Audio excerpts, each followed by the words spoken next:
Good evening. How's everyone doing? Let's see. They're getting this all set up.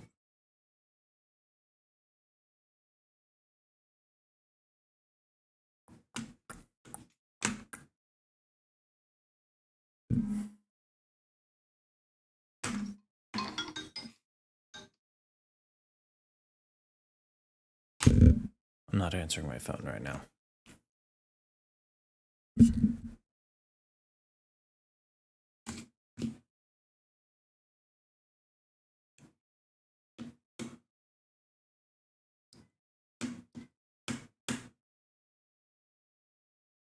Especially because it's from someone who I literally just got done getting their shift covered.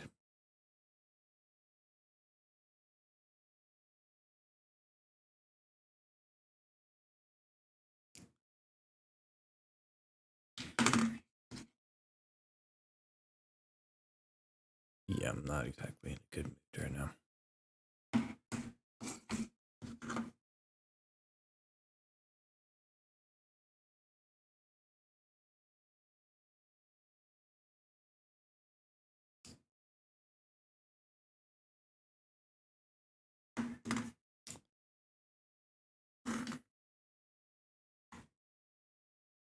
Why is the audio not playing through my headset? Wavelink. Game capture. Game capture.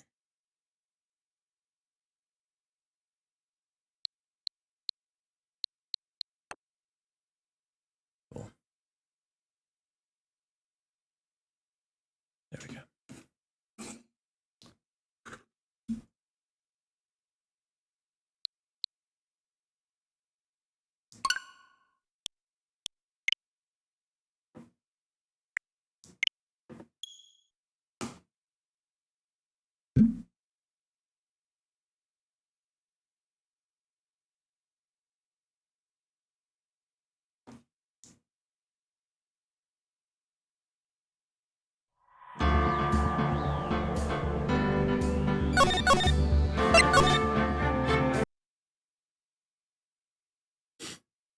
Okay, so when we left off, we were set out to prove that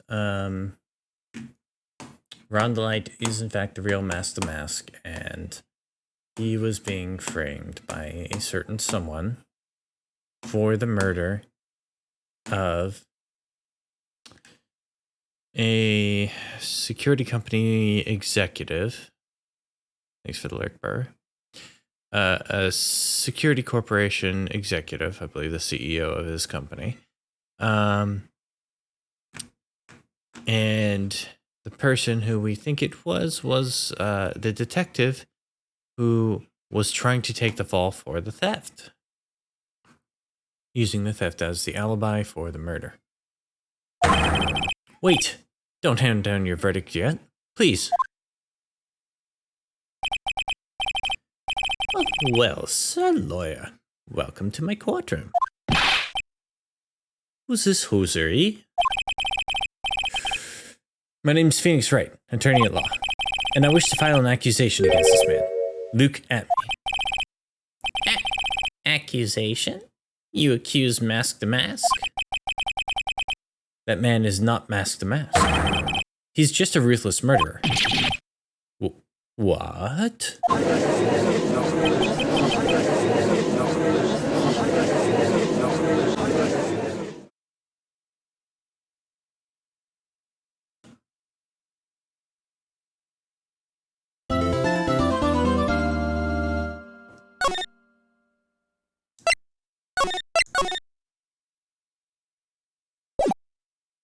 Well, had I known it would be like 5 lines of dialogue, I would have just gone there. October 14th, 12:14 p.m., District Court, Defendant Lobby number 4. Hi, sis. I could have sworn I heard Mia's voice. So then, she's still alive, inside your heart. Mickey boy. Oh, Mr. Wright. true that detective is the real killer? Audio levels too loud. Alright.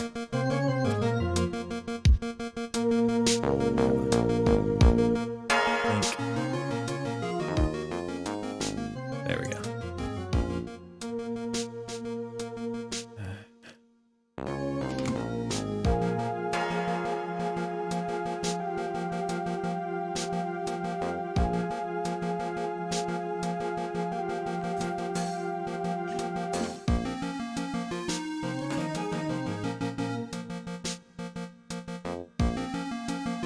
There we go. To be honest, we don't have any definite proof, but he's the only one who could have done it.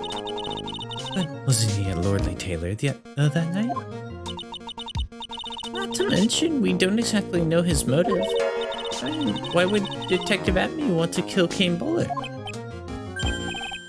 Oops, it's almost time. Better get back to the courtroom. I need to find some solid proof, and it's gotta happen sooner rather than later. October 14th, 12:21 p.m. Oh, excuse me. District Court, courtroom number 6. Now then, this court is back in session. Mr. Luke Atme, please take the stand. Well, well. How do you do, sir lawyer? I never would have thought to see you acting so recklessly. I couldn't let them hand down your verdict just yet. Not when it would have given you your perfect alibi. An alibi by the name of Mask to Mask. I'm sorry, I'm afraid even the great Luke Atme has no idea what you mean. Of course, I have been in the next courtroom ever since 10 o'clock this morning. I'm afraid there's no way I could know what's been going on in here. You've been in the defendant's seat all day long, correct? Being tried as Mask to Mask. Indeed. It's truly child's play to fool the ignorant masses. Not only did the poor fools ask me to protect their valuables, they even gave me a generous reward upon returning their own property to them. Mask makes you think of Griffith. Take this red diamond ring that sparkles on my divine finger, for example. So you continue to insist that you are, in fact, Mask to Mask. Of course. Very well then. Luke Atme, let us begin with this simple question. On October 12th at 1 a.m., Kane Bullard was murdered. Where were you at that time? One without knowledge lacks even the knowledge that he should be ashamed of himself. But don't worry, I will not hold it against you, Sir Judge. Thanks.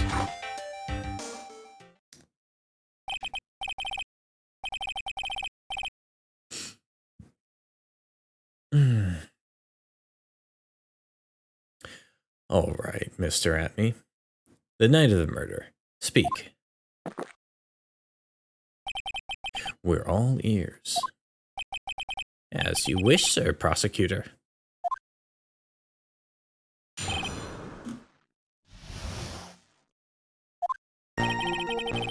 I was stealing the urn as Mask to Mask, just as I announced I would. I had more than enough time to prepare. It was a pathetically easy job. A photograph contains no words, but this one turned out to be my witness. The time at which the camera captured Mask to Mask was the same time as the murder.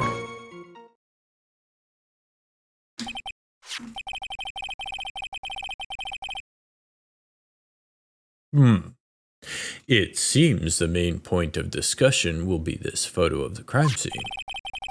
Everything up until now was all part of his plan. There has to be a secret to this picture as well.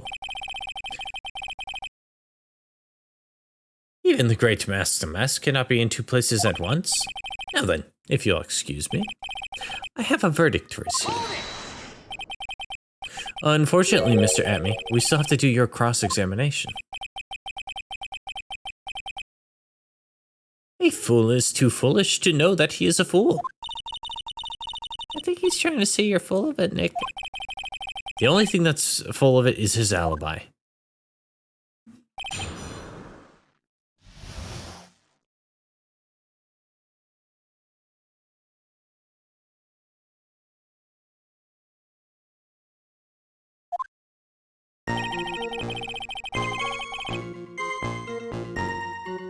I was stealing the urn as mask to mask, just as I announced I would. I had more than enough time to prepare. It was a pathetically easy job. A photograph contains no words, but in this case, this one turned out to be okay. So we already saw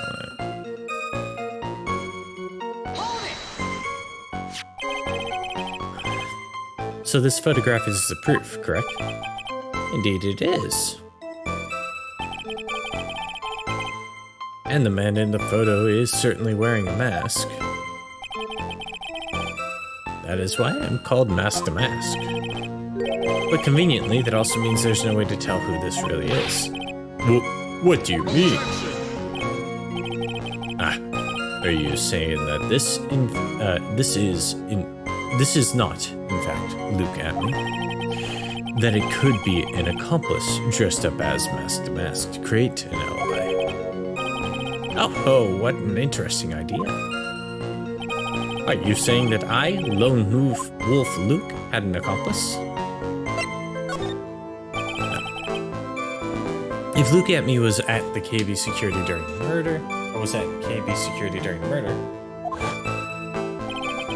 the Mask to Mask in this picture has to be a fake.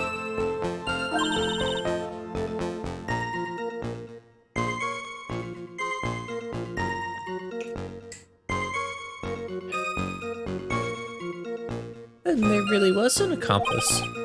But right now I have no idea who it was. I don't have any idea right now either. Baseless objections are just what this guy wants. There's got to be another way, and I'm gonna find it.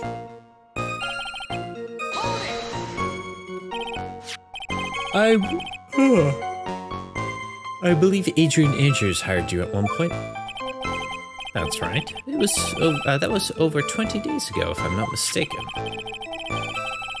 You sent the calling card to Lordly Taylor 10 days before the heist. That would mean you sent the card after you began your security watch, right? Indeed, there was no reason why I couldn't do both jobs at once. It was a perfect opportunity to steal my latest target. I see. You truly are evil, aren't you?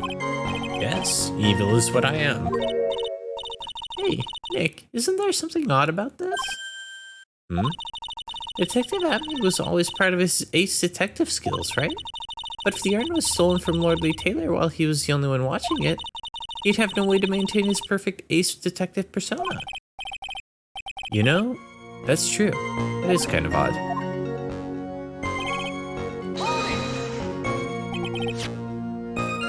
So by photograph, you mean this piece of evidence here.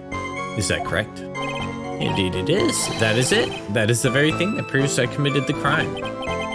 The very thing that proves you committed the crime.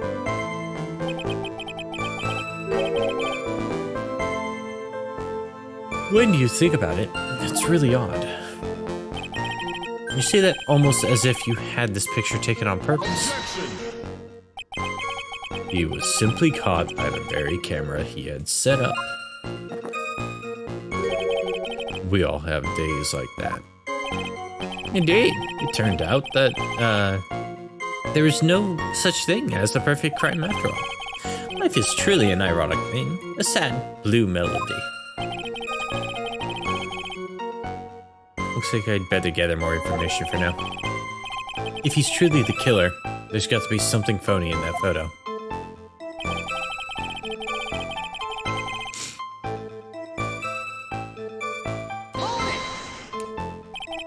About the camera that took this photograph.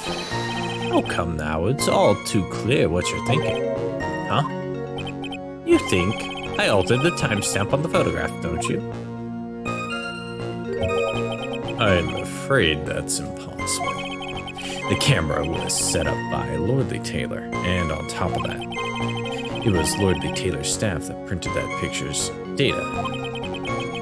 Unfortunately for the defense, there's no way that picture could have been altered. I see. It looks like I'd better find something else that could be suspicious. So this alibi is false? It has to be, or he couldn't have killed Mr. Bullard at KV Security. But I'm not really spotting anything unusual. There are two possibilities. Either the mask-to-mask in the photo is fake, or the photo itself is.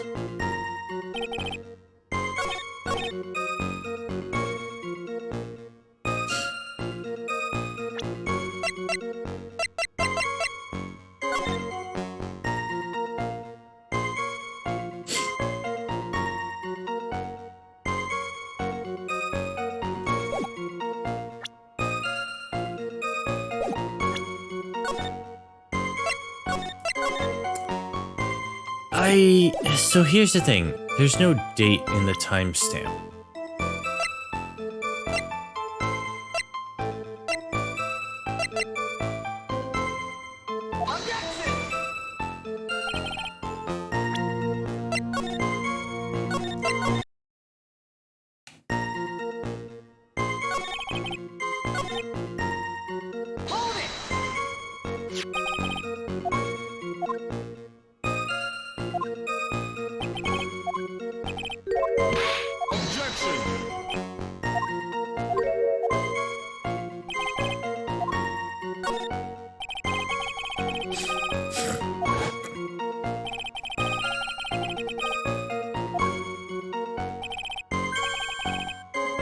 Exactly.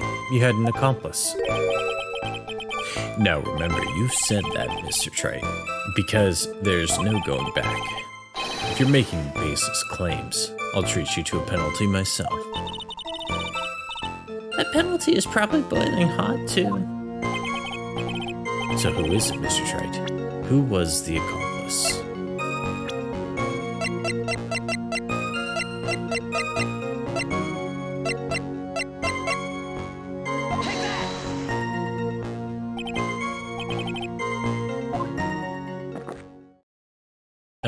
It was this person. Ah, that's quite the prank you're trying to pull. Do you have any evidence that this person is in fact the accomplice? Well, the aura. The aura that this person has around them is... If you're going to judge someone by their aura, you'd be right up there as the #1 suspect, Mr. Wright. I jumped the gun on that one.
The box has no paint in the picture, does it?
I appear to be stuck.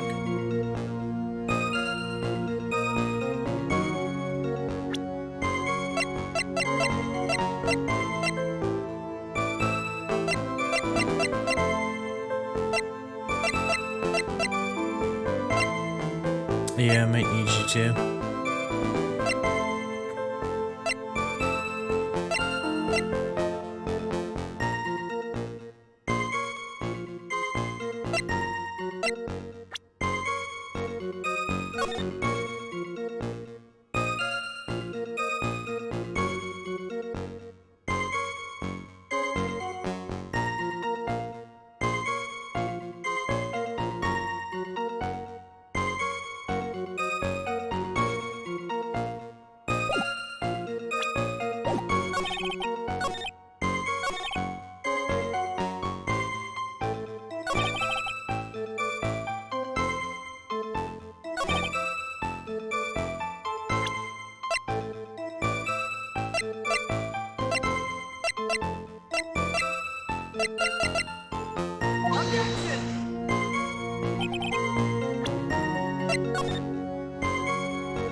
First statements 2 and 4, then 3.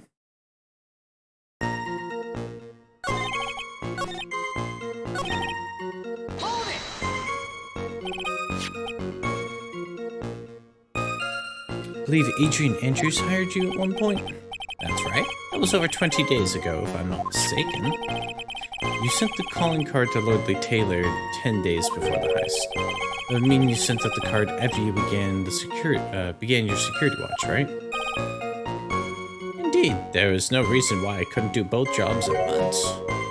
It was the perfect opportunity to steal my latest target. I see. You truly are evil, aren't you? Yep. But if the urn was stolen from Lordly Taylor while he was the only one... Okay, yeah, we've already been over that.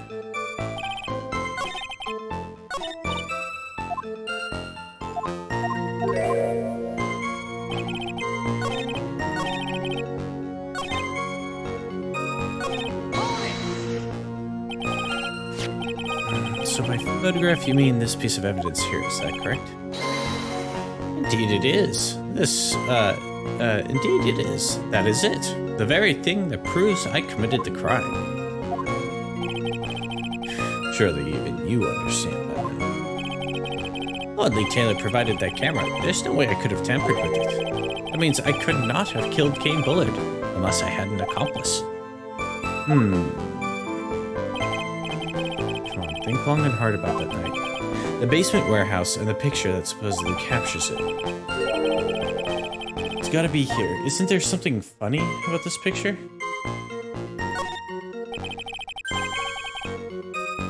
Are you implying that this picture is a fake? You bet I am. There's definitely something strange about this picture. We took a look around the basement warehouse that night before the theft took place. And there's something in this photo that doesn't match my memory of that night. Very well. Then let's hear what you have to say. What about this photograph do you find funny?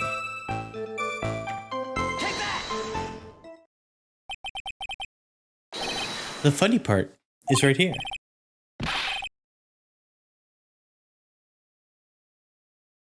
Why, this is a blood stain. Ah, blood. Now this case is getting interesting. Not exactly. This stain is actually pink paint. Oh, just paint. And peach colored at that. From blood to peaches. The judge sure loves going on his wild tangents. The problem with this photograph is not the paint. The problem is when you consider the layout of the basement warehouse. Turns out that something that should be there is nowhere to be seen.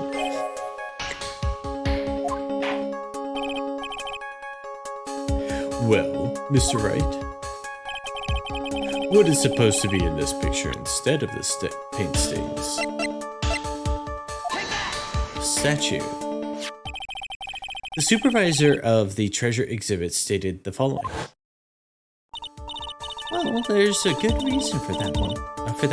On the day of the crime, around noon, That golden statue just happened to arrive from the mountain training hall. I realized the statue would be perfect size for covering up the paint stains. That's why I put it where you first saw it.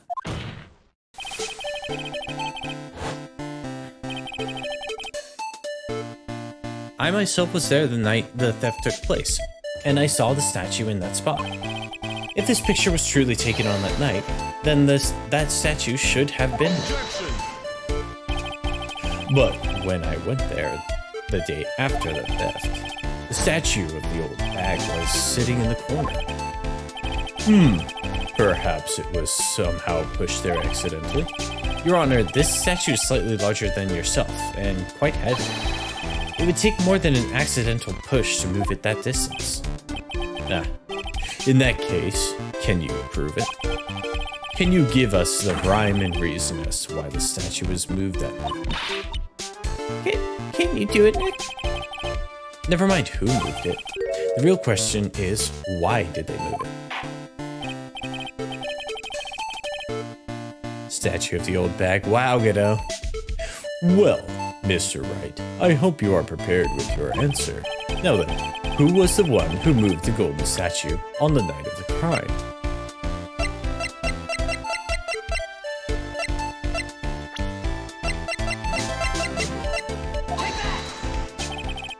The one who moved the statue is none other than Luke Atme. Come now, sir lawyer. There you go again on one of your strange delusions. Mr. Wright, what basis do you have for your strange delusions? It's very simple. The witness was the only one in the basement warehouse that night. That is indeed very simple. However, why would I want to move a heavy golden statue? The reason for moving the golden statue, here's where our battle really begins. Well, Mr. Wright, what reason did the witness have to move that statue? The reason can be found here in this photograph. Luke Atme, you pretended to be Mask to Mask to create an alibi showing you were at Lordly Taylor that night.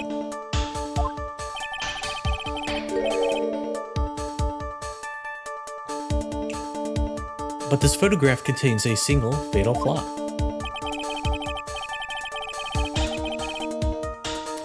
If the statue had been there, your lie would be exposed like cheap film at a drugstore. That is why you had to move the statue. A single fatal flaw. Interesting theory. Please enlighten us. Just where is this picture? What?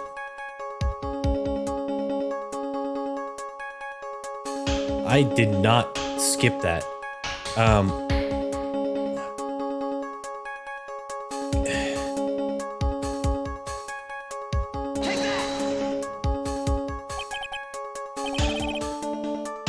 The lie is Mask to Mask. Are you saying this Mask to Mask is a fake? You know, I really wish you would start acting more responsibly. Huh? The current question is, why was the golden statue moved? So what possible connection could there be with Mask to Mask's identity? Oh, buggers. Your face has "Oh, buggers" written all over it. That's a penalty for you. I'll ask you again, Mr. Wright. Just where in this picture does this lie exist?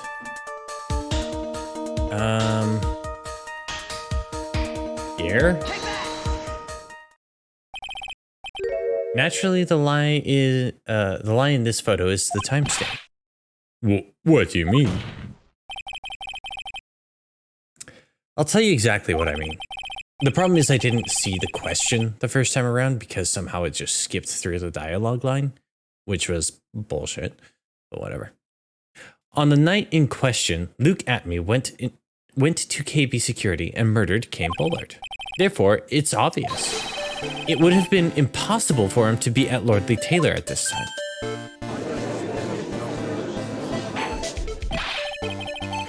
But what does that have to do with the statue being moved? Remember, if you will, Your Honor. When was this statue placed beside the warehouse door? Well, the statue was taken down to the warehouse on the day of the crime, and it was placed there in order to cover up the paint. Exactly.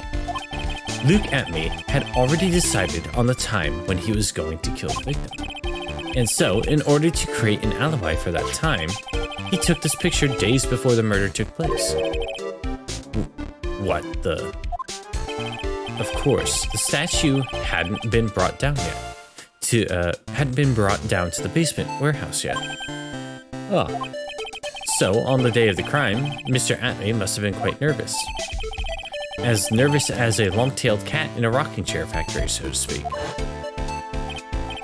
Why? Because something that wasn't supposed to be there had been brought down and placed where it wasn't supposed to be.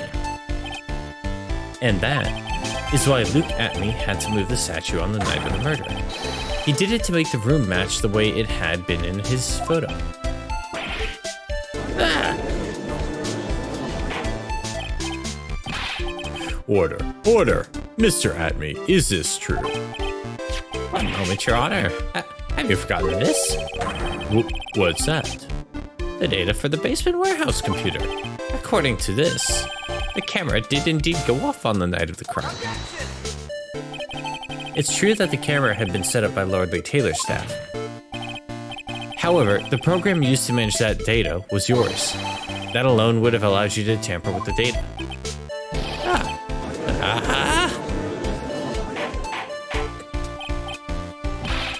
Order!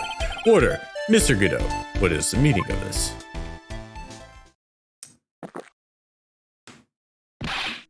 Godot, I warned you about making me wait. Now put that coffee down.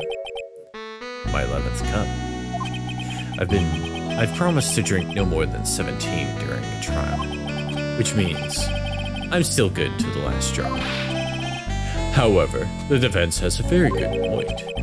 A good point. So what? We are all but travelers on a road of infinite points.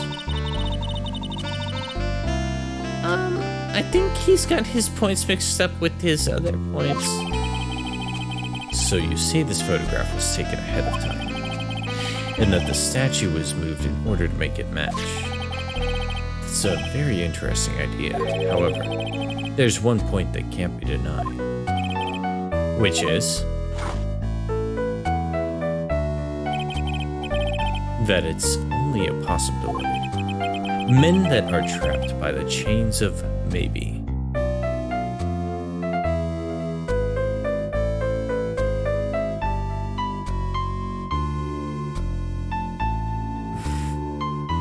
No, Salix.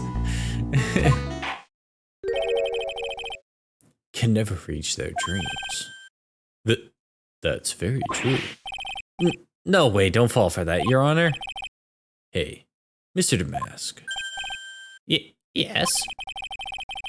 If there's no funny business in your actions as Mask to Mask, there should be no problem with you telling us your strategy. So, let's hear it.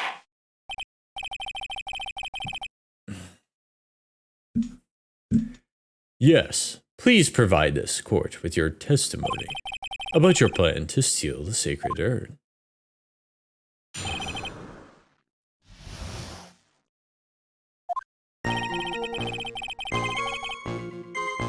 I first received a request from Lordly Taylor about 20 days ago. The urn was placed in a box, and it was then sent to the warehouse. Hence, I was actually unable to see the urn for myself until the day of the crime. I knew it was extremely valuable treasure, so I sent my card 10 days beforehand. Then I handled security by myself to ensure that my crime would go smoothly. At last, I held the urn in my hands for the first time at 1 a.m. on October 12th. That's pretty much all stuff we've heard before, isn't it? Yeah, but we will find the truth hidden behind the nuggets of new information he gave. Witness, you're sure there are no mistakes this time? Sorry. Very well then. Mr. Wright, you may begin your cross-examination. I happened to stumble on the counterpoint to this in looking at the... So he says he first laid eyes on it after he picked it up. However, if that's true, I will be coming to purloin the most priceless work of art on display in your Treasures of Corain exhibit.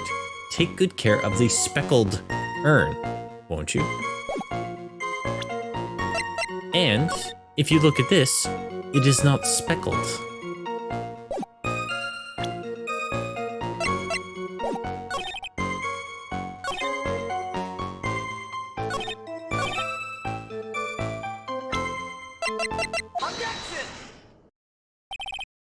Mr. Atney, if you really are Mask to Mask, then you also wrote this calling card, correct?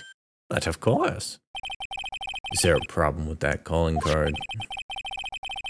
Allow me to read a passage from the calling card that Mask to Mask had written. Take good care of the speckled urn. Now, the speckled urn here surely refers to this pink pattern on the sacred urn. Yes, that is true. But so what? Truth be told, there's no way Mask to Mask could have known about this pattern. What do you mean? This pink spotted pattern on the urn is actually nothing more than paint stains. Paint stains? And those stains did not appear until after the urn had been taken to Lordly Taylor. Ah. I'm not finding this joke to be very funny, Mr. Trite. The day that the urn was taken to the warehouse, the urn was broken due to human error. Or should I say an error-prone human. And that's when the pink paint got on the urn. Ugh. You can't be serious. And yet, this calling card clearly mentions the paint pattern. Which means, Detective Atney had seen this urn long before the crime ever took place. In fact, he saw it when this fake photo was taken. And because this photo is a fake, your alibi for the night of the murder no longer holds water.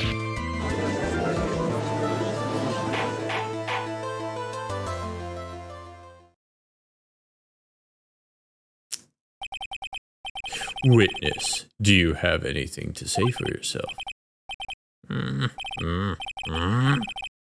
All right, that did it. He's broken. Nick, I think it's still a little early for a victory pose. Oh. Ah. It's so sad. No one has any conviction these days.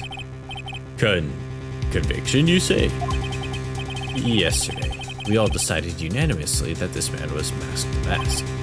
And now we're calling him a murderer. You don't think we're being a tad fickle? That's a good point. No way. Don't fall for that too, Your Honor. You say that Luke Atney was the one who killed Kane Bullard? Then let me ask you this. Why would he do that? An excellent point. Motive, Mr. Wright, motive. I chew my merry murderous motive manifest. Nick, he's getting his second wind. If he prepared an alibi and pinned his crime on Rondelight, as you say, he must have had a very strong motive for murder. The only one with any motive we've seen is Rondelight. Isn't that right, Detective? Indeed, according to my own research, the boy's motive is clear. Without a motive, it's nearly impossible to prove guilt in a murder case. Now then, maybe you can enlighten us as to what the defendant's motives were. I'd be honored to, Sir Old-Timer. They're doing everything they can to make Ron look suspicious. Despite our lack of hard information, this may be our only chance.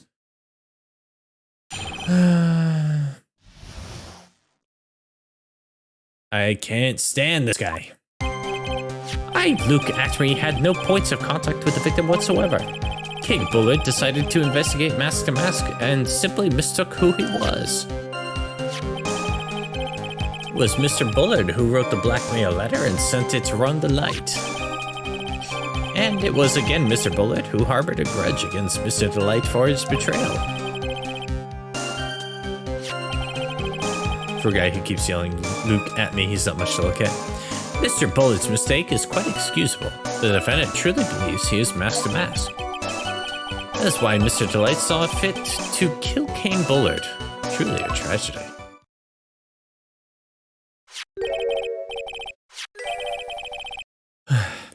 So the victim, Kane Bullard, blackmailed the defendant. This is the blackmail letter found in the defendant's apartment. A handwriting test confirms that Mr. Bullard was indeed the one who wrote the letter. Well, what?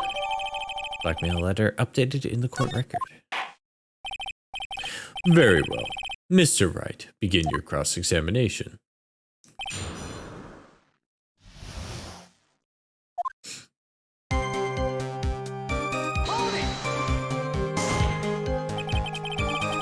And who in the world is going to prove that? I will. After doing a thorough background check of Detective Atney and King Bullard, we were unable to find any links between them. It's all in the report. Perhaps they were connected through their work? They were both involved in security. Nope. That was blunt. In any case, the only one with a motive was Mr. Delight.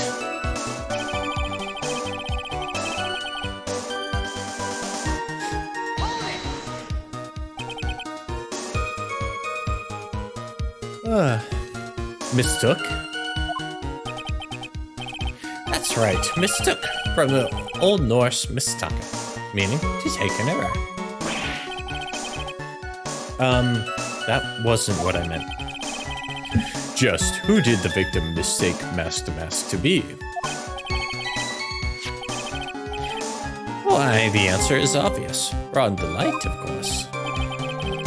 Boy, I'd like to wipe that smug look off this guy's face. Why would the victim mistake the defendant for Mask to Mask?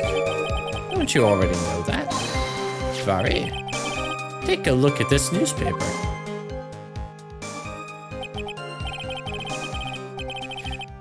Oh, that's the famous Tear of Aman. A magnificent... Oh, that's the famous Tear of Aman. A magnificent jewel. That photo shows a magnificent detective as well, does it not? Furthermore, it also shows an ugly guard, namely the defendant. The defendant? The victim clearly misread this article, and sorry, he got the wrong impression. The impression that this ugly security guard was in fact Mask to Mask. I see. That was an unusually reasonable deduction.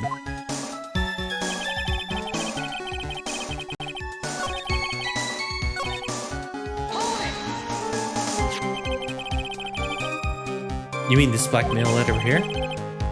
It says bring 50,000. And the handwriting is without a doubt the victim's. There's no mistake. We have an official report to prove it. But I don't see an addressee on this letter anywhere. An addressee? This letter was discovered in Ron Delight's apartment. And Mr. Delight did show up at the designated place and time.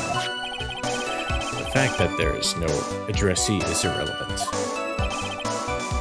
I wonder. What's up, Nick? I just had a thought. What if that blackmail letter wasn't meant for Delight?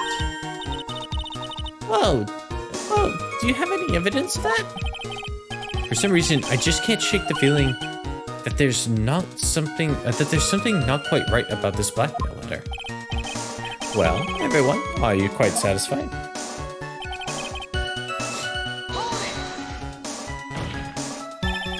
What do you mean by that? Oh my, I was certain you were already aware. It's Vari. Ronnie Security had a lot of security info on all sorts of companies, and since I was security team chief, I still did it from the company. Kane Bullard has yet to forgive Mr. Delight, which is why he sent him that letter upon mistakenly believing he was the thief. Here is the file we discovered on in Mr. Bullard's office. Evidence that Mr. Bullard was receiving money through blackmail. However, isn't this a bit odd? Why did the defendant pay Mr. Bullard money, even though he wasn't actually masked to mask? On that point, there was an unfortunate bit of chance.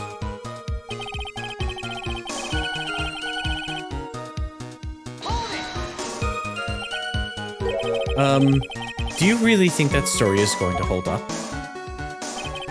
That assertion is not merely my own, I'm afraid. What do you mean? I have here a memo from Ron Delight's wife, Desiree Delight.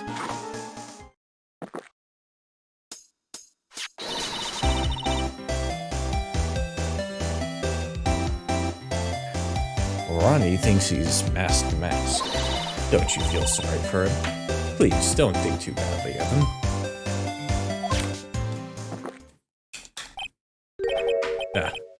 Well, Mr. Wright.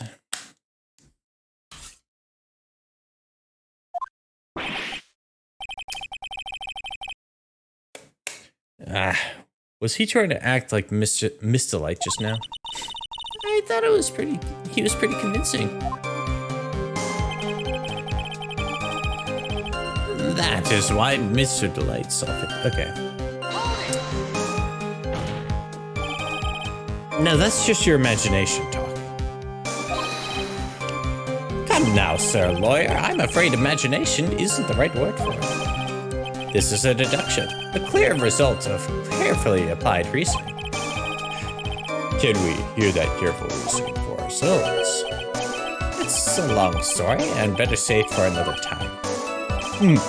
Very well. Another time. Those so-called long stories aren't usually all that long. At least, not my experience.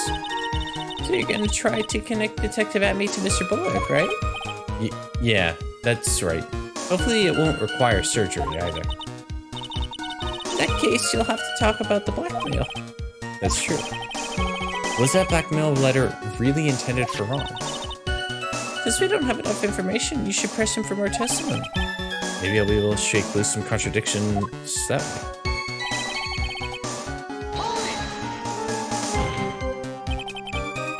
And who in the world is going to prove that? I will. After doing a thorough background check of Detective Atme and Kane Bullard, we were unable to find any links between them. It's all a bit. Perhaps they were connected through their work. They were both involved in security.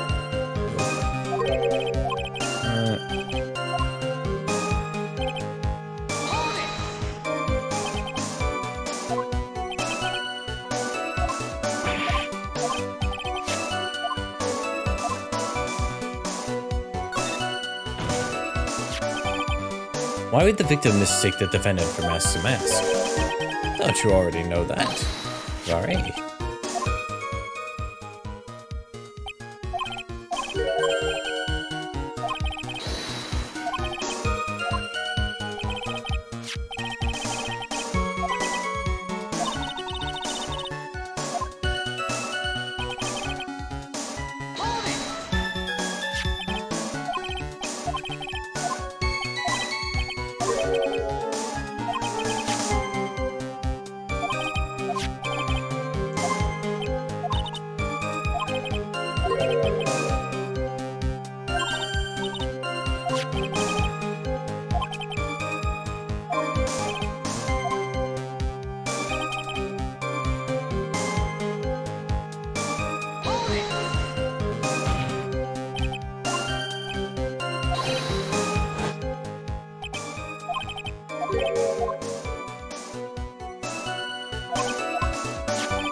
Uh...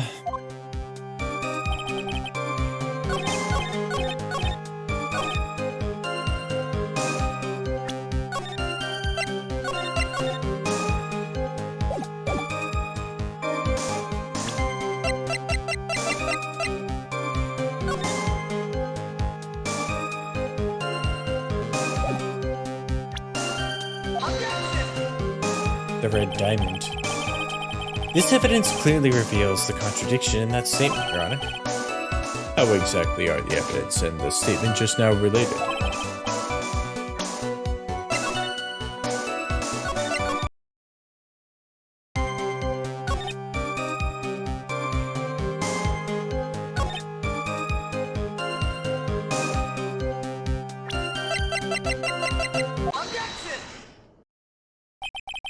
Mind if I ask you a few questions, Detective Atme? Well, if it's just a few, I guess it's alright. When you said that this letter was addressed to Rondolite, I couldn't help but notice one major contradiction. Contradiction? I don't know where a walking contradiction like you gets off saying things like that. You're one to talk. At times like these, men are made to express themselves with their fists. Why don't you show us what you got there, Junior? Indeed. Time to man up, Mr. Wright. Show us the contradiction in the, content of the blackmail letter.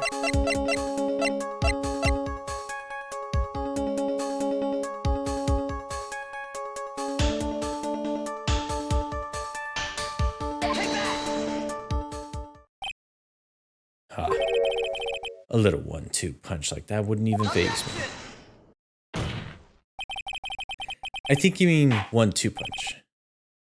Mr. Wright. Try thinking.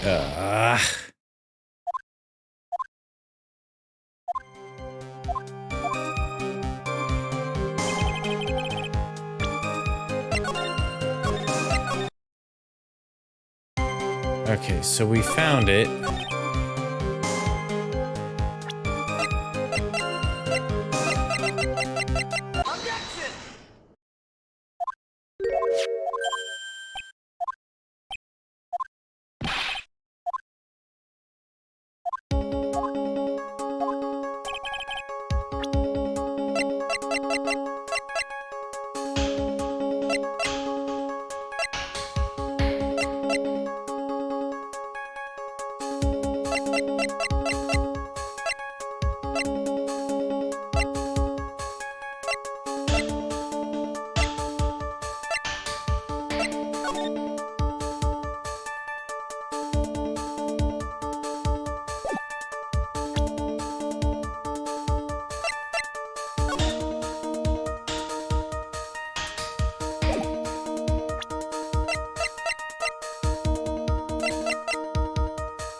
Take a good look at this newspaper clipping.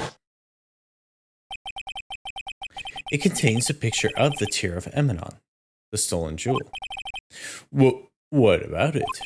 The problem is the jewel's color. Color? I'm not much for discussing color myself. According to the clipping, the color of the stolen jewel was blue. However, in the blackmail letter, a totally different jewel is mentioned. I'll take that red diamond you received the other day. Red? Which means the red diamond described in the blackmail letter is not the Tear of Emanon that that masked mask stole at all. And your point is, Mr. Wright. So are you trying to say that this blackmail letter was intended for someone else? That is what you're trying to say, right? Trite?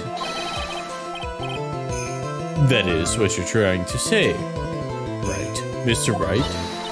Well, is that what you're trying to say? Right, Nick? Yes. This is who Kane Bullard was actually blackmailing.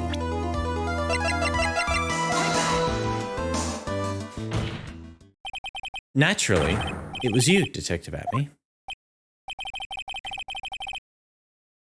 Do you have some sort of basis for that claim? You've been personally involved in every single mask-to-mask case. And in the last case, you recovered what was stolen and received a jewel as your reward. A jewel? Probably the one wrapped conspicuously around your finger. That red diamond ring.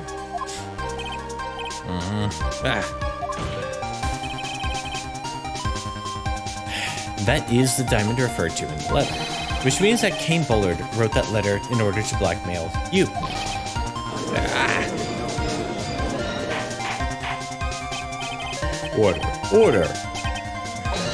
Order in the court. Oops. It seems you've gone too far with your childish pranks, Mr. Wright.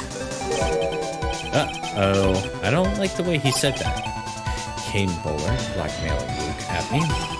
Are you for real? Yes, I am. Hey, come on, stand up to him. Then answer me this. The blackmail letter contains the following passage. If you don't want your identity to be revealed to the world. Yes, it certainly does. Kane Bullard threatened to make Luke Atmey's identity public knowledge. An identity he wanted to keep secret. So just what was that identity? Atmey killed Kane Bullard because he was afraid of his secret becoming known. What was the identity he wanted to keep secret? This is what it all comes down to, Nick. The identity that Luke Atmey wanted to so desperately keep secret was his identity as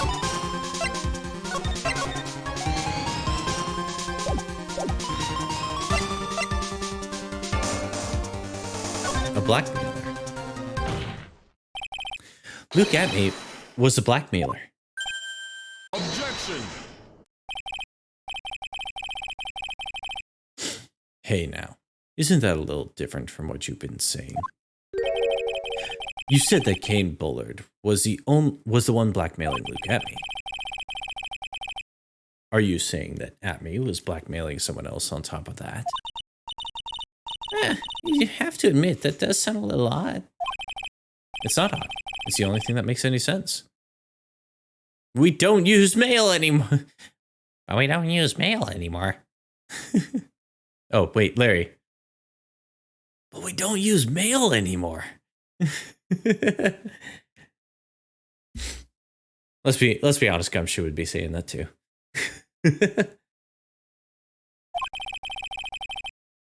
Kane Bullard was blackmailing Luke Atmey, but Ron DeLite was also being blackmailed by a certain someone. So did you start receiving blackmail letters after this incident? Yes, just a few days after the Tear of Emon heist. After that, I started getting plans in the mail. I received plans for someone from some very kind person. Incredibly detailed plans. Detailed plans? In which case, that would mean that Ron DeLite was actually mask to mask. That is what we are claiming. Someone else came up with the plans and had Mr. DeLite steal his targets for him. And that someone was none other than Luke Atmey. Shh, silence. Now I see. It's all becoming clear. Well, what is? When you were in grade school, you received the same report card every year. Careless, with a tendency to jump to conclusions. Am I wrong? How did you... You say that I, Luke Atmey, was blackmailing Ron DeLite? In which case, I would naturally know all about his relation to Mask. Well, yes. Ron DeLite started receiving plans from his second crime onward, correct? Which means I learned his identity when he committed that first crime. Good point. You certainly haven't blackmailed him, couldn't have blackmailed him otherwise. In that case, let's see some hot, bitter evidence. During the first crime, how did Luke Atme know that Ron Delight was Mask to Mask?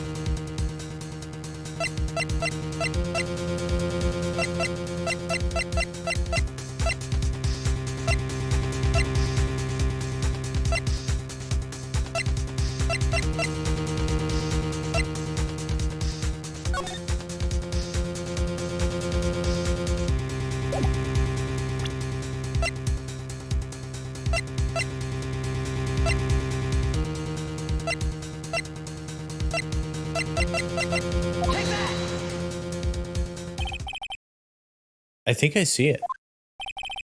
See what? When you were in grade school, you received the same report card every year. Gets into lots of mischief trying to be the center of attention. Oh, what do you mean? This newspaper clipping. It has a picture of you and Ron Delight in his guard uniform.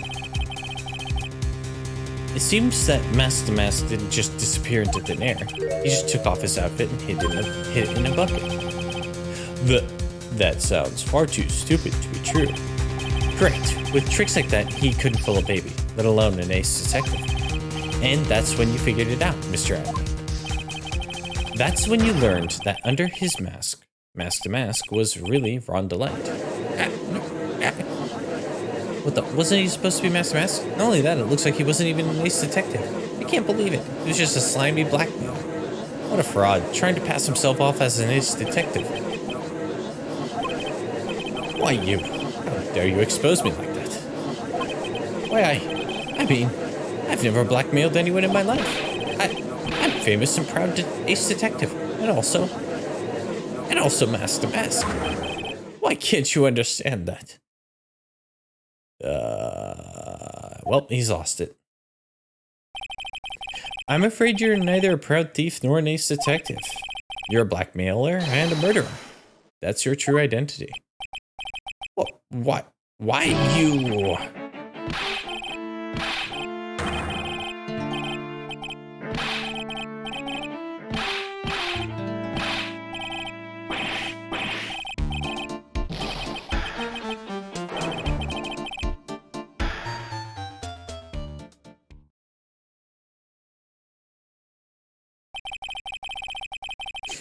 It would seem we finally arrived at the real answer. That was quite a performance by Mr. Atme. Bailiff, please prepare yourself for Mr. Atme. Objection!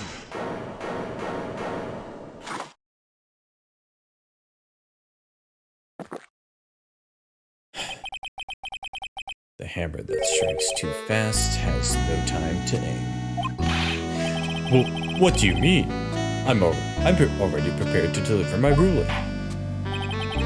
Allow me to say one thing. I will be the one to judge. You don't get much more in your face than that. It appears that your claws weren't quite sharp enough, Mr. Wright. Well, what do you... It's true that you've proven a lot of things. Things like Luke Atme was a filthy blackmailer. And that he wasn't at Lordly Taylor the night of the murder. That's right. That's why he's the one who killed Mr. Bolton. But there's still one thing you've yet to prove. What's that? Just because he wasn't at the warehouse doesn't mean he was at the murder scene. Therefore, if you can't prove this pitiful excuse for a man was at KB security, then I don't see how a verdict can be delivered. No way! Oh boy. Order in the court. Well, Mr. Wright, this is it. This is the final round. I've got to prove that Mr. Atme was at Bullard's office that night.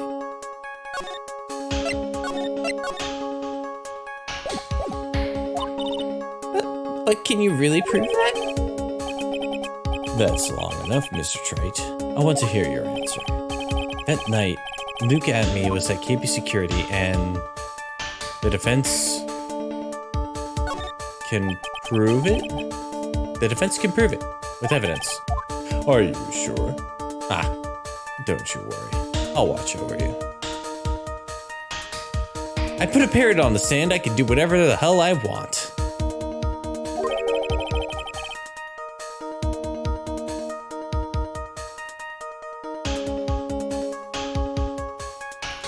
As you break down and fall to pieces.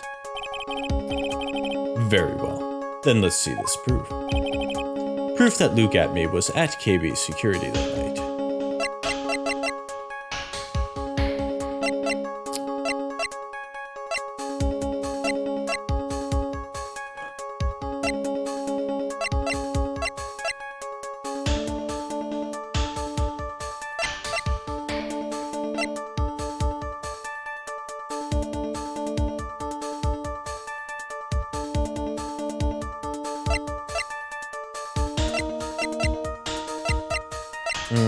We might not have evidence.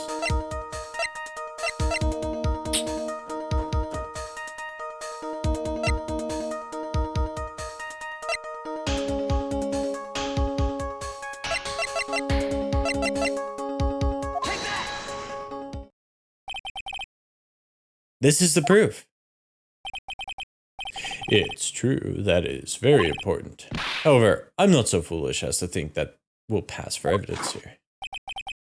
Mr. Wright, it's time you learn the true flavor of life. The flavor of my special Godot blend number 49. Well, Mr. Wright, It's bitter. very bitter.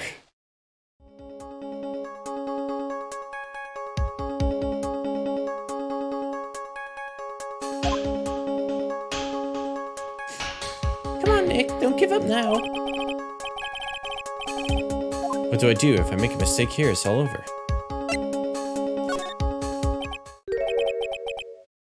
Why is he wasting coffee like this? Coffee is for drinking. I can't prove it. Just as I know. But if we hear more of Detective Atmey's testimony,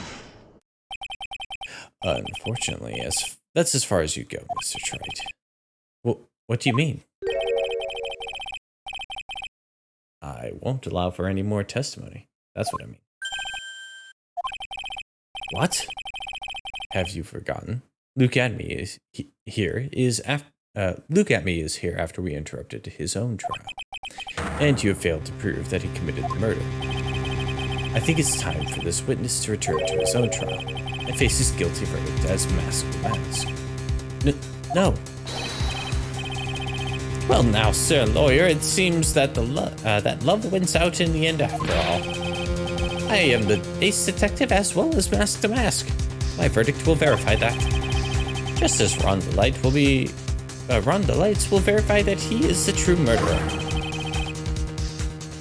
I declare that with the full force of my ace detectiveness.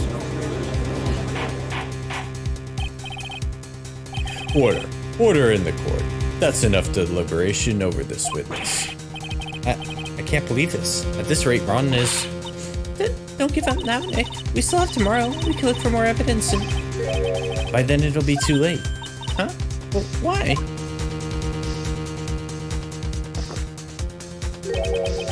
Double jeopardy. One of the basic rules of any court of law. Double jeopardy? Should a defendant be tried and found innocent in court, that defendant cannot be tried again for the same crime. This is a fundamental rule of all courts.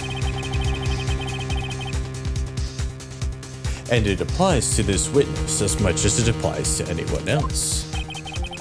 Mr. Atmey will be found guilty in a matter of minutes.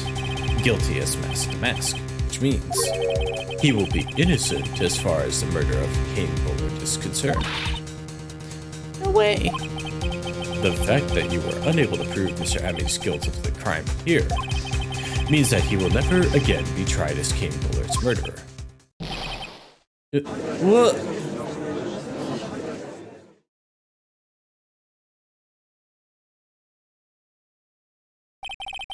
Now there's nothing I can possibly do to win.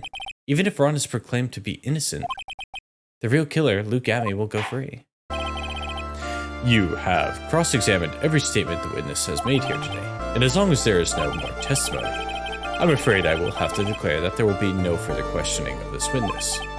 Are there any objections?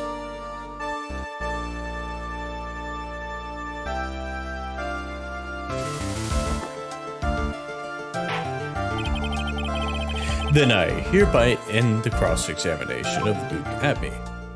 Objection!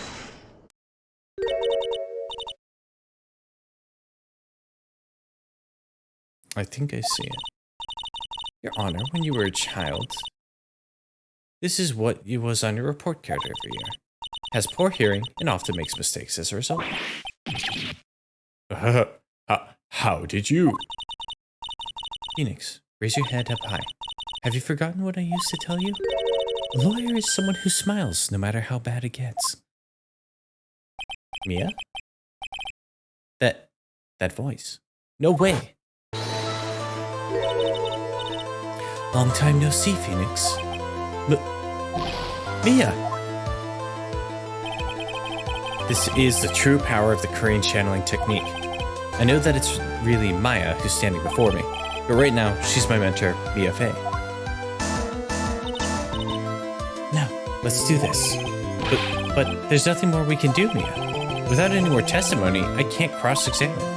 Not yet. The testimony's not over yet. Well, what do you mean? Your Honor, what you just now you said something very interesting. You have cross-examined every statement the witness has made here today. Yes, that's true. But unfortunately, Your Honor, you're forgetting something.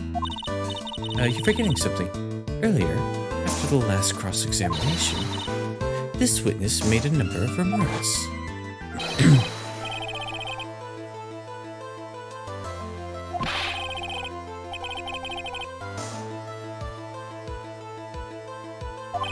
Oh, Justice, Ron the Lights will verify that he is the true murderer. I declare that with the full force of my ace detectiveness.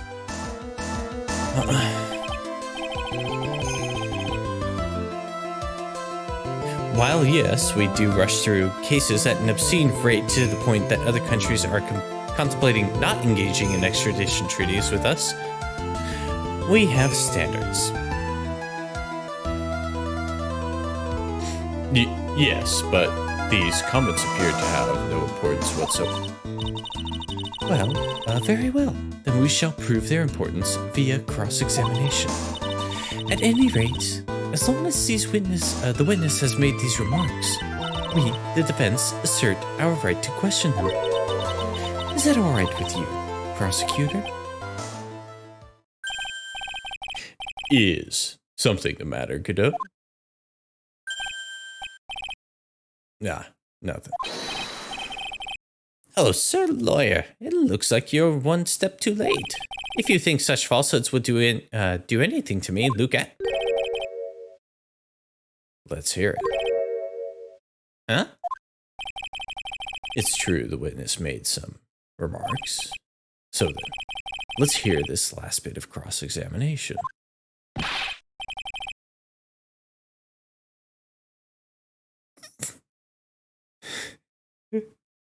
Fuck with my mentee and find out.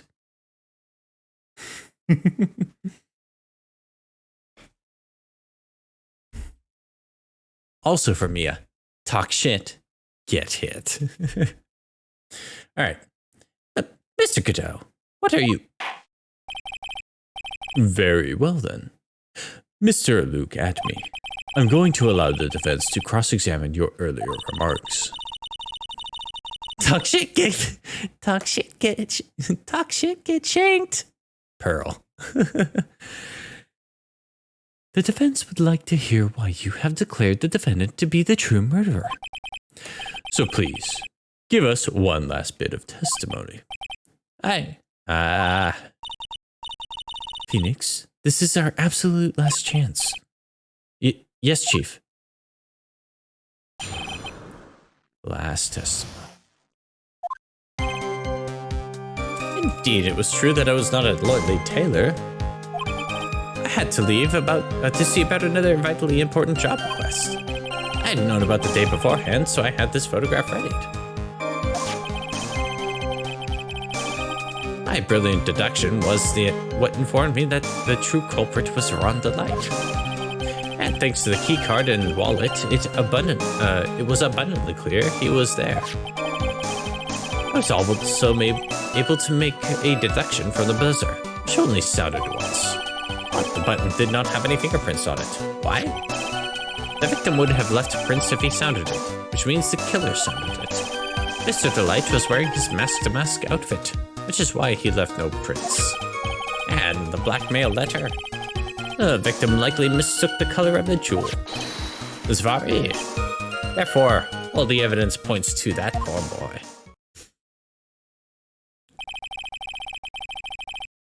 This testimony actually seems to hold up pretty well. The witness's early remarks do not appear to have been hastily prepared. All of his points have been explained, and none of them seem to contradict anything. But of course. But how did you know about the emergency buzzer? The police investigation documents went directly through me, and I always look over all the documents. It's elementary, Sir Lawyer. Are you going to make even more trouble for us now, Sir Lawyer? I will not allow any of your usual shenanigans, Mr. Wright. Yes, Your Honor. We cannot postpone Luke Adme's trial any longer. This is your last chance. No, he wouldn't know about the buzzer. It came to light after he was off the case. Hang on a sec. Just one chance? It seems that the party is about to begin. Well, Phoenix, there isn't any evidence that contradicts with that testimony. So it would seem. What do you mean, so it would seem? Listen, Phoenix, pointing out contradictions doesn't always mean you have to present evidence, does it? At any rate, this is our last chance. If you can't point out a case-breaking contradiction, you lose. That's all there is to it.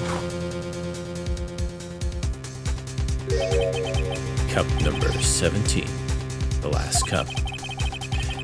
It seems like the time has come to put an end to this trial. I have to find the fatal contradiction in this testimony, and I need to point it out without presenting evidence. Which means all I can do is find the contradictory remark and press it. Remember, you only get one chance. Very well then. Mr. Wright, please begin your final cross-examination. I know which one I'm going for.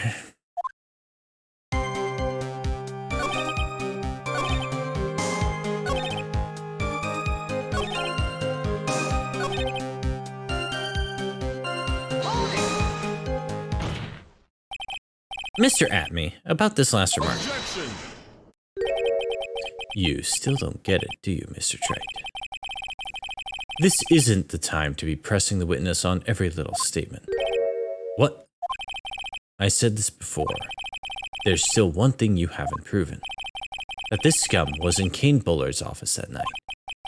And now, it's time for me to drink my last cup.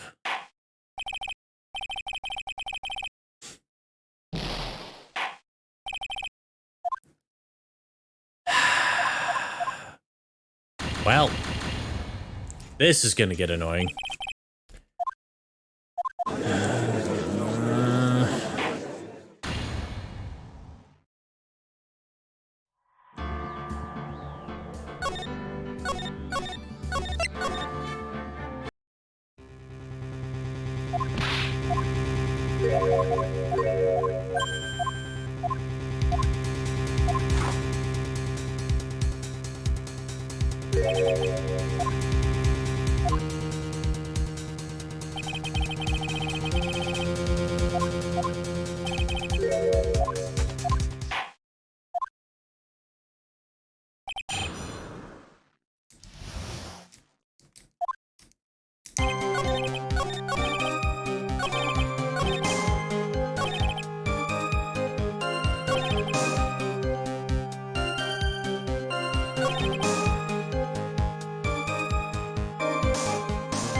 Objection!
Objection!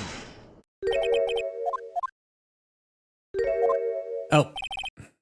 Fuck. What?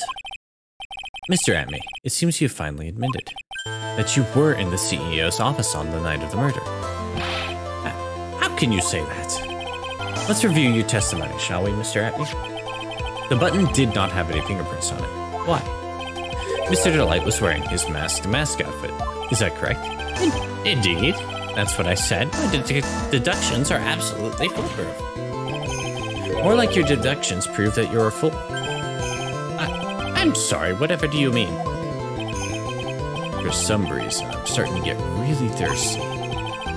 When exactly did we learn the fact that Ron Delight was dressed as Mask to Mask when he went to the scene of the crime?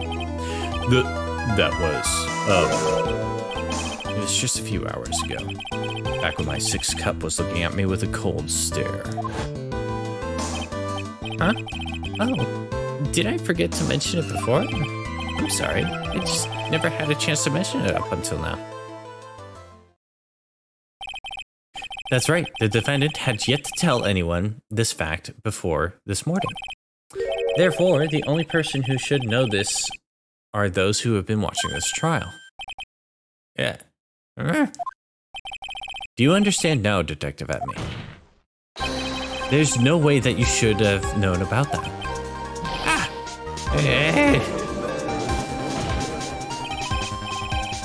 You were in the next courtroom being tried as Mask to Mask. So enlighten us. Just how did you know about this piece of information?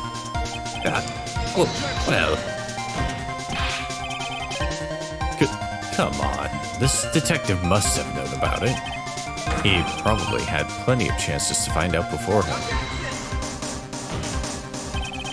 And it's those chances that I want to discuss next. That night, Mr. Delight was wearing his mask-to-mask outfit. There is one and only one way for Detective Atme to have found that out. Only one. One way, you say. Please recall, if you will, Mr. Delight's testimony. When I entered the office, there was a suspicious shadow in there. For a second, my client witnessed the real killer. But Mr. Delight never saw his attacker. There's no way to tell whether or not the real killer was Luke Atme. It's with that statement that I'll turn this case on its head. Just what are you implying? Mr. Delight saw the real killer, correct? Now, if you turn that statement around, it stands to reason that the real killer had also seen Ron Delight. Impossible.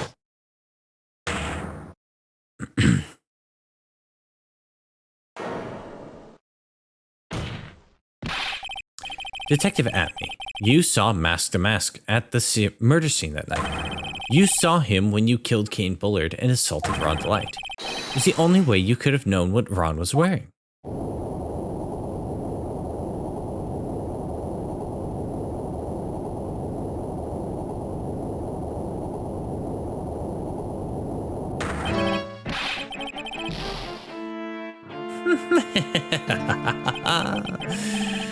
Take a good look, everyone. Unable to find a rival worthy of my genius, I was forced to create one by myself. Here I am, the tragic clown. That's the same line you gave yesterday. But I think there's a little more meaning behind it this time.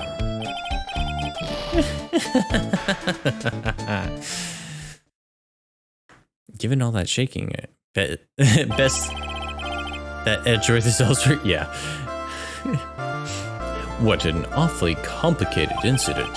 Kane Bullard was blackmailing Luke Atme, who was in turn blackmailing Ron Delight. And upon killing his blackmailer, Luke Atme tried to frame Ron Delight.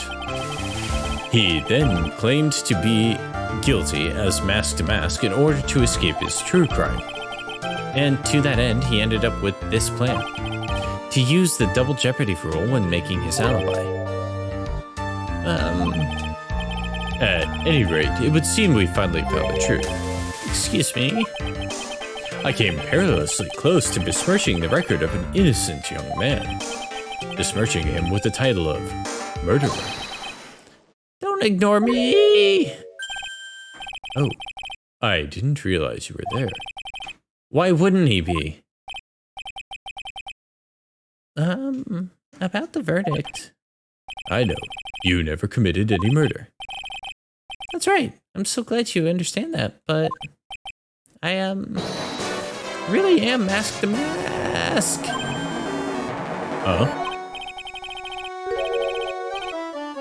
So, thanks to that trial yesterday, I'm innocent now, right?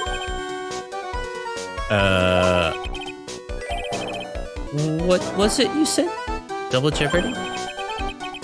Now that you mention it, I've been careless. Careless? What do you think, Mia? As the defendant says, the rule of double jeopardy is absolute. A defendant can never be tried twice for a crime in which he was once found innocent. Then, Mask to Mask is really innocent? It would seem so. For now. Well, for now. Now then, this court finds the defendant not guilty! Yay! Oh, man. Boy, this is really lucky. Wait, this isn't so good after all. You see, this thing is, I'm still Mask to Mask after all. October 14th, 3:35 p.m. District Court Defendant Lobby number 4. You did it, Phoenix. Thanks, Mia. It's been a long time, hasn't it? Yeah, it's because Maya doesn't call on me much these days. Oh? I'm just joking, Phoenix. Don't take everything so seriously. But on the other hand, Maya, she seems kind of torn these days. You mean about becoming the master of the Korean channeling school? Becoming the master means saying goodbye to our mother. Misty Faye, right? Watch over her, will you, Phoenix? Of course. Well then, see you around. Mia. Ah, Mr. Wright. I don't know what to say. Congratulations, Mr. Delight. Thank you so much. No, wait. Nothing really matters anymore, no? Though now that, God damn it. Come on, just be happy already. Maya, you've been cleared of the murder charges and got off as Mask to Mask to boot. But in exchange, I lost everything. Huh? What do you mean? Stealing security information from KB Security, becoming Mask to Mask. I did it all for one reason. For her. You mean your wife, Desiree? She hates criminals more than anything. Come to think of it, she was once held hostage by some robbers, wasn't she? She always said how she hated sneaky criminals. I knew that, but once I got fired from KB Security and lost all the money I had, she wouldn't have had any reason to stay with me. I thought she would leave me for sure. So that's why you became Mask to Mask? Yes, but it's all over now. A broken bowl can never be put back together. That's not true, right, Nick? Right. Really? We can go back to the way things were? You'll be fine. Nick can prove it. I can? Kinda wish you would check with me first. Mr. Light, even if a bowl is broken, there's always a way to put it back together.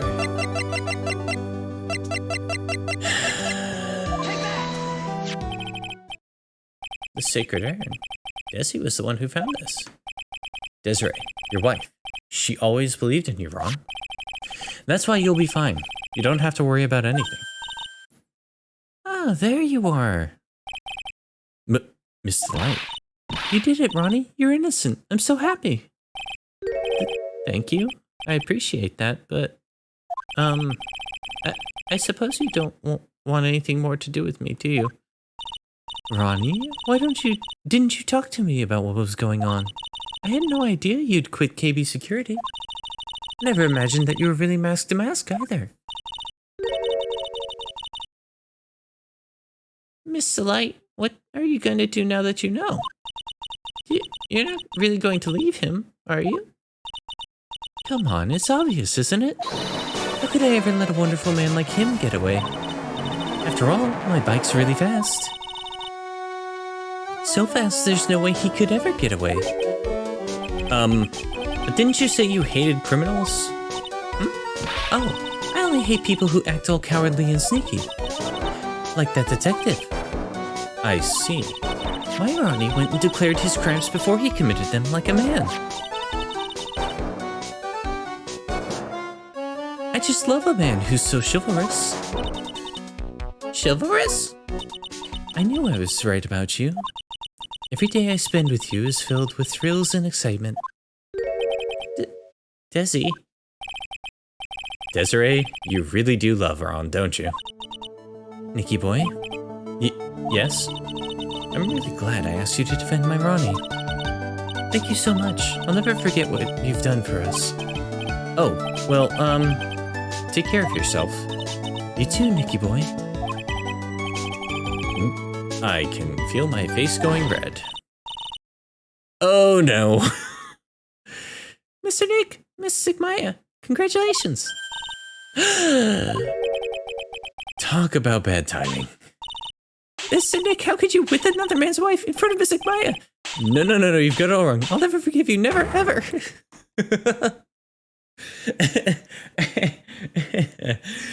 He's dead. So just as the case came to a close, so too did my consciousness.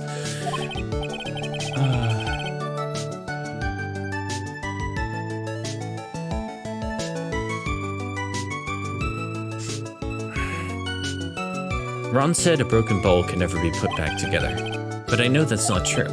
I mean, just look. There's a perfect example of that, of one that was put back together even better than before.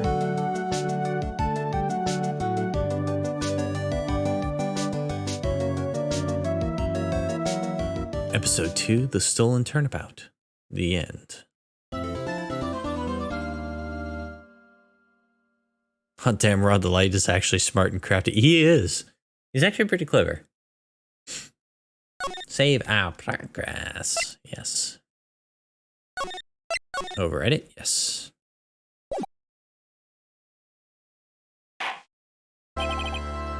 That's enough. This court sees no reason to further prolong the trial. In the case, this case is extremely clear. I see no room for misinterpretation of the facts.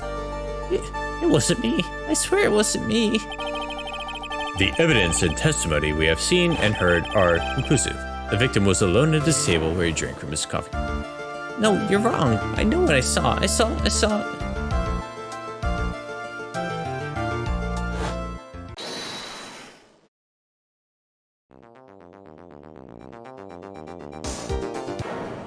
I saw someone else there, a man. He's the real killer.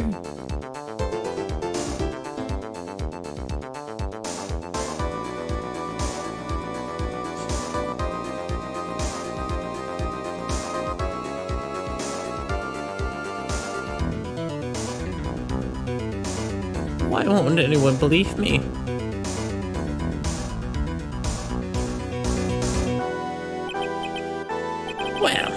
I'd say that pretty much wraps this case up, wouldn't you? Mr. Wright? This court finds the defendant. The heck? This court is adjourned.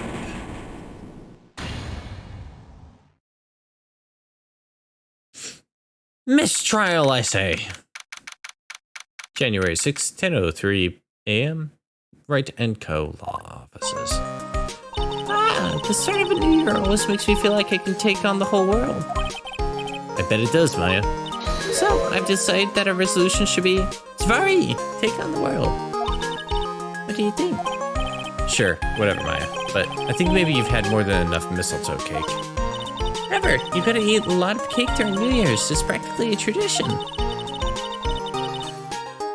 Like watching the fireworks on TV or playing a board game. Hey, pal. Detective Gumshoe. Happy New Year, Detective. Likewise. Now listen up, Wright. I wanna... Here's to another fruitful year of lawyer-police cooperation. Yeah, me too. Alright, pal, you've got some explaining to... Have you got a holiday present for me, Detective? What? Well, I am... Here, this. It's really nothing much, but... Hey, thanks. Look, pal, we need to have a talk. Have a seat. Hey, what about Pearlie? You haven't forgotten her present, have you? No, I mean, yes, I mean, no. Are you doing this on purpose? I guess I'm busted. How did you like my first practical joke of the year? Very funny, pal. Now, let's see how funny you think it is when I show you this. What is it? A magazine? Hey, I want to see. Deadly poisoning brings guilty verdict. Attorney Wright trounced. Trounced? Let me see that. The defense attorney gave an almost childishly amateur performance yesterday. What the heck is this? It's a report, pal, about you. Listen to this. Mr. Wright must take full responsibility for the ruling in this case. Well, and don't tell me you don't remember anything about it. But I don't remember anything about it. When was that issue from, anyway? December of last year, which I guess makes it last month. Which makes it old news, you mean? But I wasn't involved in a poisoning case in December. So what do you think this is about, Nick? This means people did not see me totally get wasted in my boxers at the bar for the New Year's party then. Whew. No, people saw that. They just wish they hadn't. If it wasn't you, pal, then that leaves only one possibility. No way. You don't mean... A phony, Nick? This must be Gumshoe's idea of a joke. Guess he's starting off the year with one too. Magazine clipping added to the court record. Alright, I'm gonna take a quick little break. I'll be right back.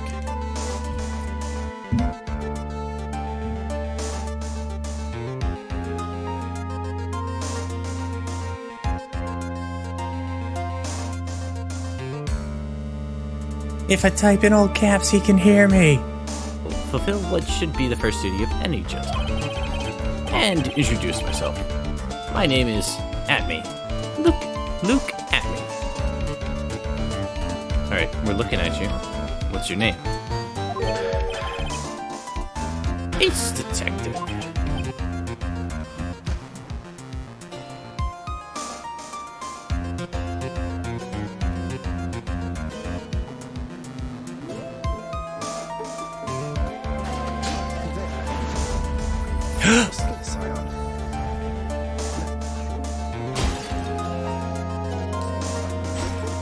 I think that was it.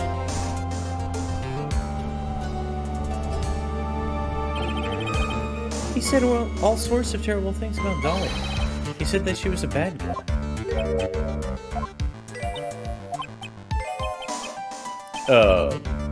Is that all? Yep. Well, Miss Faye, you heard him yourself. Yes, that would be the defendant's lover, Miss Dahlia Hawthorne. What is his obsession with calling people lovers?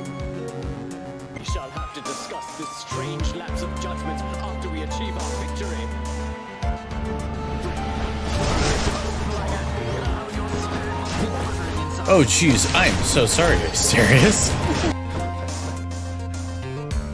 Here's all I caught.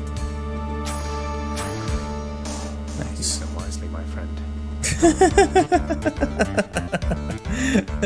Is that a knife?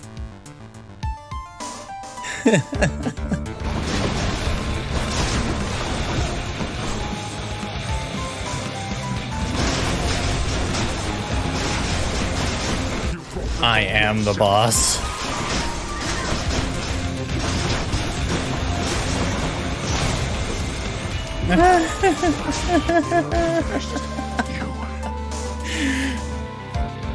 That was so disgusting. I was much stronger once than this.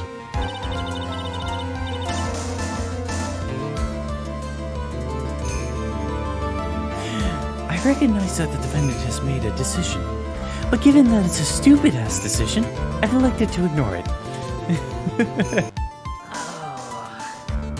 Somebody started to say the stranger. This run's already been worth it. You wouldn't happen to know anything about that, would you? We've been giving her speech lessons. Oh, don't fret. I was just trying to help her expand her somewhat limited vocabulary. Stay out of her head. You really think she's got something to learn from you? Learn to shut up from her.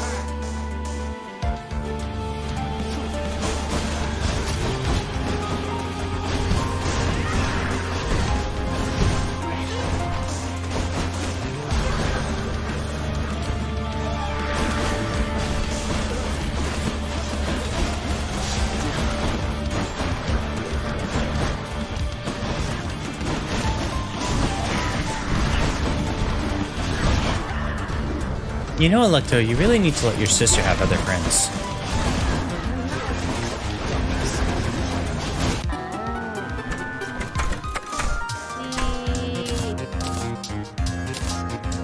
Wait, there was a traveling merchant. What are they? Oh. Wow. That's amazing.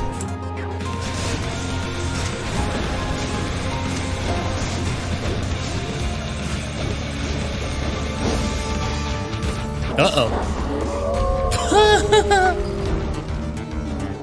I'm still more than capable of besting you.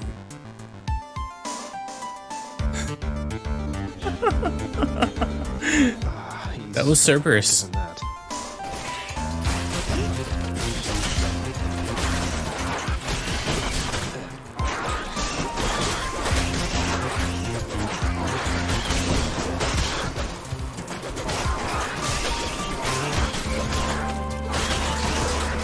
We're just gonna sit here and do this.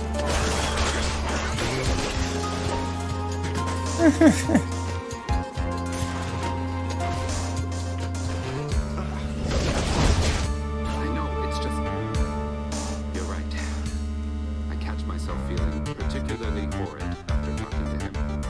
He can be very frustrating and self-absorbed. Though, I know he means well. Probably. Probably.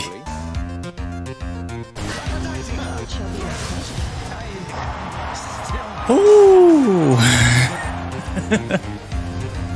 20 HP, 10 HP. No revives.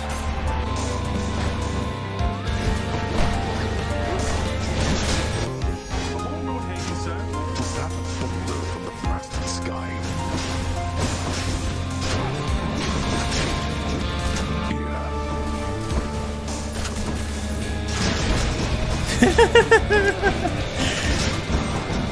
Sorry, it just sunk in that Sisyphus just went, "Hey there, Lord Hades, sir."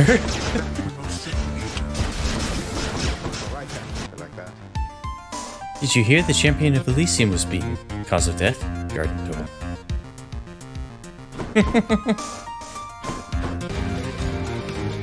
By the way, Ernie, you're gonna have a bad time in about 3, 2, 1.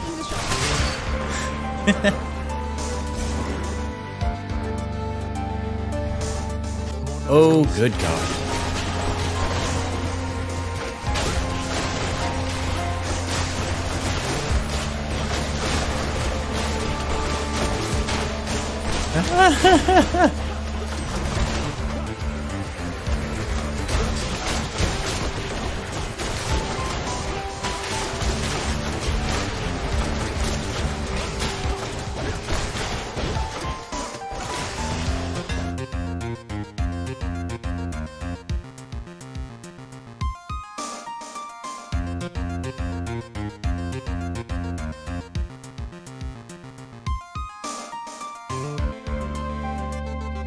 You know, it wouldn't help if I unmuted my mic. What up, Dino Nuggets?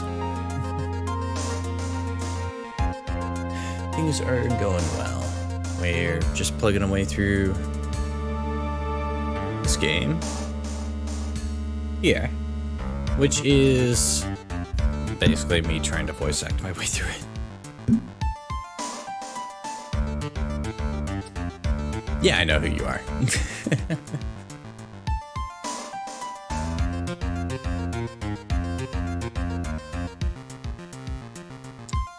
Let's see. So, what are you gonna do about it, pal? What do you mean, what am I going to do about it? Well, it's your fault the judge found the defendant guilty in this case. My fault? How do you figure that? Because the Phoenix Wright is super famous now. Well, maybe only sort of. Yeah, see what happens when you hotshots start getting too full of yourselves. But I didn't do anything wrong. At least, not that I can remember. You better make this right, pal. Now. That means taking the case back to court, got it? Sounds like we've got ourselves the first case of the new year. Let's tackle it with gusto. I don't know. The judge already issued a guilty verdict once in this case. It's not going to be easy to get it overturned. I guess a New Year's resolution's gonna have to wait till next year. So you're taking the case, right? Good. I'm gonna head over to the courthouse then. After that, I'll go back to the precinct. Drop by if you need something, okay, pal?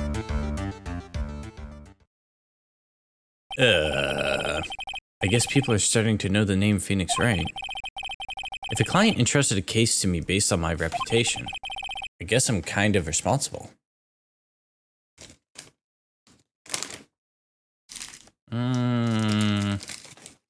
Well, yes and no. But why would someone want to impersonate me? What sort of guy would do that?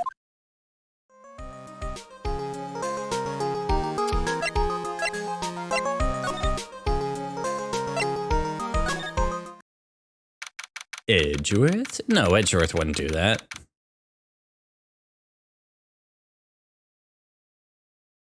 Besides, he's not interested in taking down Phoenix Wright in that way. January 6th, Attention Center Visitors Room. This is so nerve-wracking waiting to meet our new client.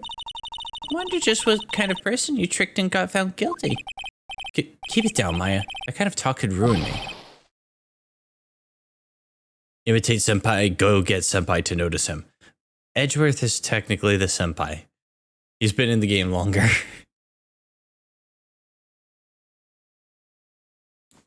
How could you, Mr. Wright? How could you do this to me? They put me in solitary. I haven't been able to stop crying. Aren't you? Yes, I am. I'm totally down and utterly let down. Or I'm totally and utterly let down. Are you? Don't pretend you don't know me. It's Maggie. Remember? Maggie Bird. Maggie Bird.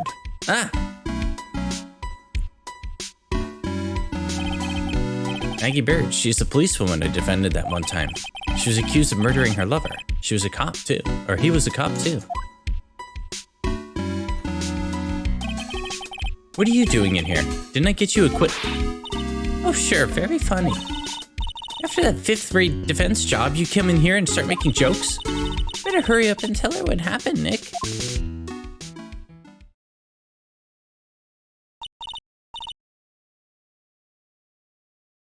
Maggie and Maya should be besties with how often they're on the stand. Yes.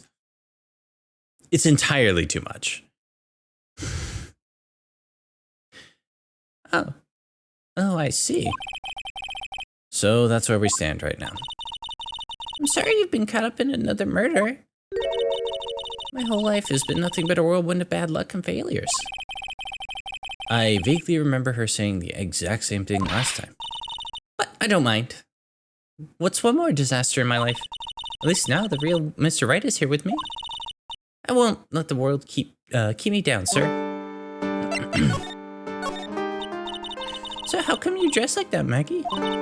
Last year you looked so sharp in that police uniform.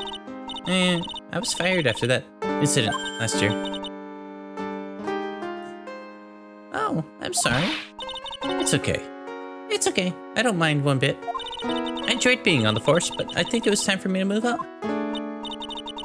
So, what do you do now? In the second act of the life of Maggie Bird, I'm playing the role of a waitress. A waitress? Yes, in a French restaurant. It's a small place, but it's quite fashionable. My charming smile and shapely figure came through for me. And the owner, Mr. Armstrong, hired me straight away, sir. And then you got into this mess straight away, right? Yeah, you could put it that way.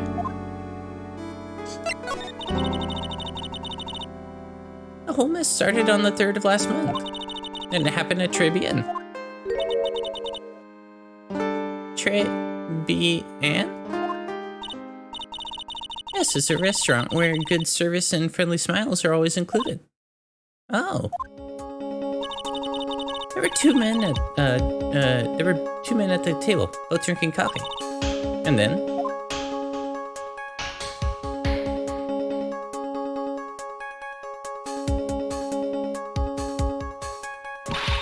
one of the men slipped some poison into the victim's cup. The victim just took one sip and was gasping for air. I was so shocked I passed out. Hey, hold on there, Maggie. What? You keep calling the guy the victim. Didn't you know the guy who was killed? Not at all. I never seen the guy before. Iocane powder.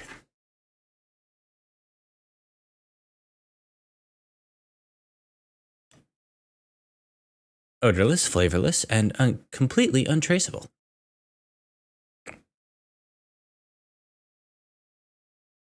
Oh. So she wouldn't have had a motive to kill him then, I guess.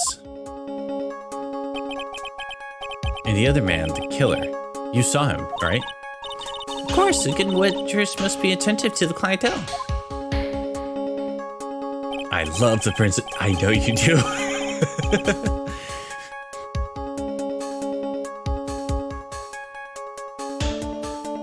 So you saw the killer, but you were found guilty of the crime anyway. How come?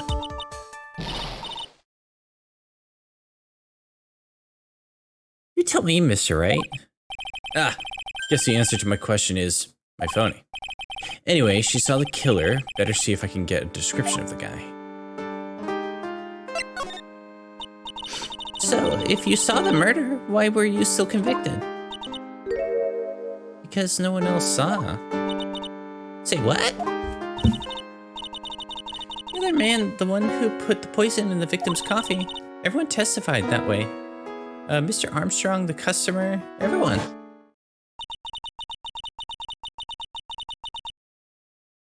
The victim was sitting alone at his table the whole time. But how's that possible? I don't know, but nobody, not one person would believe me, sir. Even Phoenix Wright, my one last hope for a fair trial, failed me. What a pathetic defense, but Granny could have done a better job. Look, that wasn't me, okay? And then, I found something, a bit incriminating in my apron pocket. What? A small bottle of poison. What? Poison? It was in your pocket? Well, I passed out when the victim collapsed. The killer must have slipped the poison into my pocket when I was unconscious. And no one else saw this other guy? No, sir. That's what everyone said, but I couldn't see how they could have missed him.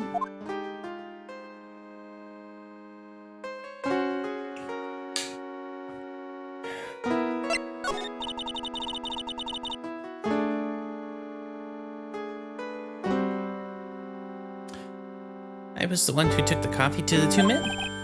Oh? And what was your impression of them? Well, when I first saw them, I kind of thought they might be in the music industry. In music? How come? Well, one of them had some sort of earpiece and an emo musician's look about him. And then there was a sample CD on the table, sir. An earpiece and a sample CD, huh? Did you get a look at the CD at all? It had a band's name written on it.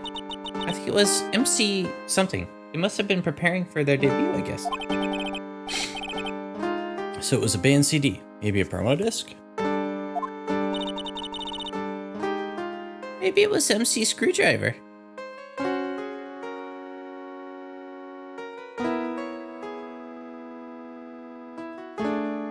All I can think of is MC Hammer.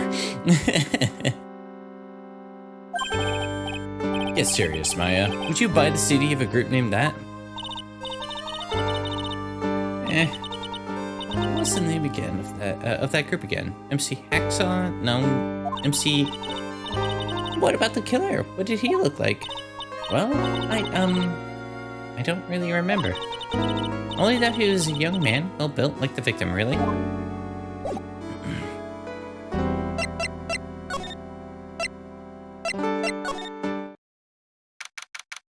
January 6th, Police Station Criminal Affairs Department. It's been ages since we came down to the precinct, huh, Nick? Looks like Gumshoe isn't around. He's got it so easy, leaving everyone else to do the work. No, he's out there somewhere. My bet is on the courthouse. He's probably trying to arrange the retrial of this case. Guess that means we should go to the detention center and chat with our killer, huh? After being convicted without a fair trial, I'm not sure killer is the right label. Wait.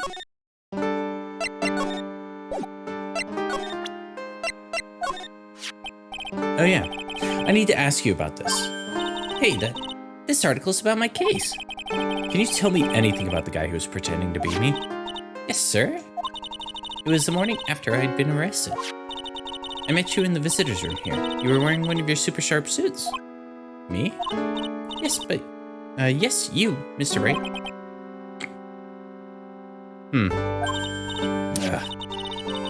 Hey, Maggie, was my evil double AM there too? No, I don't remember phoning you, Maya. Oh, so...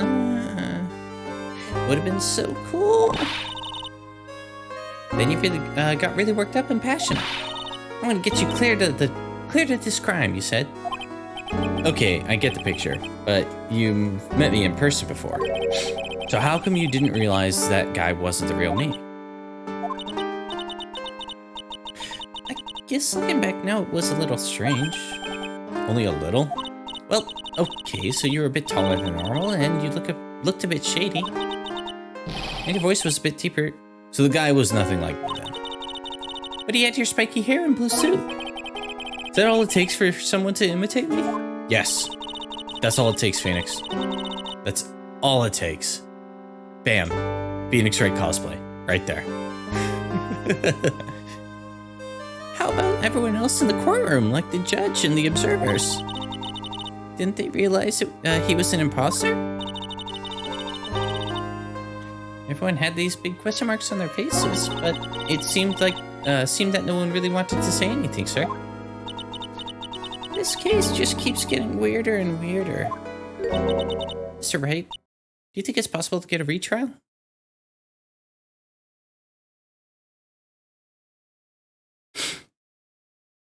Helps if you cry anytime people mention Edgeworth when he's out of the country.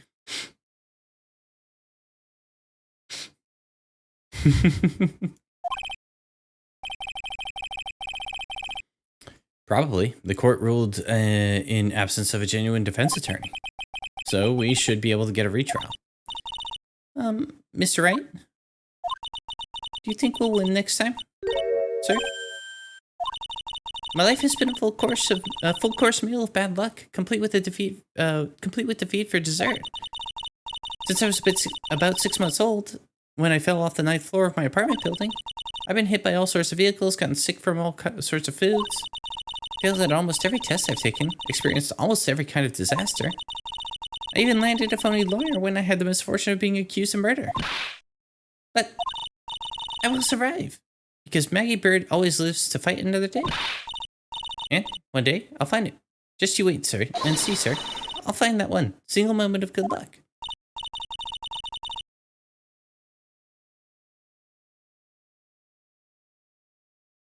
As in, Eop is really gonna pay for this one. What are you staring at me like that for? But Maya's right. Whoever it is that thought it was a good idea to use my name and get an innocent girl convicted of murder had better watch out. We'll find him. Don't you worry. We'll get Sin Eop for you. Thank you. Oh, and I'll tell you where Trey Bien is then. Right, the restaurant where the murder took place. Yes, sir. When you go, please tell Mr. Armstrong I said hi. Sure. All right, Nick. Let's go check out this restaurant and its food.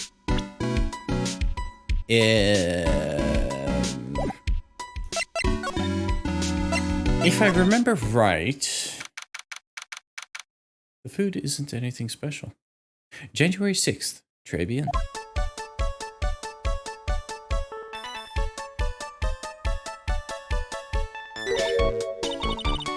Wow, look at this place. Look, more like smell. What's with this suffocating scent of flowers in here? Then again, girls like that kind of thing, right? Actually, I'm not all that into it. No one's coming to see this. Maybe there's no one here. Don't be silly, Maya. This is a restaurant, and it's open for business. Hello? Is anyone there? I don't believe it. There really isn't anyone here. Perfect. Let's get intrusive. If there's one thing here, we can... if there's no one here, we can take anything we want. Yeah, I suppose we can.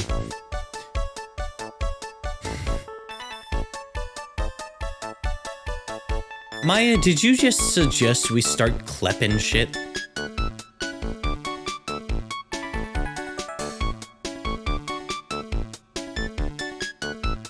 Cause I'm in.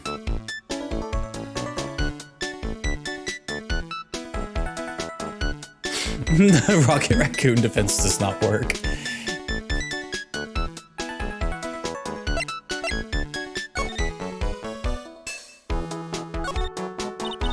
It's a rack full of fashion magazines, and they're all of them in French. Oh sure, you get to be involved in her crimes, but when I want to be involved in them.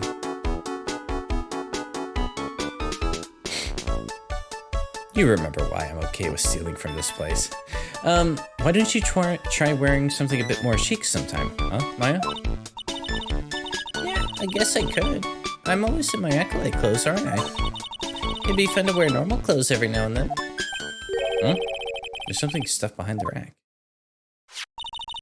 Looks like it's a sports paper to me. Hey, and look at this. Someone scribbled a little doodle on one of the pages.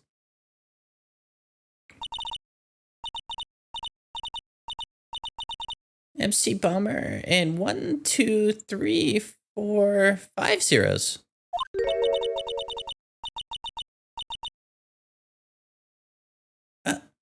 $100,000, maybe? I wonder what MC Bomber is supposed to be. This paper. It's from December 3rd. The paper is from the day of the poisoning. What? Sports paper added to the court record. A paper from the day of the murder. This has got to be a clue. I should see if I can find some more about this paper.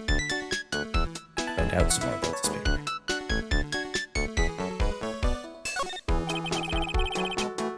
It's the restaurant's front entrance. There's a sign hanging on the door written in French. Probably says open or closed. Must be one or the other, but I don't know which one since I don't know jack about French.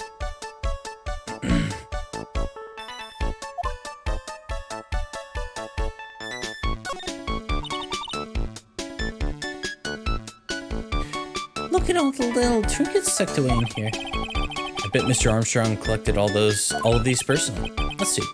A bouquet of flowers, some potpourri, and look, some fine bone china cups. I never knew you were so cultured. Come on, Maya, this is common knowledge. Any Joe Schmo knows this much.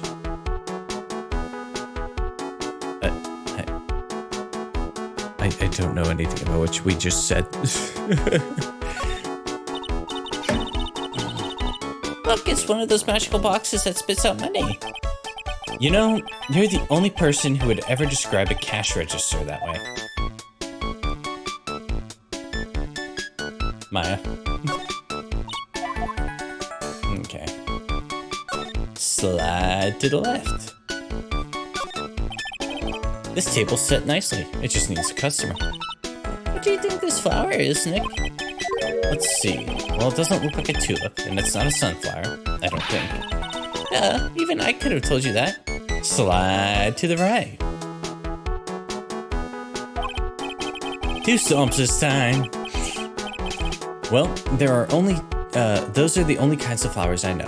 Dang nabbit, I'm a lawyer, not a botanist. 2 stomps this time. Hands on your knees, Charlie Brown.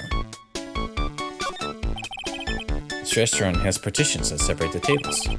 When you're seated at the table, you can only see the tables to your left or right.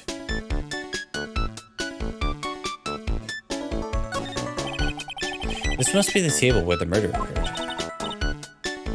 I guess so, with all this police tape around it. And that stain must be from the poisoned coffee.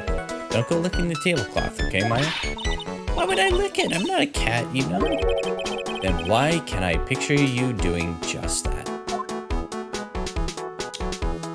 Yep. Wow, it's a beautiful winter wonderland out there. Really? Cool, I love snow. Let me see. Huh? It's not even white. It's not even snowing. Got you. I was only kidding, Maya. Nick, there are lies that are okay to tell and lies that definitely aren't. All I did was tell an itty-bitty white lie about non-existent white snow. Slide to the right.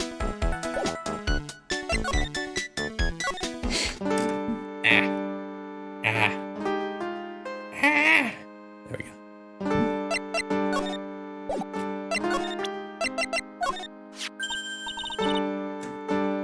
Oh, a sports paper. Let's see. Did Guts and Braun manage to defend his heavyweight title? Sorry, Maggie. That paper is actually a month old. It's from the day of the murder. And Gutson got knocked out yesterday, I'm afraid. Oh. No. I found this paper in the magazine rack at Tribune. Really? That's strange. Tribune doesn't get newspapers. Mr. Armstrong says he's not really fond of them. Then maybe one of the customers left it behind? Anyway, I want you to take a look at the, what I want you to take a look at is this scribble here. Aha! That's it, sir. MC Bomber. That was the name that was written on the CD. Just as I thought. I guess it was an MC Screwdriver after all, huh? So that $100,000 must be a down payment for a record deal, right?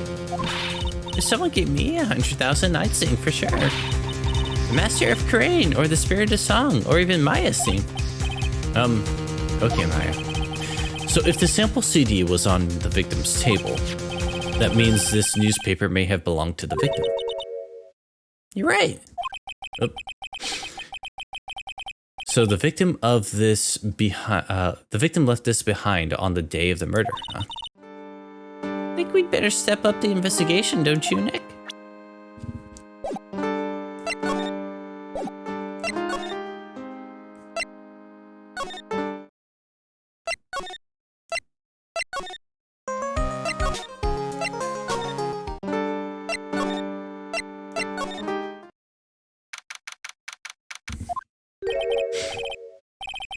Oh la la, bonjour. Welcome to La Tribune.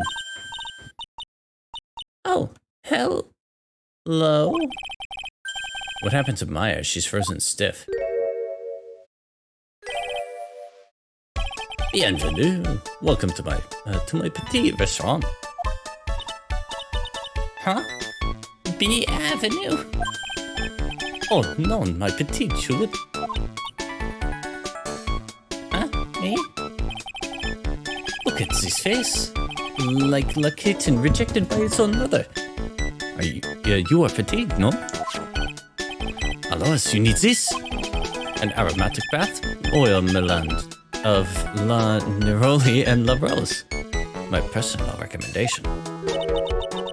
You think I need what? Wait. Just add a couple of drops of this mixture into the bathwater and voila. Will soothe your body and your mind. Simply fantastic. Really? And for the monsieur. Who? Me? Look at that face. Like the puppy rejected by life itself. You are fatigued, no? For you, monsieur, I recommend this. Oil of bergamot. And maybe a hint of... Wait. Looks kind of like Aaron enough Game Grumps to me. A little bit. I will add la peppermint and la clary sage for a fragrance exceptional. Such an invigorating recipe will bring out your delicious beauty, monsieur. My beauty? Hello. If you will be seated, I will bring you the special menu of the day. Actually, we're not here to eat. We're lawyers. My fiancé. I know this already, monsieur. Monsieur, you are the Phoenix, right? No? Yes. You know me? Oui. I never forget a man who flirts with me, especially in court. I guess he was cross-examined by a mysterious Zinnia. Looks like everyone to do with this case knows who I am already. I wonder what sort of impressions in EOP's been leaving on people, don't you? Allow me to introduce myself to you again. I am Jean Armstrong. Enchanté.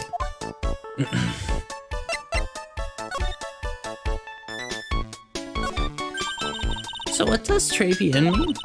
I know très, that means 3, right? Non. Très bien is français. In English, you would say, very good. Oh, very good. Oui, exactement. L'atmosphere is très bien, and la cuisine is très bien. If the food's so good, why aren't there any customers in here?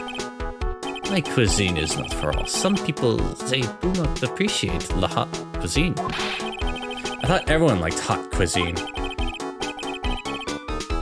Since I have lost Maggie, I do not have enough hands. So you're running this place on your own now?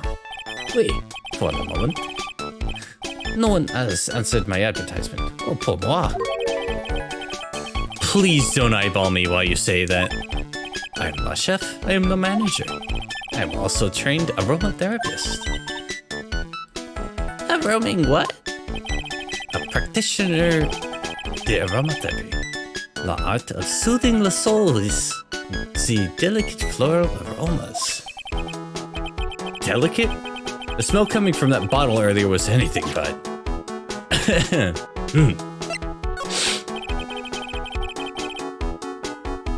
So, could you tell me what you know about the incident? Bien, makes me sad to remember it, yet I remember it so well. More than a month has passed since it happened. Yeah, I guess it's been about a month since Maggie's sentencing. I can speak? No, I can't. Well, whatever. So, it was the 3rd of last month. Just after 1 in the afternoon. A man who was in here for coffee suddenly became ill. Because of the poison in his coffee? That is the truth as I know it. It was Maggie who took his drink to him. I was in the kitchen. I heard the sound of someone collapsing. When I came out to see what it was, he was already slumped in his chair. He was dead? Mon Dieu, oui, he was dead. Maggie had passed out also.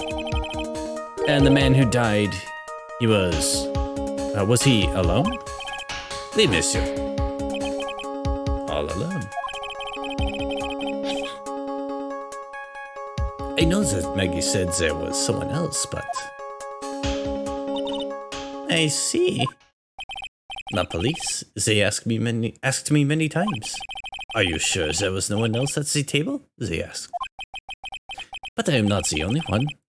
The old man said the same thing. Old man? What old man? Old man? Hey, old man. So who's this old man that you mentioned? At the time of the murder, there was another customer in here. What? Someone else saw it? It's dangerous to go alone. Take this. Does he offer the soothing scent of cavicide?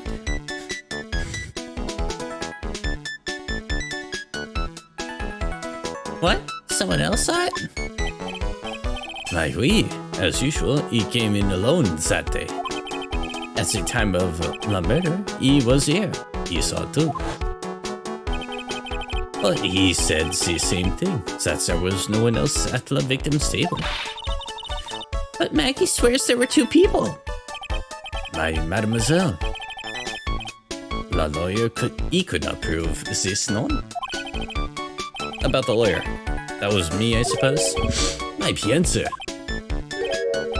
Wow, he's the first person who said it wasn't me. Don't kid yourself, Nick. Now who's the one making stuff up?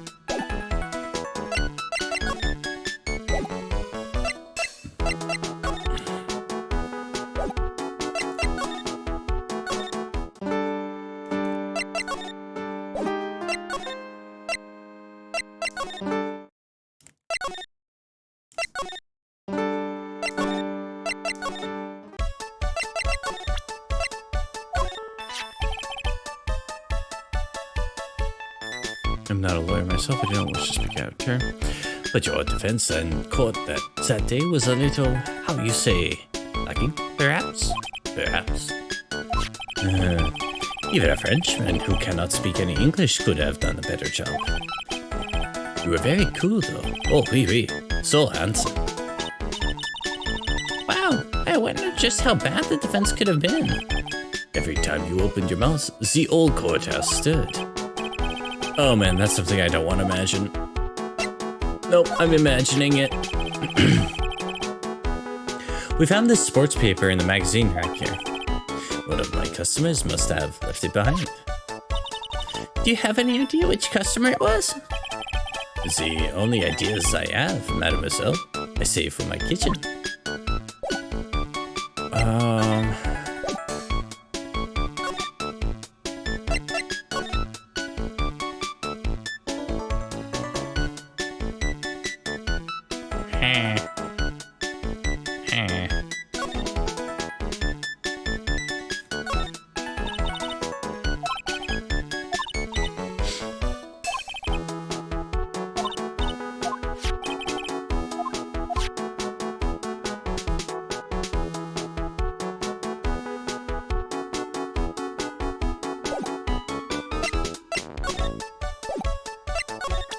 Okay. Please, monsieur, there is no need to show me that. You are Monsieur Phoenix Wright, the worst defense attorney in town. I think I can imagine how he formed this completely wrong impression of me. The last time we met, did I show you this badge? Oui, you flashed it to everyone in the restaurant. Looks like Zen Yap is a bigger fan of flashing stuff than you are, Nick.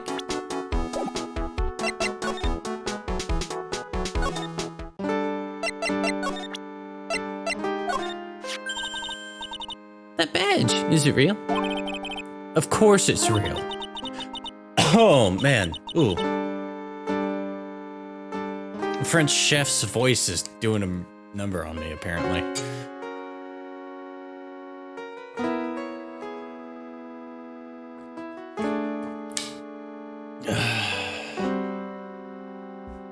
That's what they all say, but I've been duped before. Give it to me for a sec.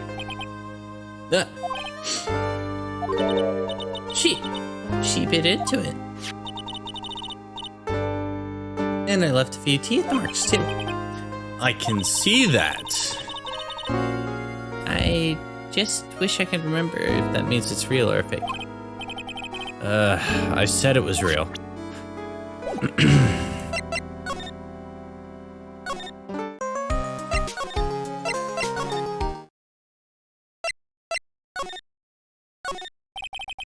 This must be the chief of detectives here. He's glued to his computer screen. What? Mask to Mask turned up at the bank. What's he doing?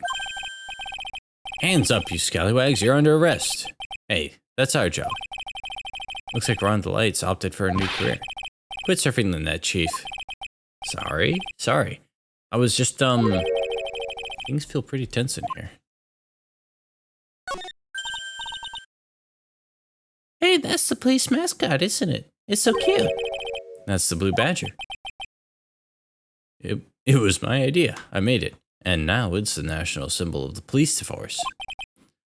So what's with the pink one? It's new, right? She's not Nick. She's a she, right, Chief? Yep. Meet the Pink Badger. So one's called Blue and the other's called Pink, but they're both called Badger? You got it. They're married. Mr. and Mrs. Badger seem to be cuffed together, Chief. You got it. That's marriage for you. Whoa.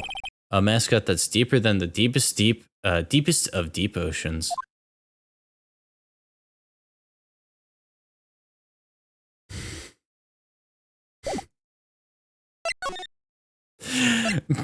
That's a concerning outlook on, Oh! I'm forgetting I can also present,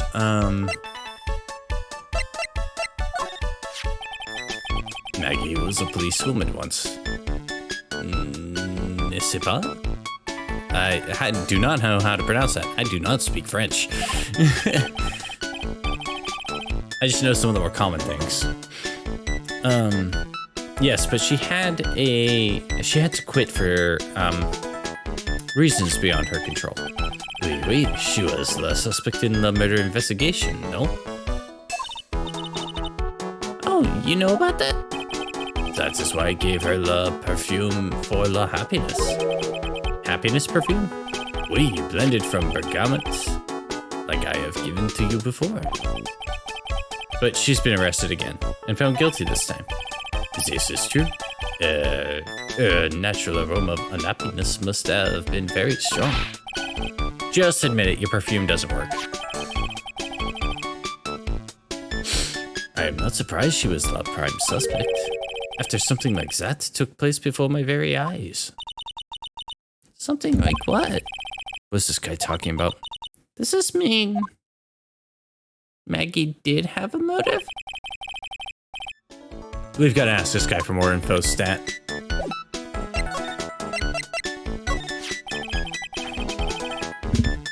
When Maggie took the coffee over to the victim, did anything happen? Oui, I suppose you could say so. So, what happened? No, it was nothing. Look, Maggie says she didn't even know the guy, but she's still been indicted for murder. The prosecution must have come up with some kind of motive. Oui, it is true. If there's anything at all between Maggie and the victim, it could be relevant. So please, tell us anything you know.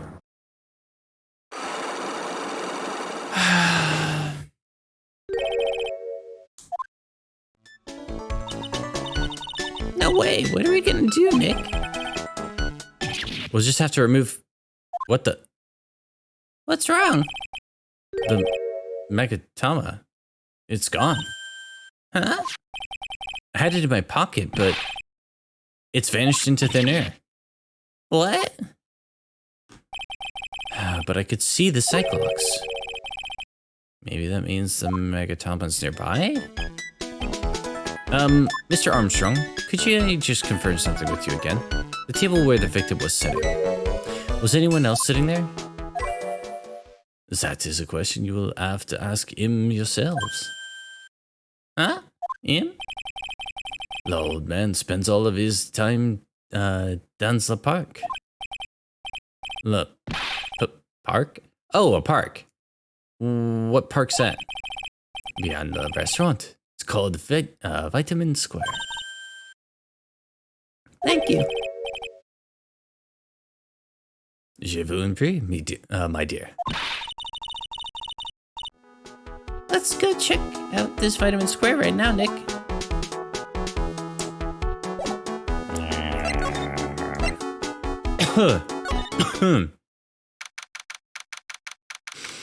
January 6th, Vitamin Square. So this is Vitamin Square. Yep, I see where they get the name from now. The fruits all scream vitamins at you. Hey, Nick. That's the guy, right? Isn't that the old man Mr. Armstrong was talking about? That grouchy looking grandpa? He's throwing seeds out for the pigeons. He's not throwing seeds for them. He's throwing seeds at them.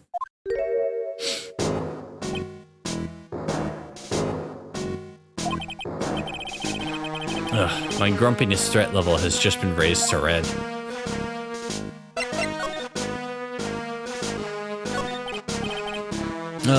Excuse me.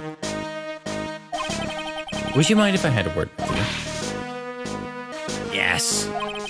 I just wanted to ask you a couple of questions. What's the matter with you? Can't you see I'm busy?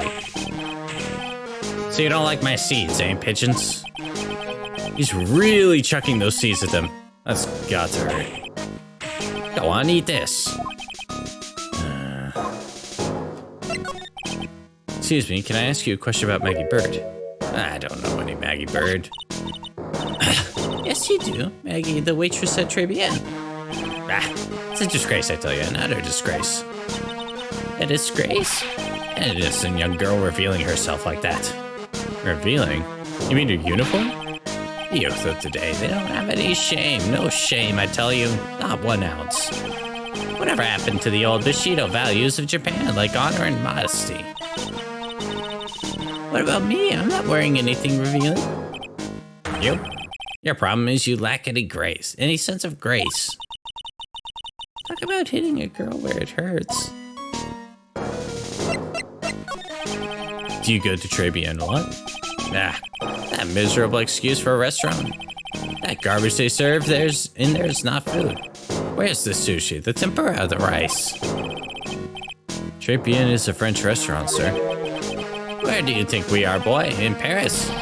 I want real food, not those snooty snacks. And what about those shameless girls? You mean the waitresses? You can see all the way up to there. There. Yes, the waitresses.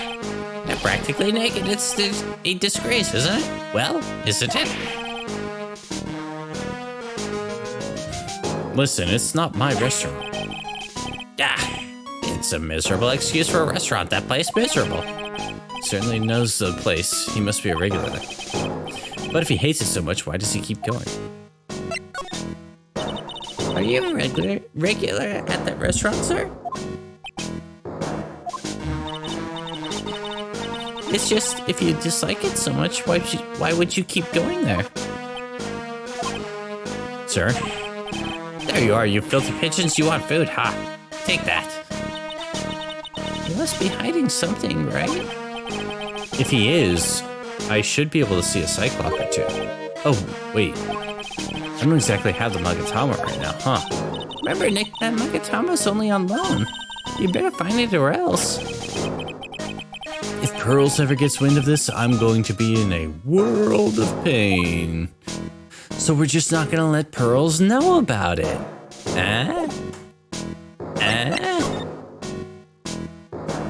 Pigeons. Hey, look, pigeons. Yeah, and heaps of them too.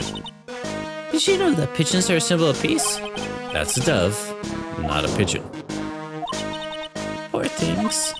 So they can't be symbols of peace and harmony just because they're gray? Is that it? You're overthinking this one by just a smidge, Maya. Here you go, Salix. All the pigeons. I used to love sandboxes like you wouldn't believe. Really? You? Sure.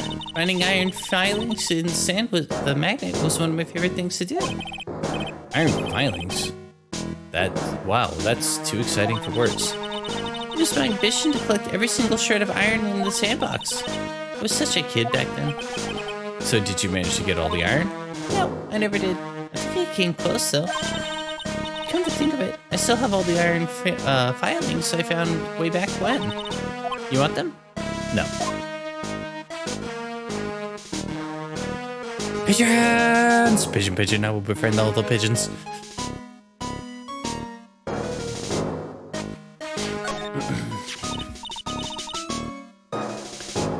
Oh, there's a magazine here. It's a magazine full of job listings.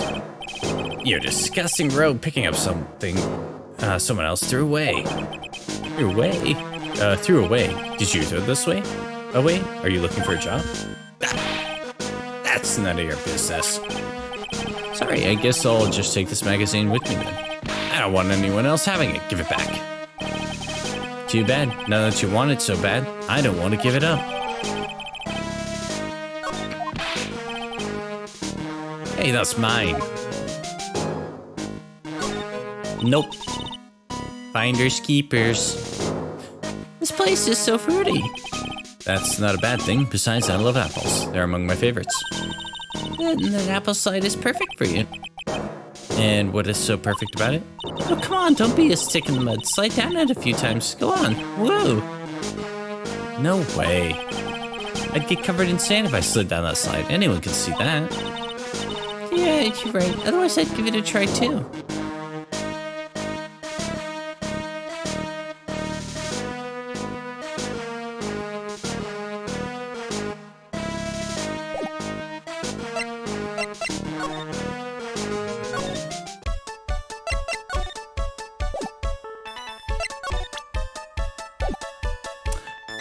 I didn't notice that I didn't have that with me at all.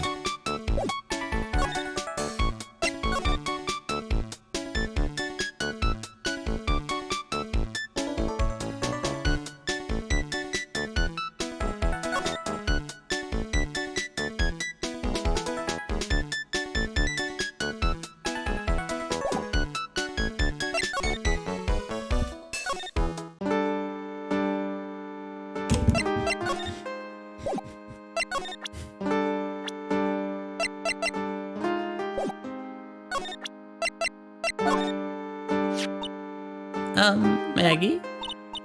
Oh, are you looking for some part-time work, Maya? Why don't you take a job at the restaurant?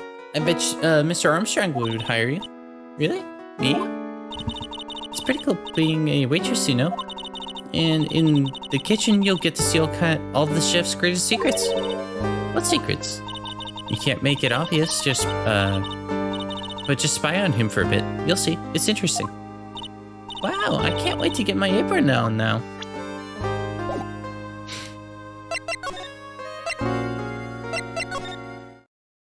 Okay, nothing going on there. Detention center. Restaurant.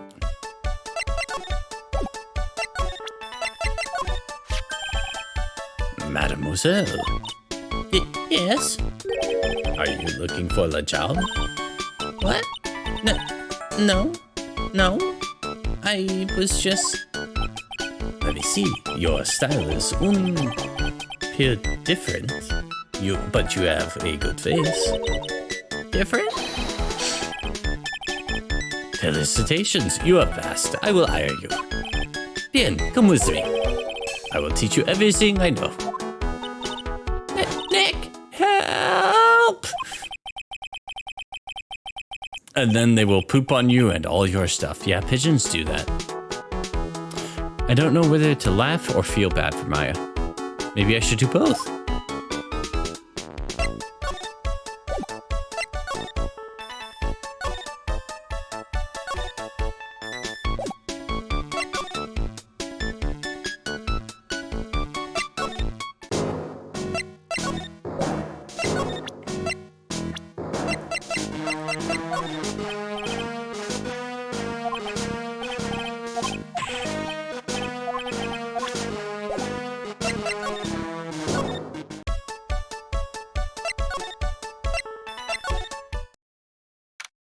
January 6th, Detention Center, Visitors Room.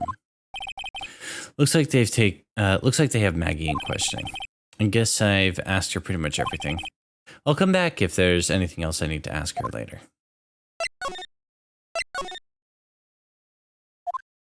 Well, pal, have you found the evidence yet? The one that's gonna find her innocent? No, not yet. We've only just started our investigation. Well, whatever you need to know, I'll give you the dirt on it. I'm putting off all my other cases for now, pal. She's really fired up about this. Oh yeah, one more thing. The retrial's been approved. Court sittings at 10 a.m. tomorrow. And Goodell's gonna be the prosecutor. Oh. Him. Now listen up, pal. If Maggie's found guilty again... Yes? I'll make sure you get locked up for good, got it?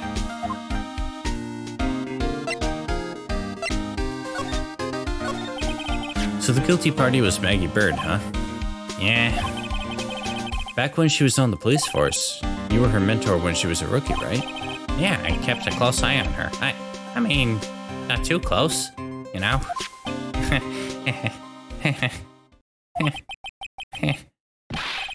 Hey, what's with the funny looks, pal?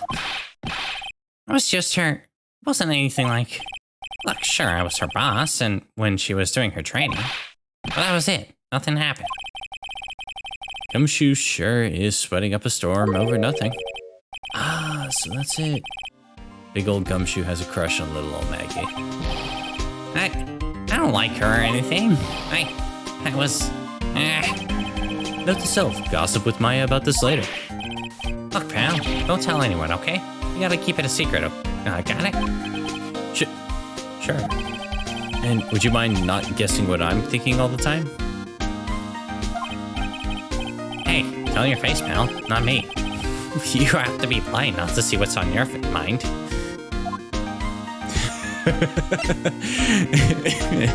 Hey, John, how's it going? Can we get a shout out for John 1? Thanks for the lurk. How did he survive that? By landing in the water, I think. Good, how's it going? It's going well. Oh. But if you got something to do, I won't keep you from doing it while you lurk.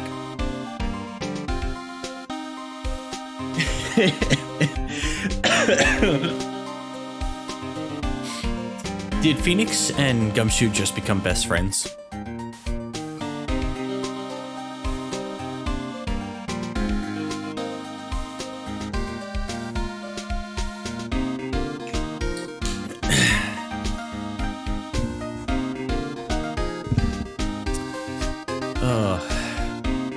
Okay.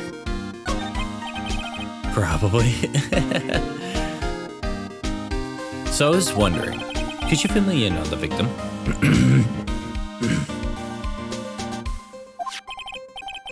Glenn Elk. He was a computer programmer. I see. A programmer. He was just a regular Joe working for a small-time computer firm. Maggie never had any contact with the guy before that day. And all she did was take him his coffee on the day of the murder, pal.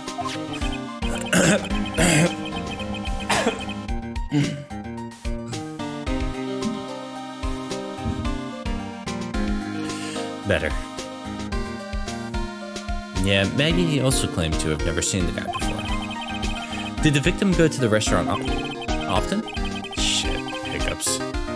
Not according to the chief. Said it was the first time he'd seen the guy. Up to the chef. A programmer and a first-time customer at that.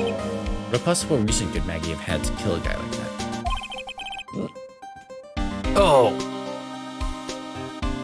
That one hurt. I'm gonna take a quick break to deal with these hiccups. I have a surefire solution. Be right back. If I type in all caps, he can hear me. Fulfill what should be the first duty of any gentleman. And introduce myself. My name is Atme. Luke Atme. Alright, we're looking at you. What's your name? Ace Detective.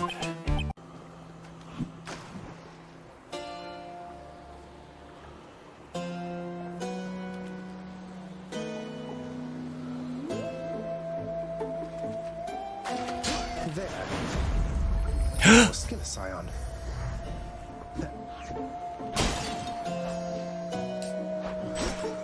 I think that was it.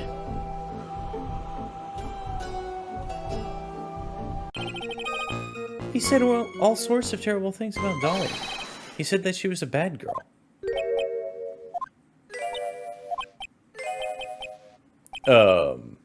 Is that all? Yep. Well, Miss Faye, you heard him yourself. Yes, that would be the defendant's lover, Miss Dahlia Hawthorne. What is his obsession with calling people lovers? We shall have to discuss this strange lapse of judgment after we achieve our victory.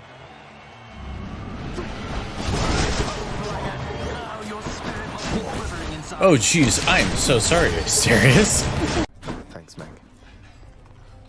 Here's all I caught. Nice. Use them wisely, my friend. Is that a knife?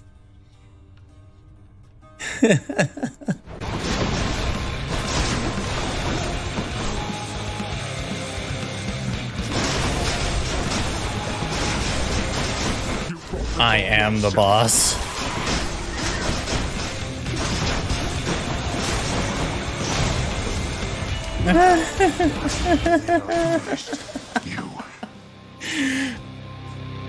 That was so disgusting. I was much stronger once than this.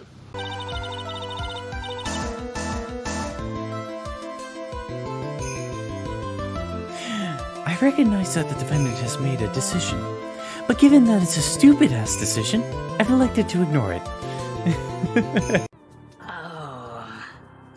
Tiffany started to say the strangest This run's already things been worth lately, it. Red Blood. You wouldn't happen to know anything about that, would you? We've been giving her speech lessons. Oh, don't fret. I was just trying to help her expand her somewhat limited vocabulary. Stay out of her head. You really think she's got something to learn from you? Learn to shut up from her.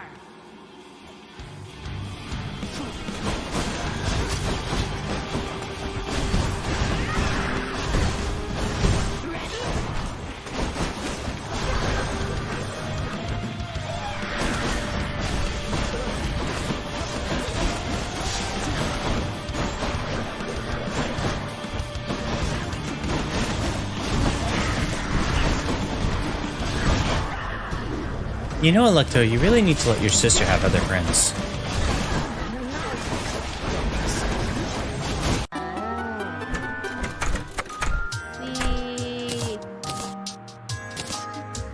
Wait, there was a traveling merchant. What the heck are they? Oh. Wow. That's amazing.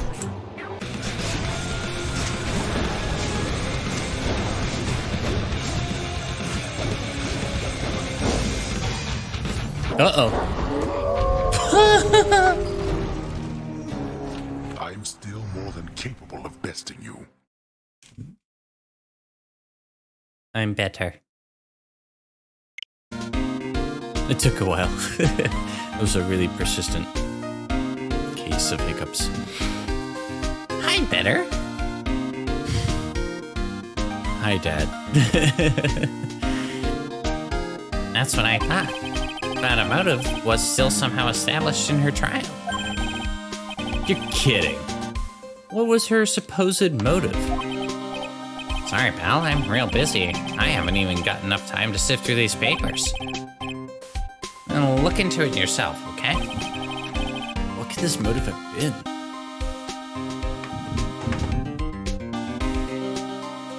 Thank you.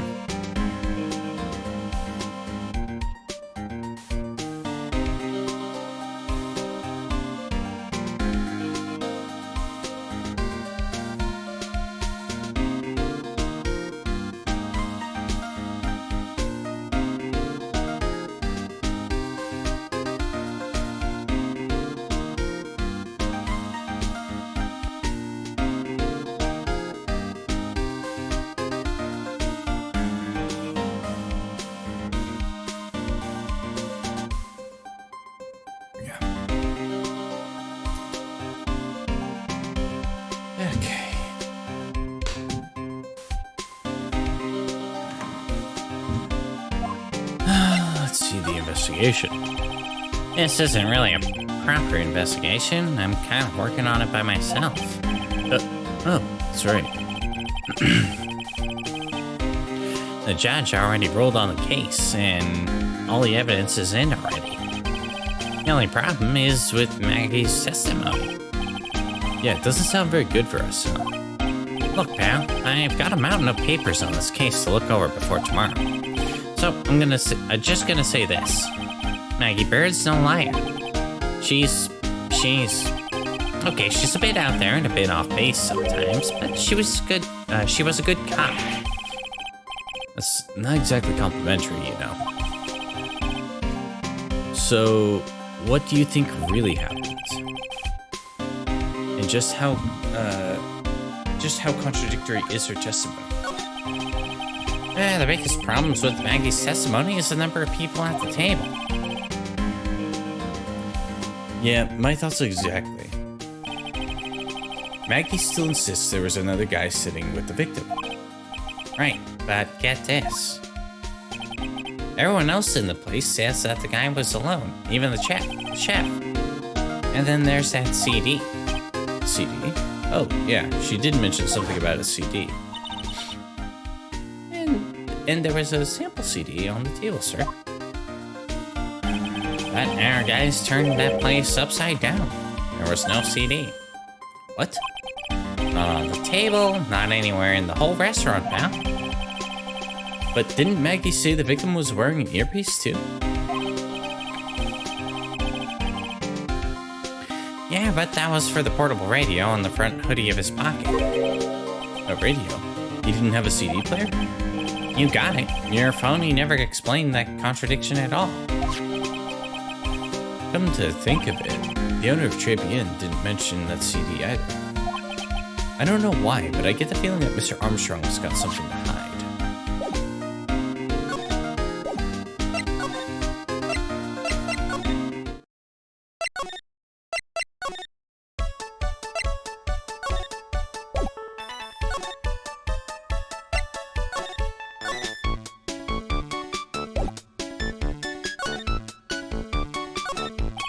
It's a rack full of fashion magazines, and they're all in French. Ugh, all the clothes in these are absolutely atrocious. Some of them have been circled in red. I really hope Mr. Armstrong is not thinking of buying those.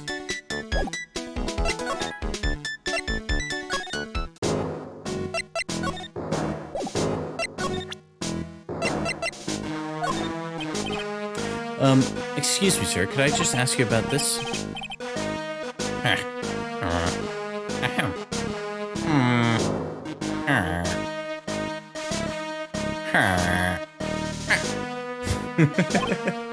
Sir?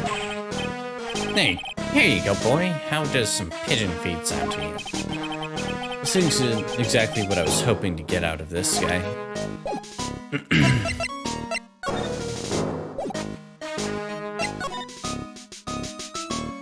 Where is my badge? When I think back to when I was young, I wonder what I found so great about playing in a sandbox.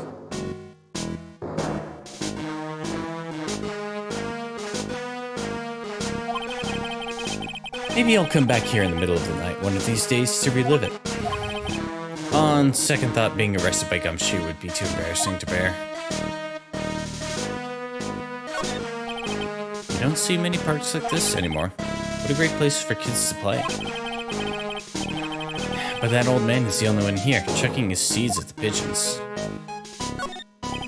The pigeons are so busy pecking at the seeds they don't notice anything else. Seeing those birds eat with such intense focus reminds me of Maya when she's scarfing down a burger. This is where I found that job listings magazine before. A guy like me carrying around a magazine like that kind of gives the wrong impression.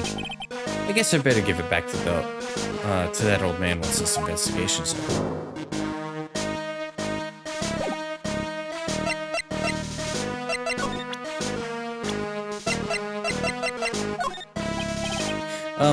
Excuse me, sir. Could I just ask you about this?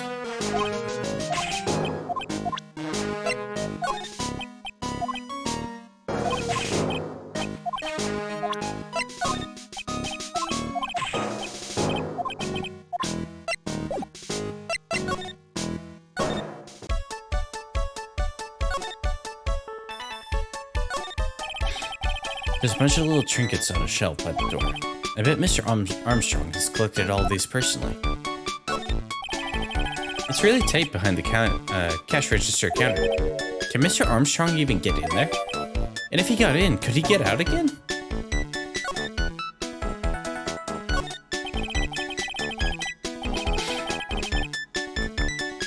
Mr. Armstrong must be a pretty big neat freak. He already has his table ready to go. Now, if only the food in this place was edible. This must be the table where the poisoning occurred. The stains tell the story well. The whole area is cordoned off with police tape. I guess it must still be under investigation. A month later? Really?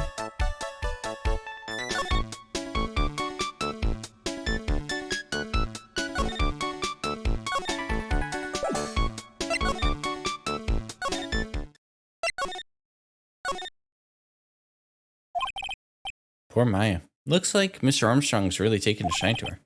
I suppose I'll just have to let her work at the restaurant for a while. I'll go pick her up from Trebian when things have cooled off.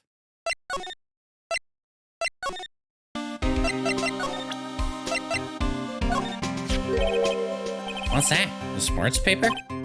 Yeah, I found it in the magazine rack at Trebian. It's dated the same day as the murder. You may be onto something here. And take a look at this. See, there's writing here? MC Bomber. Hey. What is it? I've heard that name somewhere before. Yeah, MC Bomber. Wow, he actually seems to be thinking for once. Ah, that's no good. I can't remember. And he goes back to being the gumshoe we all know and love. Hey, pal. I'm gonna borrow this paper for a bit, okay? I want to get a handwriting analysis done on this scribble. Handwriting, huh? It'd be good to know and know more about that in any case. Thanks, pal. I bet this'll turn out to be an interesting clue. What do you make of this? Sorry, pal. All I can do is think about Maggie at the moment. No, I didn't mean it like that. I mean... You don't have to explain. Really. I wasn't at the trial myself. But I asked this one detective who... I wasn't at the trial myself, but I asked this one detective who knew... I know how your defense was. And what did he say? He started off by saying I'm at a complete loss for words. But he must have found some quick because he went on about how bad you were for an hour. But... He said you sucked so much it seemed like you were trying to get Maggie found guilty. It looked like I was trying to get Maggie found guilty?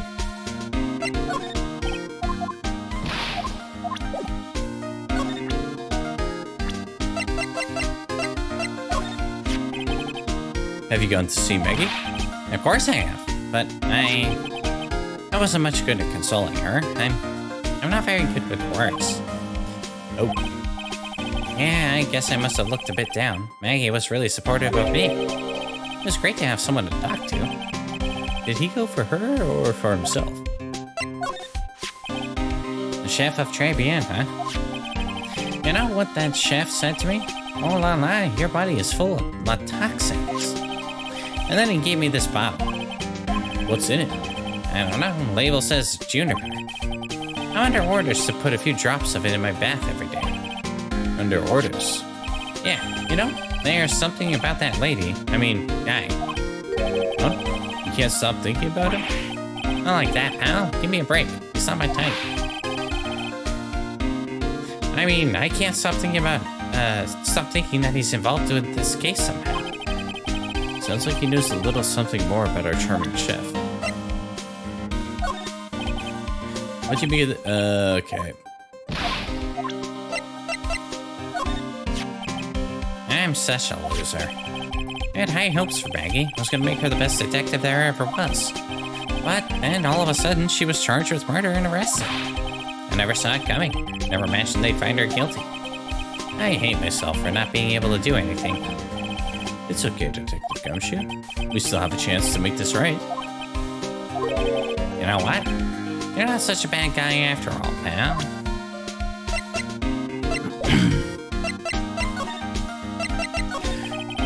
So what exactly is it that caught your attention about the chef at Trebian? It's, kind of hard to say. The guy's probably not even connected with the case anyway. Hey, come on, detective. Didn't you say you'd give me the dirt on anything? Well, this sort of stuff is kind of unimportant. It has to be stuff, you know? Look, how about this? You go to Trebian and investigate the place yourself. And if you find out anything suspicious about the guy, you report back to me, okay? Don't suppose I get a choice in this, huh? Guess I better find out more about the chef and Trebian. Then report back to Gumshoe. Oops. Should've gone here. Then here. Progress. The scent of flowers sure is strong. It's almost making me dizzy. Hi. Oh, hello. Bye. Who was that just now? A customer? She had a sort of dark aura about her. Ah, welcome. B Avenue. Wow, what a cute voice. Oh, it's just you, Nick. Maya. Well, how do I look? Maybe you should quit being a spirit medium. Nick. Nick. No. No.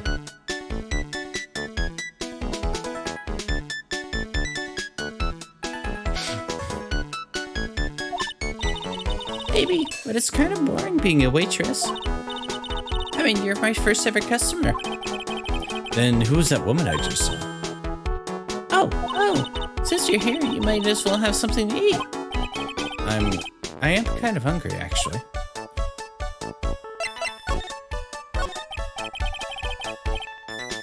So, how do you like your new job, Maya? I never knew there was so much to do for a waitress to do.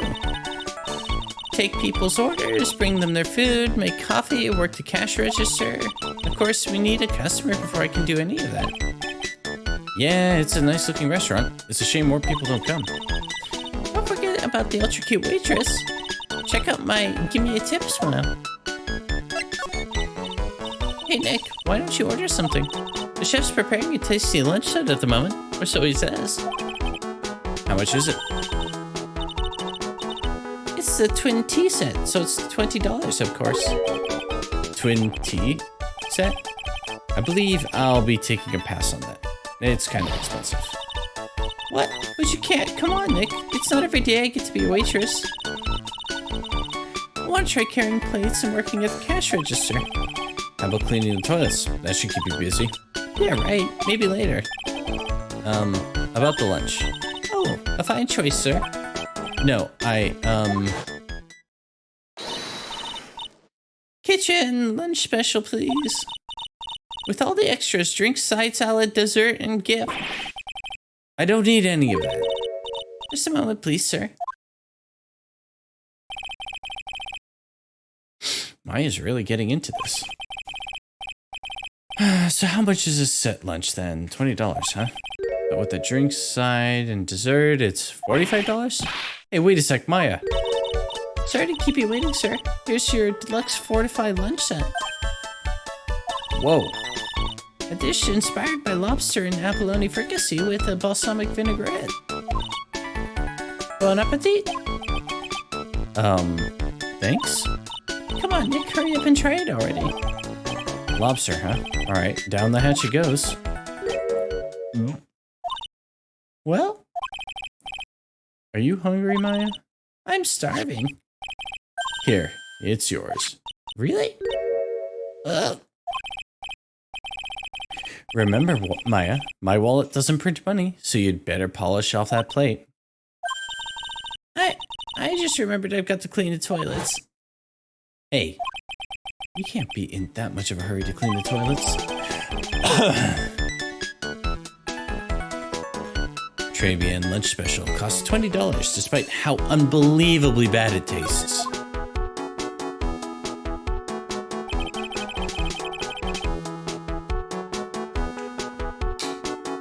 How does that guy manage to make good food taste so bad? Hey, Hey, Nick, you want to take a peek at the kitchen? The kitchen, huh? Not a bad idea.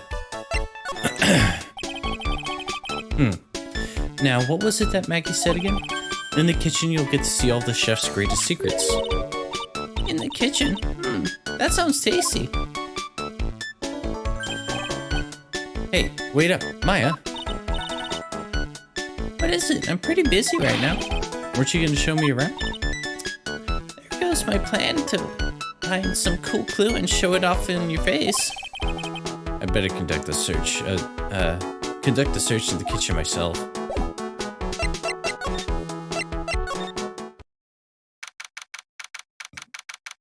January 6th, Trebian Kitchen. And here it is, the famous Trebian Kitchen. It's my first time in here too, actually. There is a weird atmosphere in here, that's for sure. Mr. Armstrong will be back soon, so we better search quickly. Chop chop.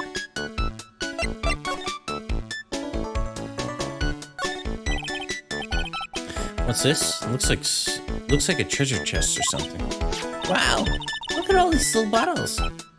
Oh, they're aromatherapy oils. He's got so many, they're overflowing onto the floor.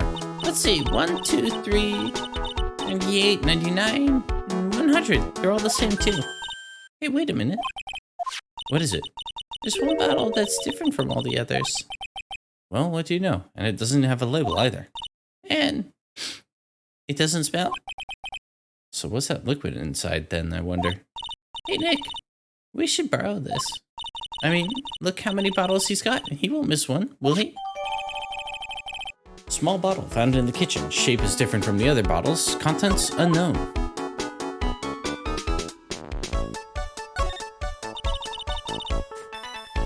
Now this is one large mirror. I bet this is where he makes himself look pretty. There's a book on the dresser. Clarice Armstrong's Bedtime Literature. Not exactly a Pulitzer Prize material, is it? Looks like a collection of poems he's written. Poems? Cool. Read one out. And say it in your best French accent, with intensity, okay? Okay, here's one. It's called Printemps. See two of them like actors from a film. See coffee still underdrunk. Sweet nothings over too soon on that Sunday morning. The foolish cocktails so delicious. Take the last sip of your tea and I know what I will do. I must lie to you. I must. Huh? That's it? Yep, that's a poem for you.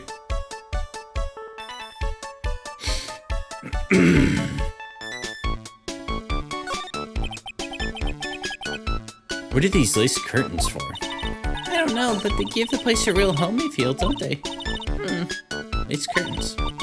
You know, if I was cooking a cooking pot, I'd be perfectly happy to sit on a shelf under those. How do you respond to something like that?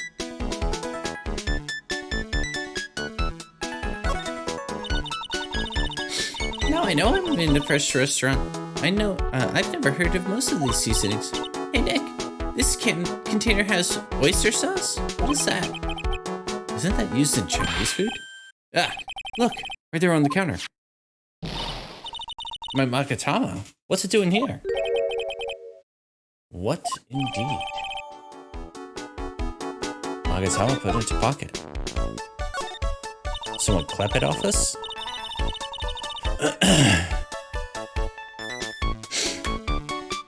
Now I know. And look at these knives. They look really sharp. I'd like to see how one of these slices through a cheesecake. A cheesecake? You don't exactly need a sharp knife for one of those, Nick. No, but... That smells good. Something's bubbling away nicely in that pot. Must be the lobster and abalone fricassee with the balsamic vinaigrette. Isn't that what I just ate for lunch? Maybe.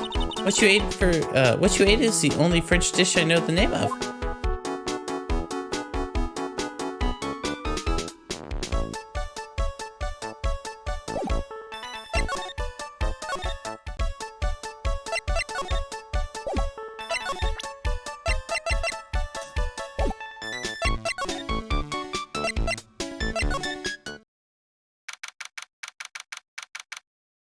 January 6th, Vitamin Square.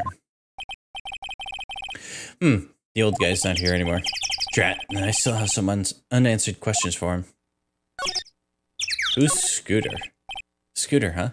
Who'd leave it right in the middle of the park like this? The wheel guard and the light are busted. Exit must have been an accident. It's totally wrecked.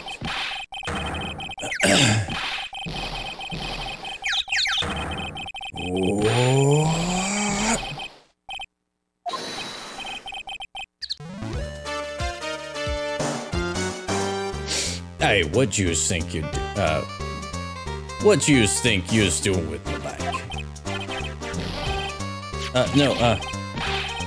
You's been messing with my new Wright? Is that what you's been doing? You're right. You's gonna pay for this. It wasn't me, I was just passing by. Hey, then who's the one that covered my saddle in crap, huh? You's gonna pay. You catch my drift. No, wait a sec. I'm not a pigeon, so I couldn't have done it. A wise guy, yeah? I oughta beat you so hard it'll feel like yous were smooching the express train. Uh-oh. Yous better watch your back. This ain't over. I'm gonna round up a group of lawyers, and then yous gonna pay. Actually, I'm a lawyer myself. What you say? I'm Phoenix Wright, this ace attorney at law. Phoenix Wright? You saying you, Phoenix Wright? Yeah, I am. Adios, I'm tired. Alright, take care. Get some rest, man. So you a wise guy too, huh? Because I'm Phoenix Wright, the one and only. What? Out of my way, I gotta cruise. He's gone. Surely that guy wasn't my phony, was he? He wasn't anything like me. Guess I better make a note of the scooter.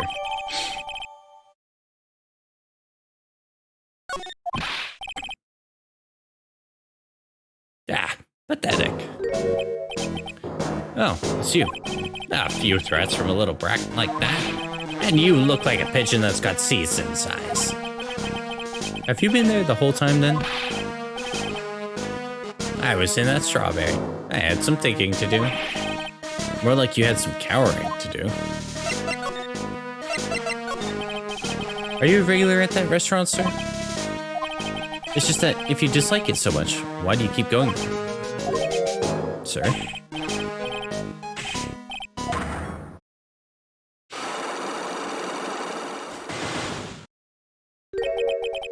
I knew it. This old guy's got something to hide. But what could it be?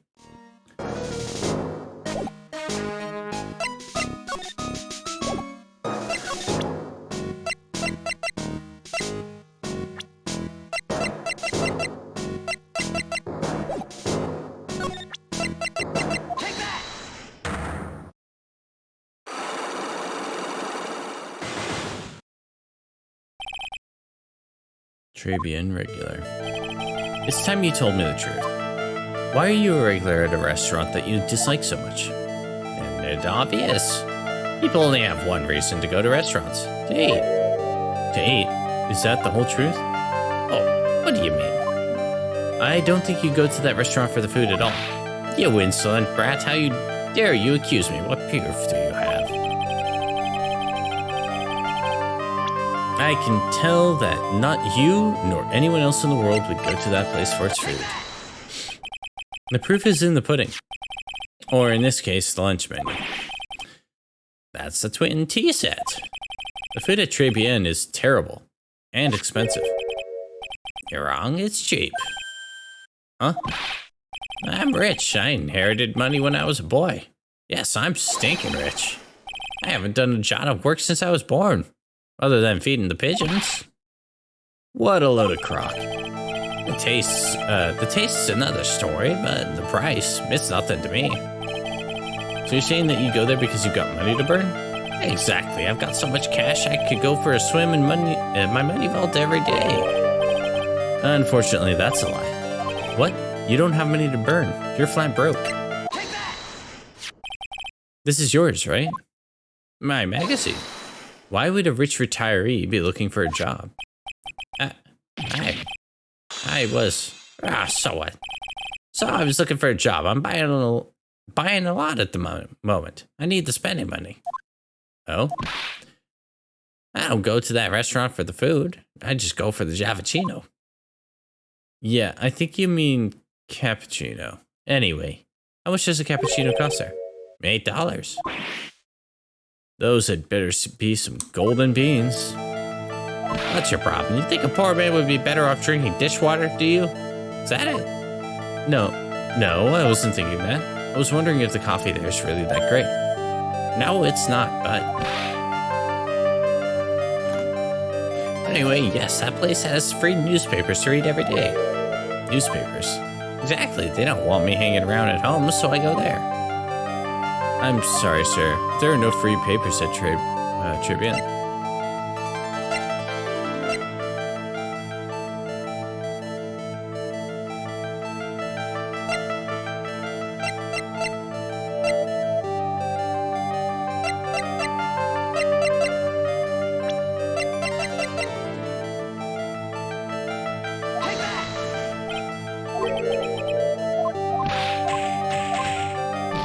Okay, I don't think I have the evidence for it yet.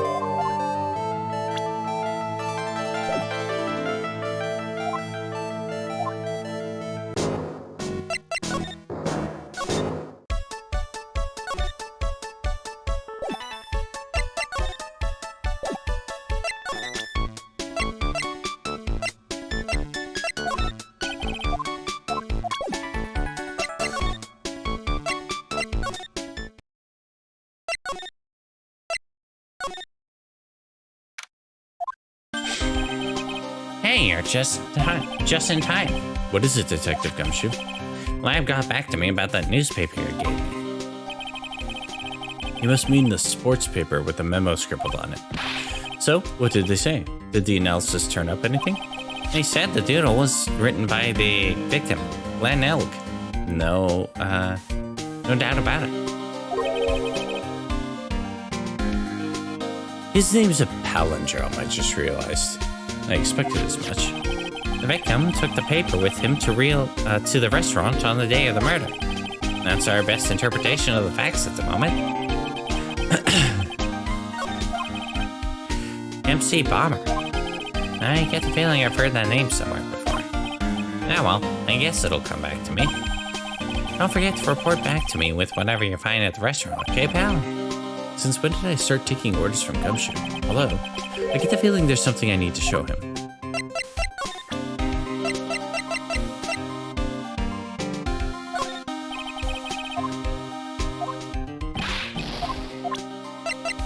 What's this bottle? You got one of those aroma bottles too, huh? Only this one doesn't smell. Huh? I don't get you. This was mixed in with all the other aromatherapy bottles, but it's not the same. It doesn't even look the same, wouldn't you agree? A cologne bottle that doesn't smell, huh? It smells like a skunk to me, pal. Mind letting me borrow that bottle for a while? I want to send it to the lab for analysis. The victim was poisoned, so the contents of this bottle are pretty important. Small bottle given to Gumshoe. I had a hunch there was something funny about that, Chef. You suspect Gene Armstrong? I've got that guy's number, so I know what his secret is. It must be the same secret Gumshoe was talking about before. I guess I'd better fill you in on the details. About this Armstrong guy's secret, I mean.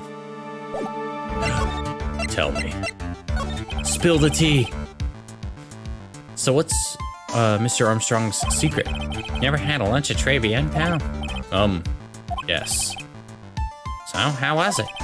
To put it nicely, it was inedible. Hey, don't worry about being nice around me, pal. You and I both know the reason the place is so empty is because of the food.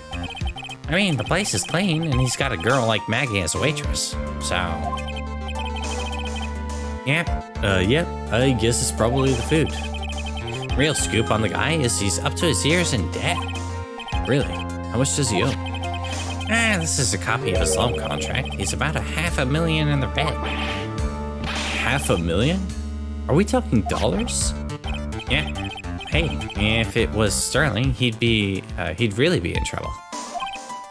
Sorry, that figure just took me by surprise.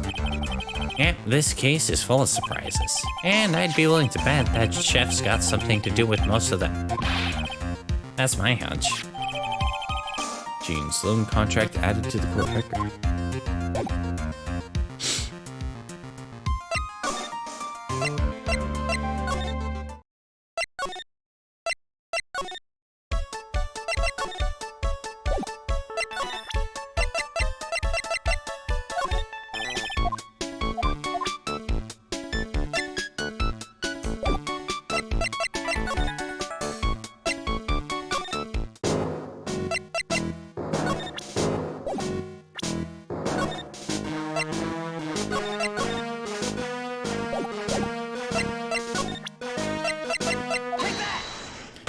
Okay, let's see. Do we think I've got enough evidence to actually get him to break these locks? Oops. Shit.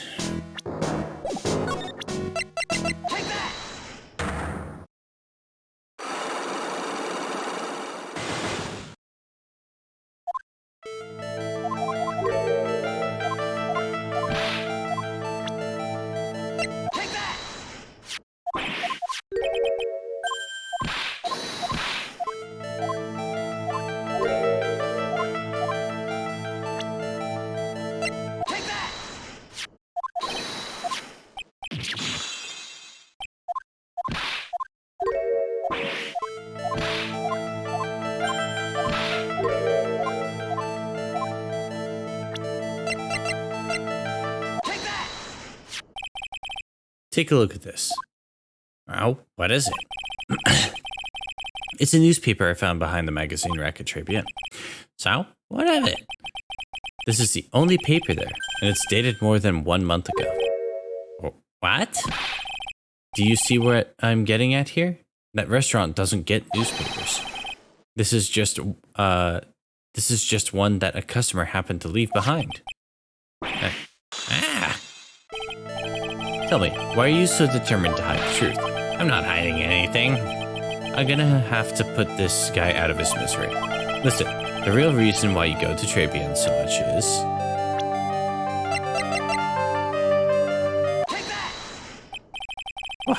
What are you asking me about that girl for? She was the waitress at Tribune. Therefore, the answer to the mystery of why an old man would drink expensive coffee at a terrible restaurant is the waitress. But I don't recognize that face. And you're probably telling the truth here. Because you weren't looking at the girl's face, but at her outfit. Well, it's the truth, isn't it? You became a regular at the restaurant because of the waitress's uniform. That uniform is all you can think about, isn't it? I can't take it. To you, that waitress was your... Enough, please, no more. Stop saying that word. Stop saying waitress. Stop it, stop it, stop it.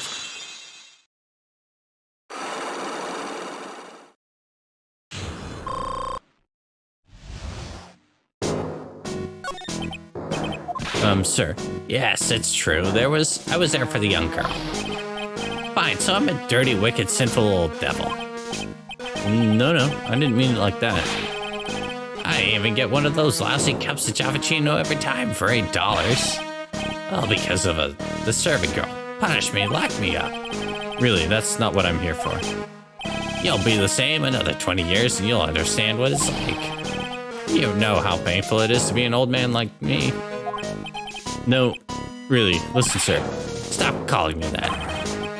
I have a name, you know, boy. Show some respect, huh? I'm Victor Kudo.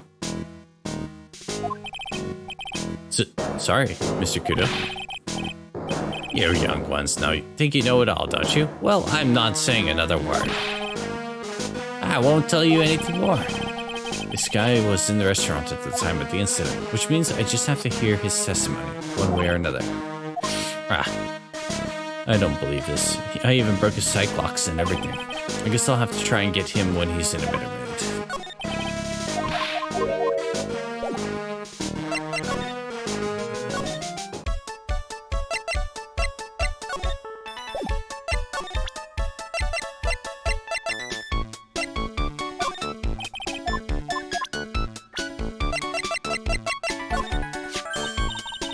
Oh, is that old man? Is he still feeding the pigeons? Yeah, he fed me as well. I got a bunch of those seeds in my eyes. Oh, ouch. Hey, Maya, would you mind coming with me for a while? Huh? Me? Why? There's something I really want to ask that old man. Sure, okay. I'll just get changed. Nope, hang on. Can you go like that? I guess? Phoenix. Sir. You again?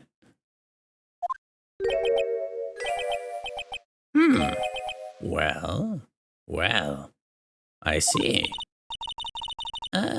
Nick, his eyes are burning into me. It's okay, I think it's going pretty well.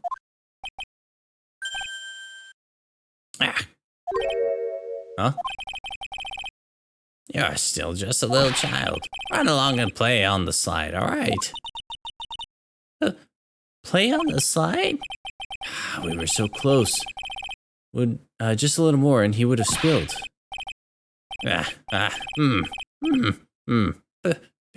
Pigeon. How can we crank this guy?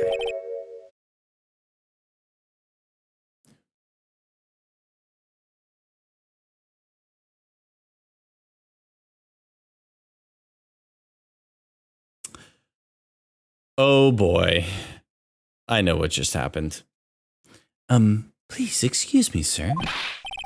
Quiet, can't you see I'm feeding the... Yep, there it is. Mia? Well, God damn it, old man. If you don't mind, sir, I'd really love to talk with you. Yes, of course, certainly. I'm Victor Kudo. Even from beyond the grave. Wow.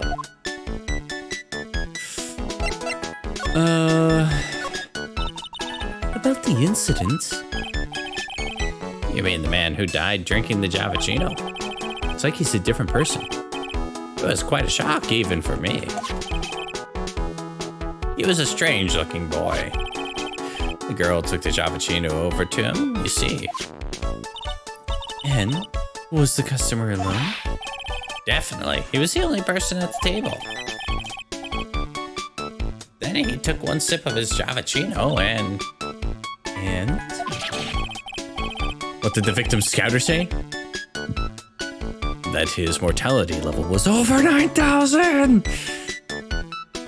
And he said something like, "Rah," and then collapsed dead. Oh, how terrifying. You're so good at listening, aren't you? I'll tell you anything, whatever you want to know. Careful what you promise there, Kudo. He certainly seems to be telling the truth now, but it looks like Mr. Kudo didn't see this other man either. Do you like the food at Trabian? Well, of course, I'm really quite a sophisticated man. I was a young businessman once, you know. Set up a casino in London. Really? How interesting. Eating the food at the restaurant really takes me back to my days in France. What a lovely story. London's in England, not France. Oh yes, France is wonderful. I'd love to show you around the city sometime. It's too much. I can't take it. I want France. I can't believe Mia's laughing at the guy.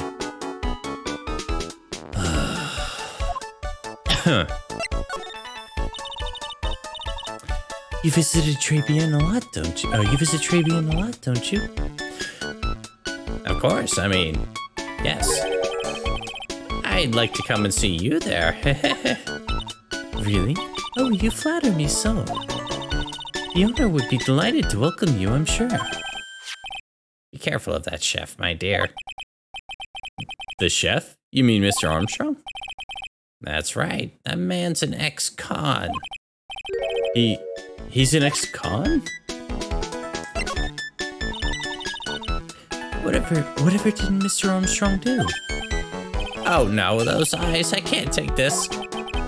Mia's really got this guy eating out of her hand. He steals things from his customers. From his customers? Gloves, handkerchiefs, little things mainly. He's a pilferer, so you be careful around him, my dear. Are you sure about this? Of course, he was arrested for it once. I was there when it happened, having my Javachino. He really is a regular. Let me write you a little haiku about it. A haiku? A Japanese poem. It'll explain all you need to know about that chef. Convicted before a wicked man or woman. Repeat offender. Victor Kudo. If he takes anything again, you let me know. If it's not too expensive, I'll buy you a replacement. Poor guy, he couldn't do enough for Mia. Okay, Phoenix. That's about as much as I can do to help. Thanks, Mia. We got some really important information thanks to you. Honestly, I can't believe Maya called me for something like this.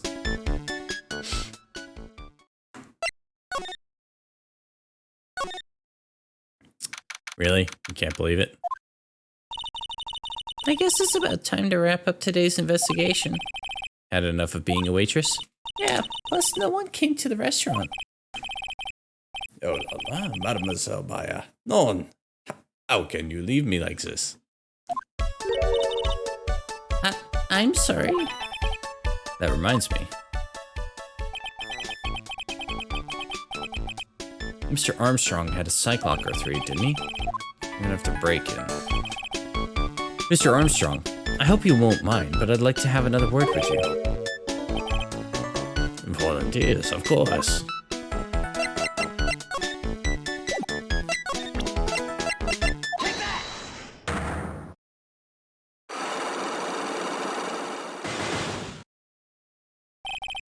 Maggie's motive. What is happening? I do not like this horrible feeling. I have to know the truth. What happened that day?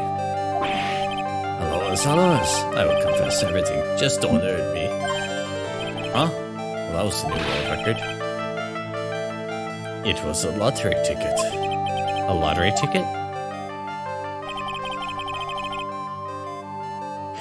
The man who died here had a lottery ticket for $500,000.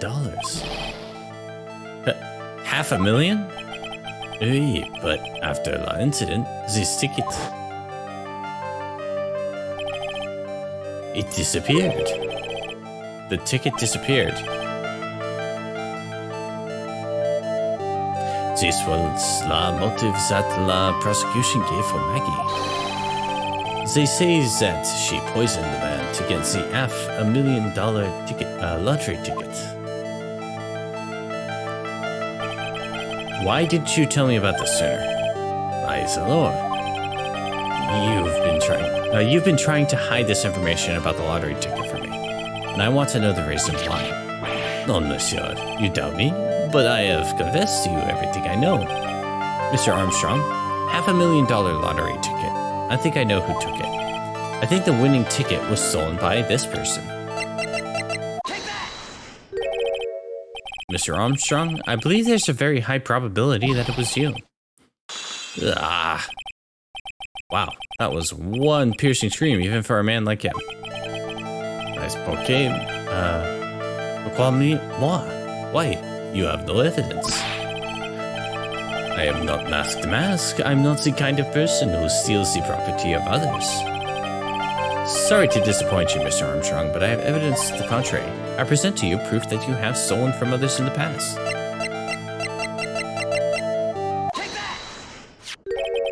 What is this? A poem? Oh, monsieur, you know me so well. I adore poems. Please read it and put some feeling into it. Convicted before a wicked man or woman. Repeat offender. I'm sorry to have to bring it up, Miss Armstrong, but you've been arrested for stealing from your customers before, haven't you? Mon Dieu.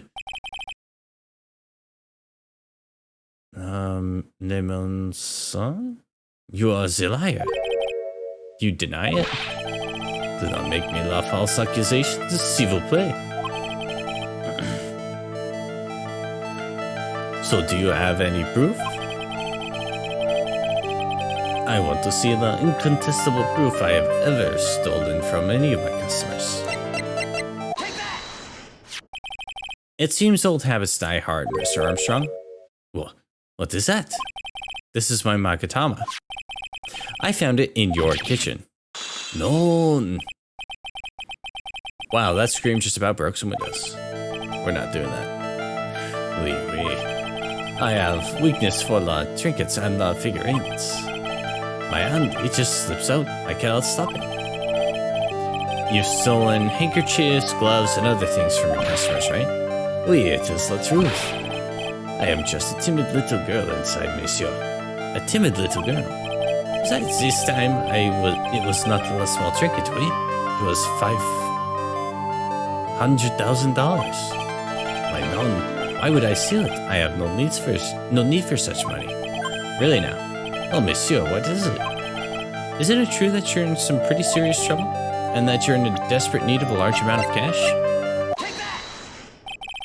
This restaurant is deep in the red, isn't it? You have a loan to the tune of $500,000. That lottery ticket would have wiped out your debts. Well, Mr. Armstrong, what do you have to say for yourself now? And there's the scream.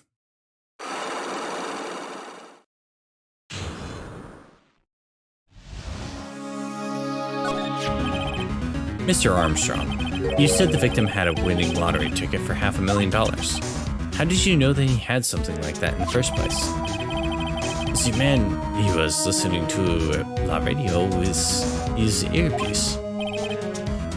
Maggie said something about that too. Winning winning number was announced on the news, I think. All of a sudden, he exploded.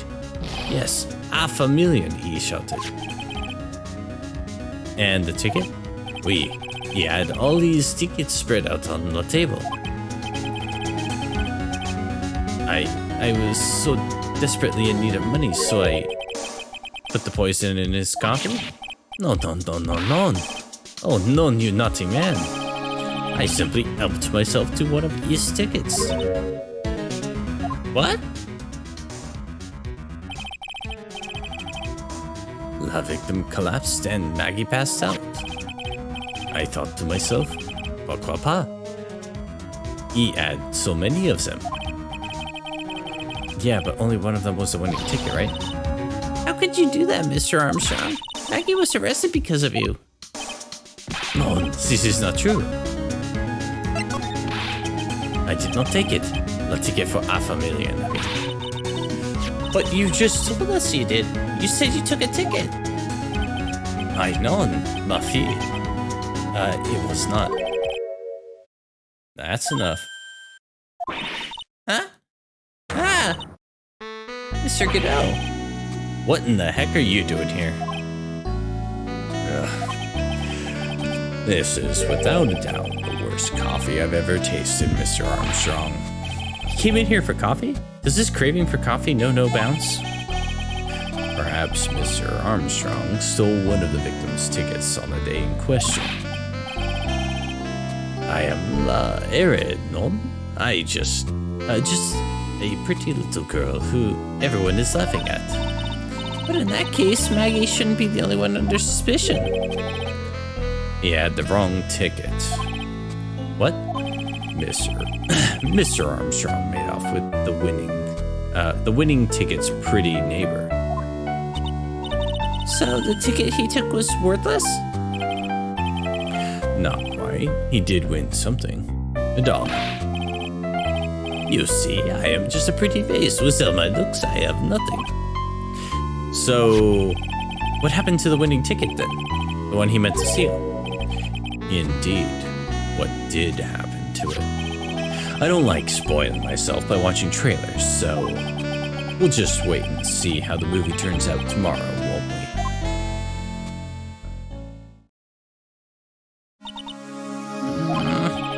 we? Voila, you too. Time to laugh at La Pretty Little Airhead. Looks like we won't be needing this note anymore. Victor's note thrown into the trash. Looks like we've got a new mystery now. Namely, where did the winning ticket go? I've got a bad feeling about this. Well, anyway. We can't let Maggie suffer any longer for this, and certainly not again. $500,000.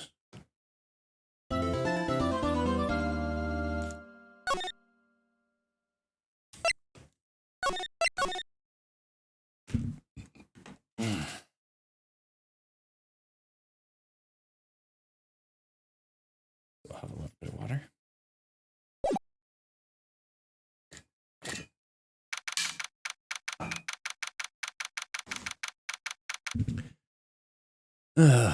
Let's see. Oh, I see. I guess I should have expected this. Nobody saw the other guy, huh?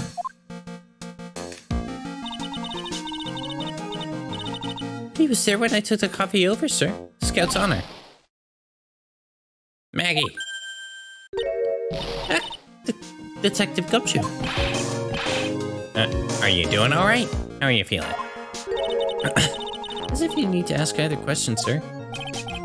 Don't let him get you down, Maggie. And don't forget to eat well, okay? Happy Saturday. How you doing, Psychotic? Roger. And you? Yes? You'd better square this case away, got it, pal? Maggie's innocent, you hear? If you screw up, then I'll be doing some squaring away myself. Squaring away some paperwork for your arrest. I think he's serious. Hey, detective, you're on our side for once, right?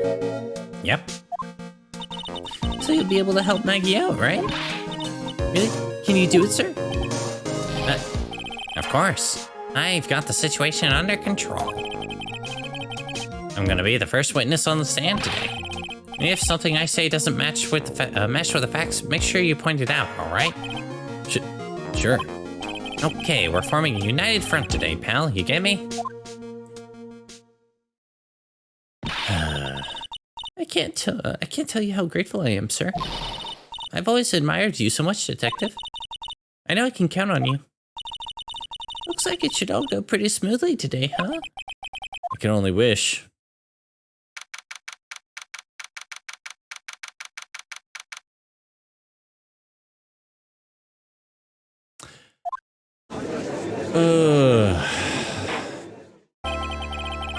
Court is now in session for the trial of Maggie Bird. The defense is ready, Your Honor.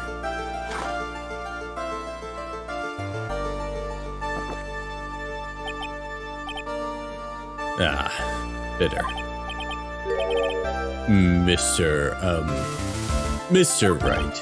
Yes, Your Honor? What's wrong?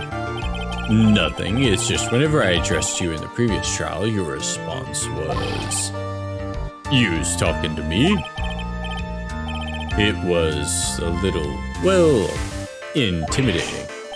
No, that wasn't me. That was the phony Phoenix. I see. So our trusty Phoenix Wright is back with us now, is he? Our trusty? So, Mr. Godot, your opening statement, please. Mr. Trite, whether you're a fake or the real deal, we will find out soon enough through this trial today. But I can already tell you I'm the real Phoenix Wright. I wasn't questioning whether you are Phoenix Wright or not. I was questioning whether you had studied law or not. That's what I intend to find out. There's no denying it. Behind that mask is a man who really hates me for some reason or another. As everyone is aware, The court has already given its verdict on this case once. Therefore, I won't stand for irrelevant testimony during this retrial. I don't think anyone in these games has studied law.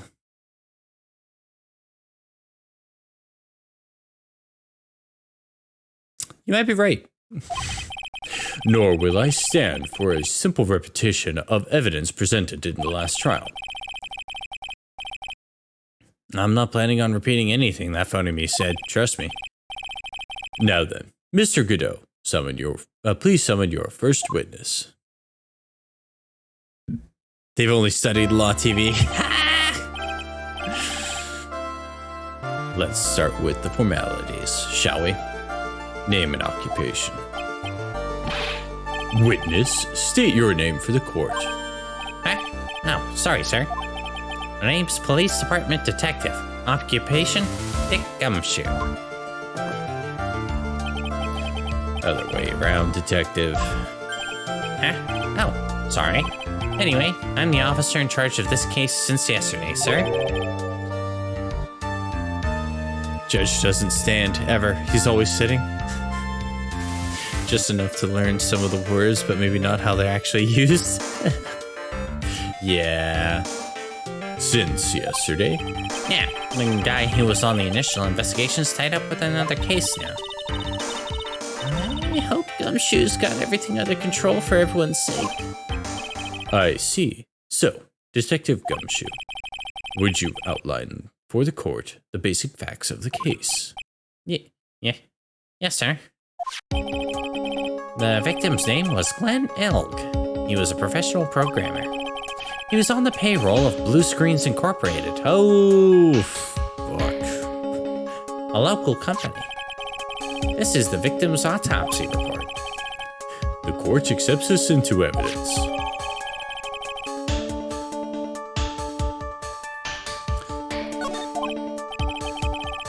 Unfortunate name for a programming company, indeed.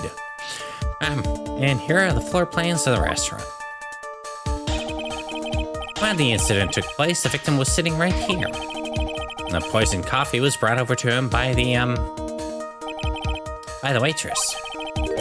The waitress being the accused? Yeah. The victim died from poisoning almost immediately after he took a sip of the coffee.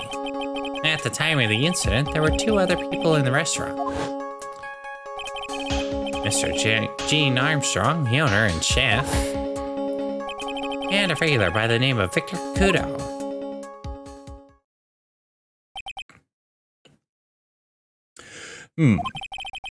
It still seems to be a very straightforward case to me.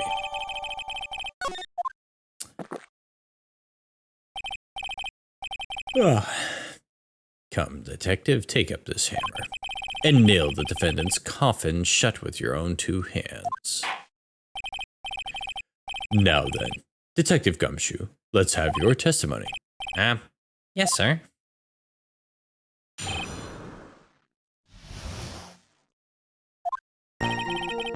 When the incident took place, the victim was alone at his table, sir. We understand the guy, Glenn Elg, was listening to the radio at the time. Traces of the poison were found in his coffee cup. And what we found was potassium cyanide. That stuff really packs a punch.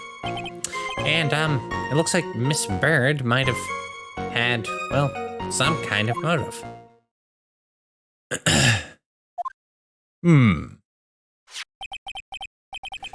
Using the dark aromatic depths of coffee to conceal the poison. Classy lady. The facts of this case seem to be ironclad. Mr. Wright, I would ask you to begin your cross-examination, but... Yes? Please no intimidation tricks this time around. Is that understood? I already told you that wasn't me.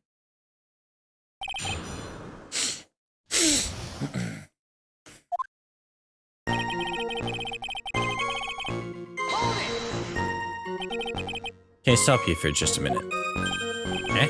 What is it? Did I say something that contradicts the evidence? He's so desperate for that to be true, he's practically crying. Your testimony just now doesn't match the testimony given by Miss Bird. She claims that there was another man at the victim's table.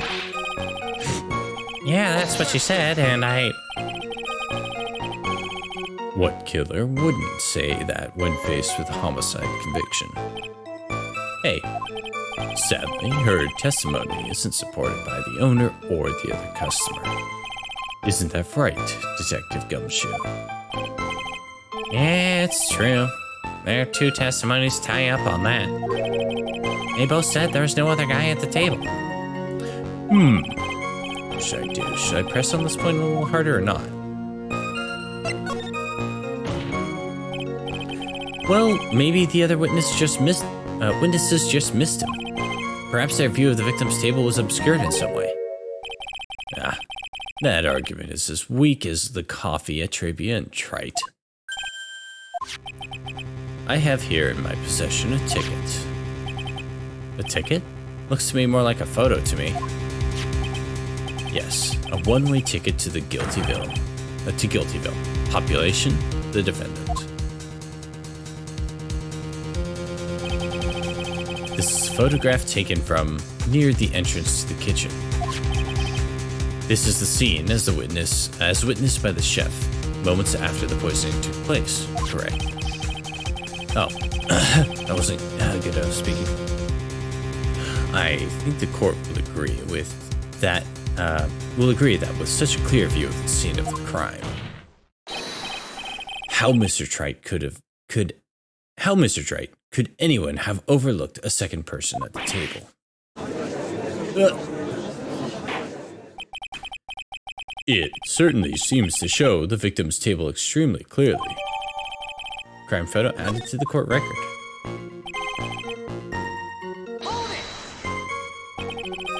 He was listening to his radio, you say? Yeah, he had a portable radio in his chest pocket. Aggie told us that too, didn't she? Something about how one of them had some sort of earpiece? What should I do? Should I press him on this point a little harder or not? Might as well. And what was it that the victim was listening to on the radio, Detective Gumshoe? Huh? How should I know? Thanks a lot. We're now one step closer to the middle of nowhere. This isn't going very well, is it? Detective, could you perhaps tell us about the poison and how it was used? So, traces of poison were found in the coffee cup and nowhere else? Not sure I get you, pal. Was the poison a liquid or was it a powder? If I had to put it in layman's term, I would say it was a powdery substance. So the poison could have been in anything that was on the table. Sugar, salt, pepper.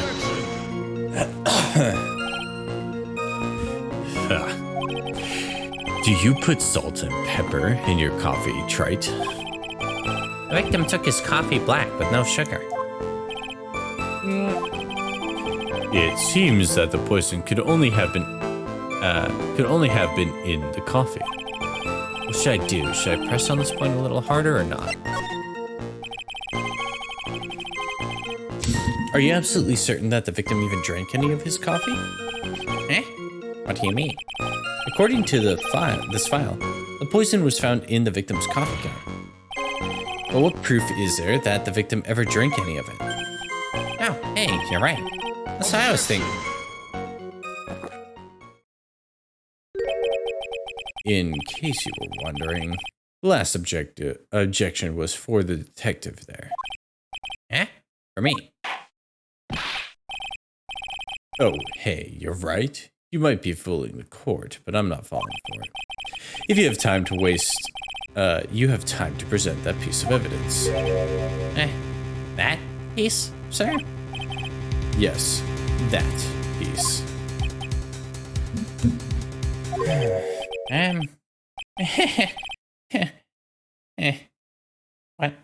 What piece was it again?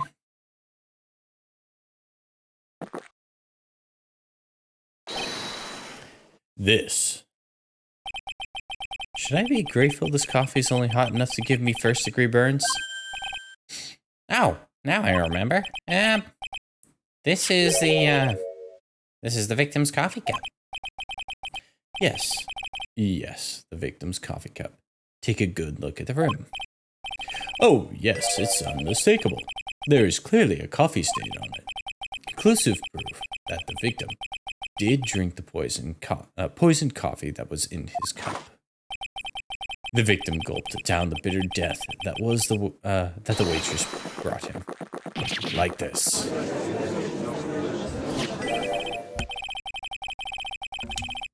For the record, the only prints on the cup were the victims and the defendants. Caffeinated assault. How you doing, Queenie? Can we get a shout out for Golan? Please and thank you. Coffee contained potassium cyanide covered in the victim and Maggie's fingerprints. Upon further investigation of this cup, we found a certain chemical substance.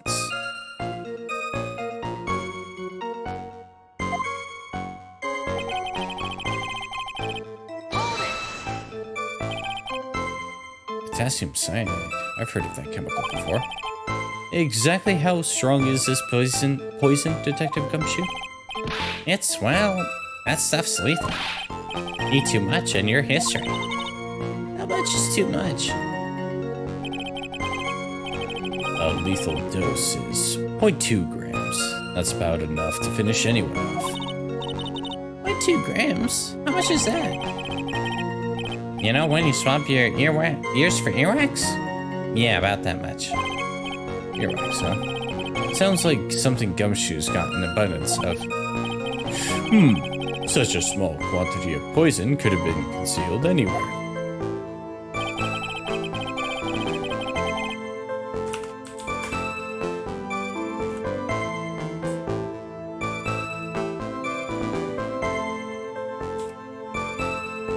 There we go.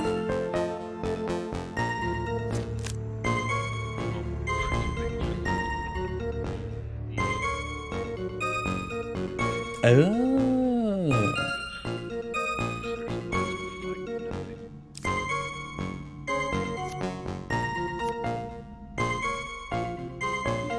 Wait, which game is that?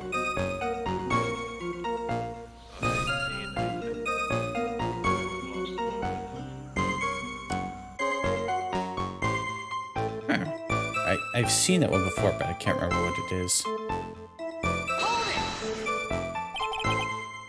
Some kind of a motive? Yeah, but if you ask me, it's been blown way out of proportion. You know what my golden rule is, Detective? Chuck out a bad cup of coffee. You can always get another. Hand of fate, yes. Huh? I don't get it. I'm saying we can always get another witness on the stand if we have to chuck you out. So stick to the facts, Detective. Now then, what was Miss Bird's motive? Come on, Gumshoe.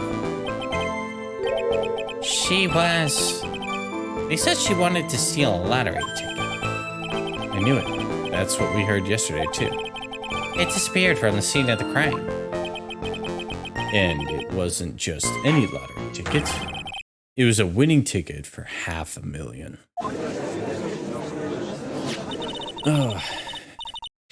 How you doing tonight, Quivon? Mr. Armstrong knew about the ticket too, didn't he? He stole the wrong one. Then, is it possible Maggie stole the winning one? What should I do? Press on this point a little harder or not? Wait a minute. The mere fact that the lottery ticket disappeared in no way implicates my client. Ah. I have here in my hand the very ticket in question. That's the $500,000 lottery ticket? One of the female police officers found it when she was conducting a search of the defendant. What? Good. Relaxed and caught up on some games events. Nice. Order. Order! Ah, she's quite a lucky bird, our little waitress. I'm doing well.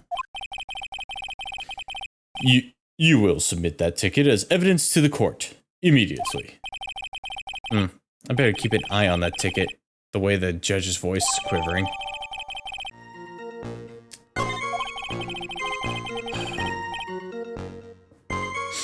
This ticket was presented to the court in the previous trial too, but it feels heavier somehow. $500,000, you say? It's just a scrap of paper. What matters is where it was found, Your Honor. And that's on Maggie's person, unfortunately. That's enough. The facts of this case seem overwhelmingly clear to me. The defendant had ample opportunity to commit the crime of which she is charged. Furthermore, it seems beyond reasonable doubt that she did indeed commit this crime. I like an old man who knows the score. There is also the matter of the $500,000 lottery ticket. That alone provides a very credible motive. I mean, for that sum of money, even I might be tempted to bend the rules. I don't mind an old man who's weak to the siren call of money. Not good, Nick. The evidence against Maggie is starting to pile up fast. Yeah, that's because the court ruled guilty once already. I'd say it's about time to wrap up this repeat performance with one final decisive piece of evidence. He's got more evidence against Maggie? This is the apron the delightful Miss Bird was wearing at the time. Well, that's not the cleanest apron I've seen.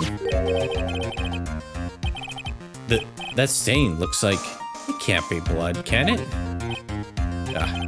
It seems the star of our play was a little flustered, and somehow spilled coffee on herself. Coffee? That's not exactly the first thing that caught my eye. Of course, the coffee stain is isn't the most interesting thing about this apron. No, there's something that stands out even more. Something else? I presume you mean. Of course, I'm referring to the pocket. The pocket? A search carried out right after the incident uncovered this. Potassium cyanide, the very poison used by the killer, was in her apron pocket. A bottle of poison in Maggie's pocket. Yeah, and Maggie's prints were the only ones on it. What? Order, order, order. The court will accept these items into evidence. Apron added to the court record.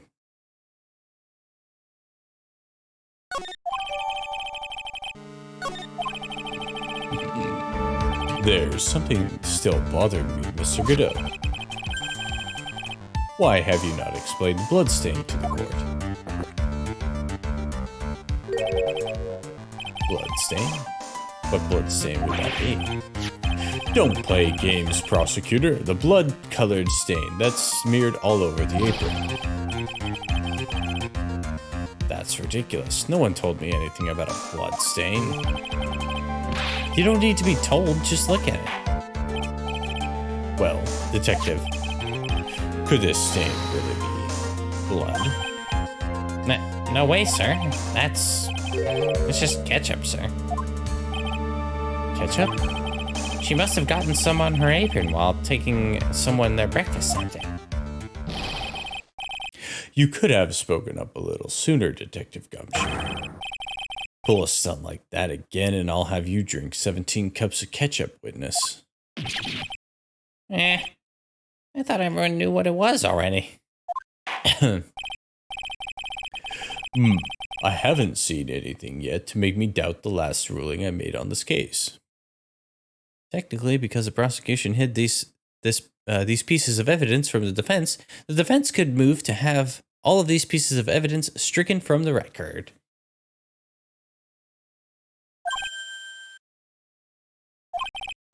The motive, the opportunity, and the supporting evidence. They have all been clearly established. Well, Wright, It seems you really are a phony after all. Ah, you really know how to drive a man nuts. Witness, please continue with your testimony. Describe for the court the crime scene and the findings of your investigation there.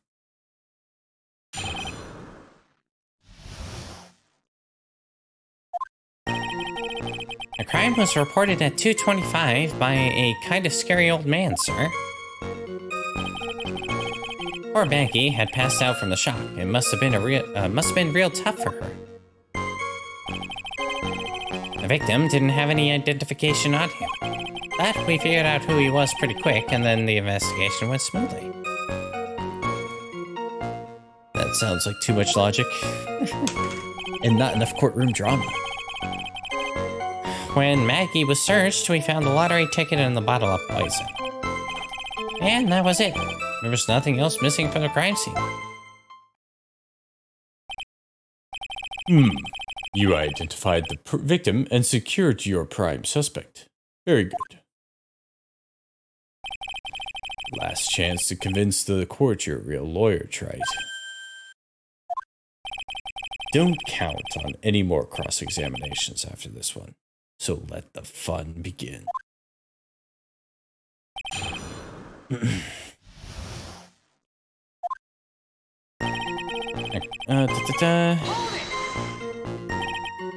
Scary old man, Detective Gumshoe? There's an old man who's a regular at the restaurant where the incident happened. We're obviously talking about the same old man. Officers were dispatched right after the report came in, but the old guy still made a fuss. What took you so long? Then he hurled abuse at him. And seeds. Seeds.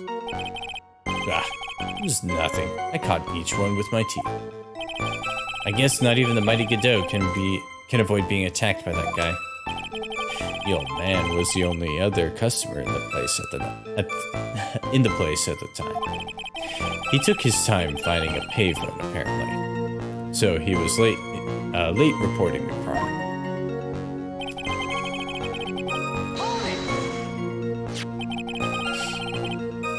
How long was the defendant unconscious for? The officers got to the crime scene around 2:40. Maggie was still out cold in the kitchen at the time. Took another 10 minutes or so before she came to. I would have liked to have been on the scene myself. I bet you would have liked to have carried out the search too. I would have loved to see Maggie asleep like that, all pretty and peaceful. You're a professional detective, Gumshoe, not a professional bird watcher. Save the romantics for your own time, detective. All we need to know is about the investigation. Oops, guess I'm pretty red right now, aren't I? Too much logic or real legal procedure? He didn't have any? Are you saying that it was stolen then?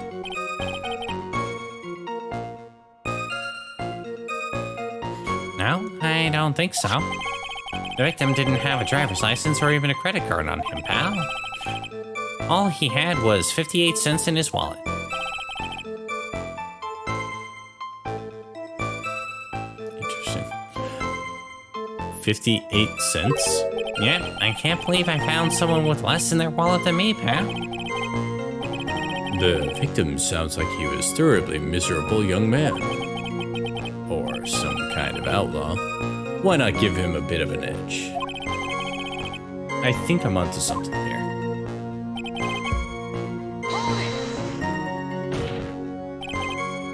Wait a sec. Huh? Did I say something dumb again? Let me paraphrase what you just testified to this court. The victim didn't have any form of ID on him. That's basically what you said, yes? Yeah, basically.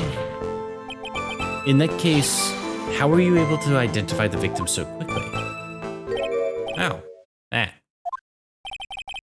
He's so let down. He's got the whole sagging shoulders and puppy eyes thing going. There was a prescription bag on the victim's table along with the lottery tickets. It seems Mr. Glenn Elg visited his doctor before he went to Trevian. We got the victim's name from the records of the doc who prescribed the meds. That's a reliable enough source for the court. What should I do? Should I leave this alone or hear more?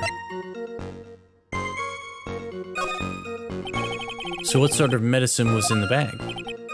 Well, actually, the bag we found was empty. Huh? Yeah, completely empty. It's completely empty.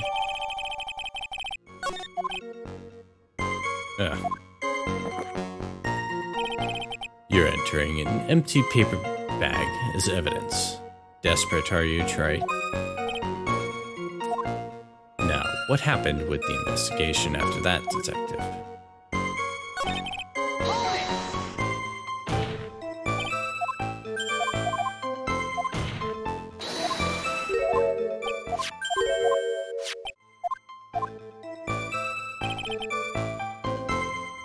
So there's nothing else we could get out of that. But the defendant had been passed out for a while, correct? In that case, isn't it possible someone planted the evidence in Maggie's pocket? Yeah, you've nailed it, pal. It happens to me all the time.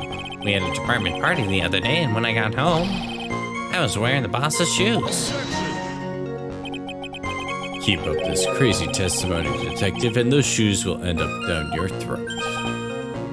Sorry? So, Trey, someone planted the evidence in Maggie's pocket.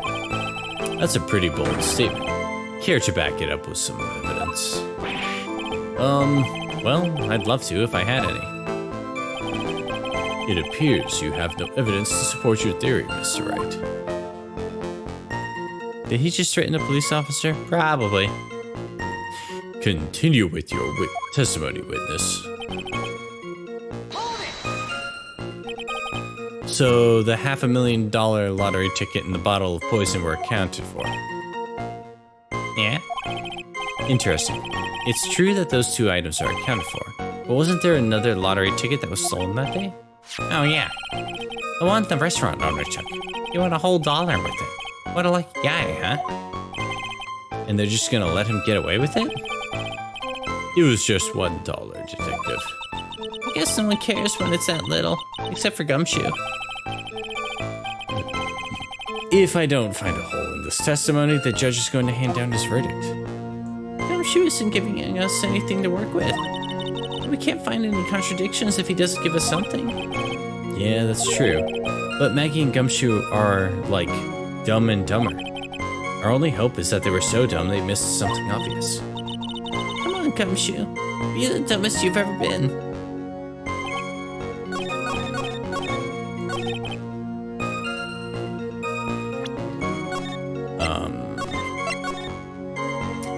Gumshoe, what about the prescription bottle? Detective Gumshoe, I think I should point something out to you. There's just one small contradiction in your testimony. How? Finally. I'm getting all anxious just waiting, so hurry up, will ya? You testified that nothing else was missing from the crime scene. However, the prescription bag you mentioned was empty. Did the officers recover the medicine from the scene of the crime later? No, they didn't. The victim was given a prescription right before going to Tribune. Where, then, did the medicine disappear to? You are too cool, pal. Indeed. Due consideration wasn't given to the victim's prescription in the previous trial. Witness, why do you always overlook such vital pieces of evidence? I guess that's the most careless thing I've done so far, huh? The victim was killed by poison, and the victim's medicine mysteriously disappeared. The victim's own prescription could have been the lethal dose, the lethal poison itself.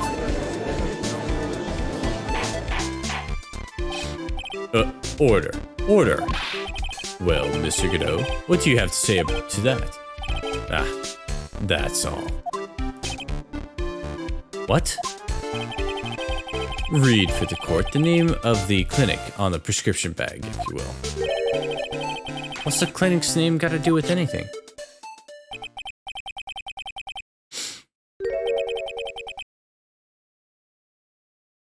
New ear otolaryngological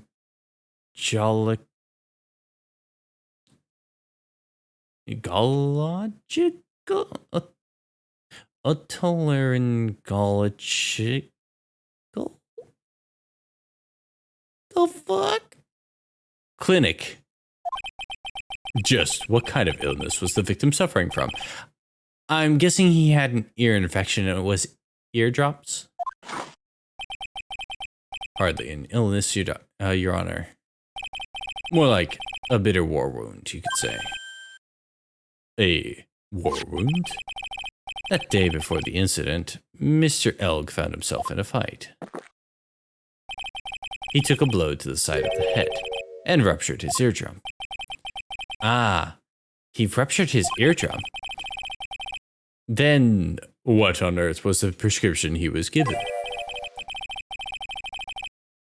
It was a cream that was to be applied topically inside the ear canal, not to be ingested.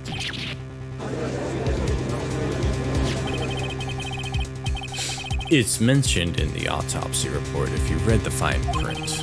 They found traces of the medication in the victim's left ear.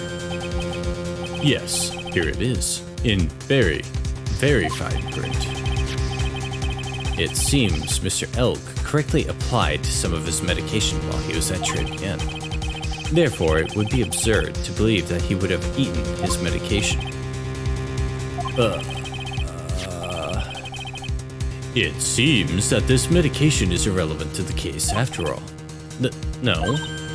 Nick, if you don't think of something quick, it'll all be over. She's right, but he can't get away with any old weak objection. What should I do?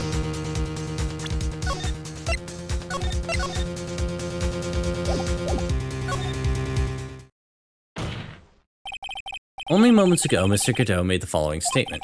It seems Mr. Elk correctly applied some of his medication while he was at Trading Inn. If that's the case, then why was the medication not found at the scene of the crime? But the medication in question was for topical use inside the ear canal. And doesn't change the fact that it could not be found at the crime scene. However insignificant it may seem, it's the lawyer's duty to pursue the truth. You know as well as I do that the medication is irrelevant. It hardly seems likely that a prescription drug would contain potassium cyanide. Safety save! It hardly seems likely that the coffee the waitress served would contain it either. But it did. The possibility is undeniable. That's enough.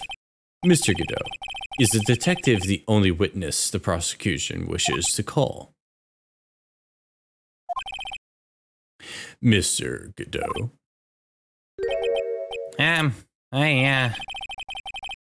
I've got my own witness I'd like to call, sir. It's the old man who was there in the restaurant on that day of the murder. Victor Kudo, the pigeon hater? Very well. The matter of the disappearing medication seems a little more than trivial at best. However, it wasn't explored at all in the previous trial, and that is something that bothers me. Hey, good job, Nick.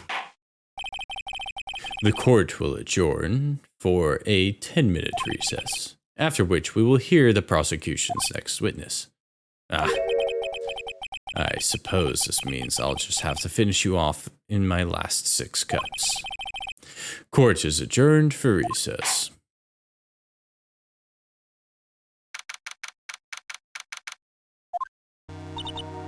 Phew, that was close. Tell me about it. I nearly died in there. That's my line, sir. No, that's my line. I think I really did die a little bit. Looks like we're all nearly dead in there. It looks like we all nearly died in there. I can't believe Detective Gumshoe. How could he betray us like that? Huh? He said he'd help me. He totally set me up. I don't think he meant to do that, Maggie. He was backed into a corner. I mean, the guy's got to do his job, right? It's okay, I know all about lies and betrayal. I've had them my whole life. But it really hurt this time. I felt like someone punched me hard in the stomach. I hate that guy. I don't ever want to see him again. Poor gumshoe.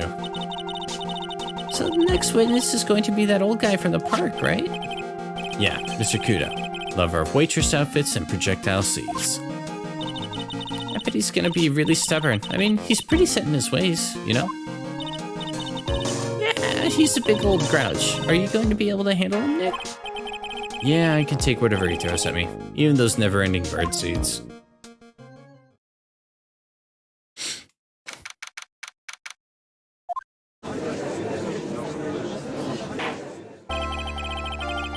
Court will now reconvene for the trial of Maggie Bird. Mr. Godot, your next witness, please. The prosecution calls the lucky old-timer who caught the show over a cup of coffee. Will the witness please take the stand?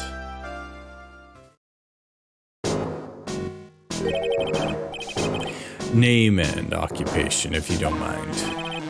The name's Victor Kudo. Born and bred in the land of the rising sun. Honor and duty are what make me. Mind you, I can be quite emotional at times too. We don't need to hear about that, Mr. Kudo. Just tell the court your occupation. My occupation? Ah, listen, young'un. How much do you think there is for kimono embroidery here?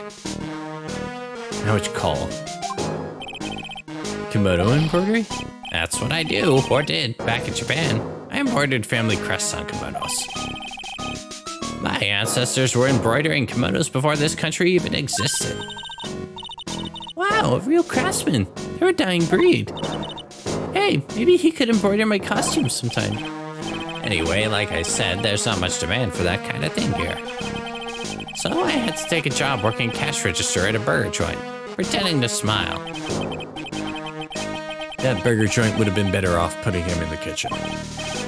Now then, witness, were you in the restaurant at the time of the incident? Oh yes, I was eating some seeds over a cup of Javachino. Seeds? What do you think these are, I see.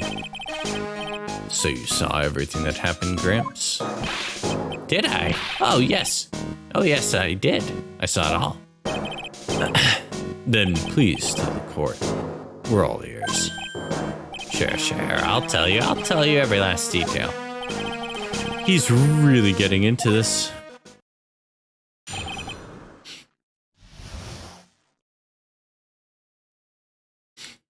The young man was reading the sports paper. The serving girl brought him a Javachino, but she put something in it. The man took one sip of it and he was like he was in terrible pain and then collapsed. That's the serving girl right there in the defendant's chair. I remember her well. Mr. Kudo, she is not a serving girl. Please refer to her as a waitress. Ah, you're as bad as for the rest of them. All these newfangled words. What's wrong with old-fashioned ones? Newfangled? All this talk of radios and glasses, it's wireless and spectacles, I tell you. Excuse me? Listen to me, everyone. Don't forget the old values. Don't forget the good old days. Don't let the good old days slip away. Well, I think it's time to begin the cross-examination, Mr. Wright. Judge finally found someone older than him. Yes, Your Honor.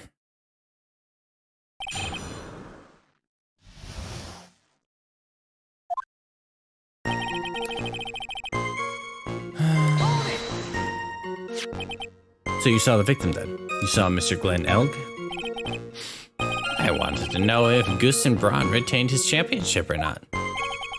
So he's looking at the newspaper the victim was reading, huh? At the location in question, there are partitions between the tables on the same side of the restaurant, right?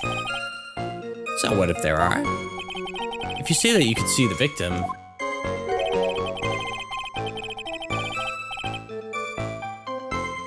It means you were sitting at a table on the other side of the restaurant, correct? Ah. I go to that place to drink Javachino. I don't go to sit. I don't remember which table I was sitting at. You mean you go there to eye the waitress?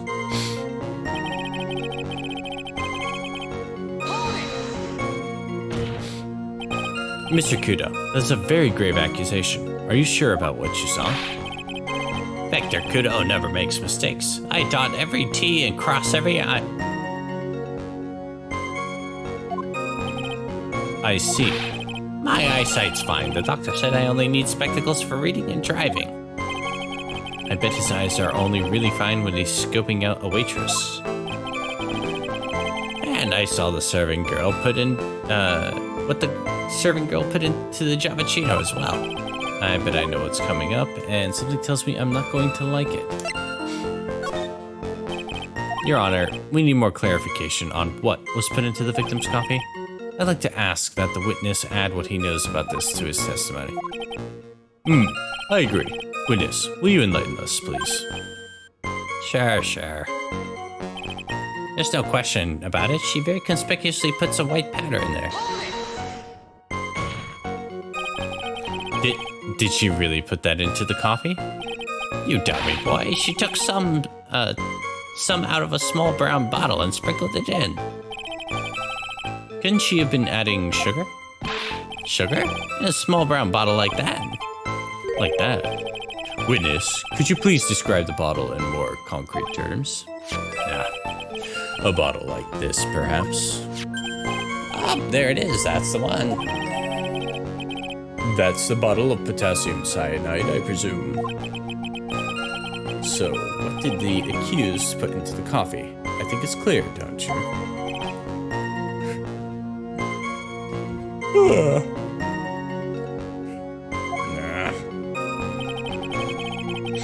A man took one sip of it and looked like he was in terrible pain, and then collapsed.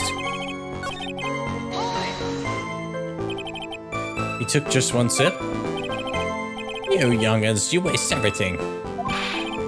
Those Javachinos cost $8. In the good old days, we would have drank every last drop, eaten the cup, and then died. Congratulations, you have earned the title of battiest man to grace the courtroom. So it was an immediate death. Well, with potassium cyanide, I suppose that is possible. Oh yes, he slumped over without so much as a twitch. I felt the Javachino just as I felt the Javachino I just drank turned sour in my stomach. Oh yes, I know that feeling.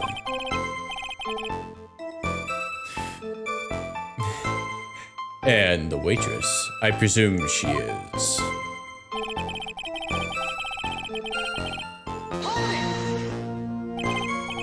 You said I remember her well, in reference to the waitress. Did she have any particular features you can identify her by? Particular features? It's a disgrace, that's what it is. Sorry? I can see all the way up to her, you know. She's practically naked in that uniform. So the particular feature you recognize about the waitress is her outfit? But anyone could wear just such a uniform, even me. Mr. Wright, please spare the court any further mental anguish from that image. No. Continue. Don't get all excited, Nick. You've got to keep yourself together. I guess I got a bit carried away. Yeah, there were other things I recognize about her, too. He seems pretty sure of himself. What should I do?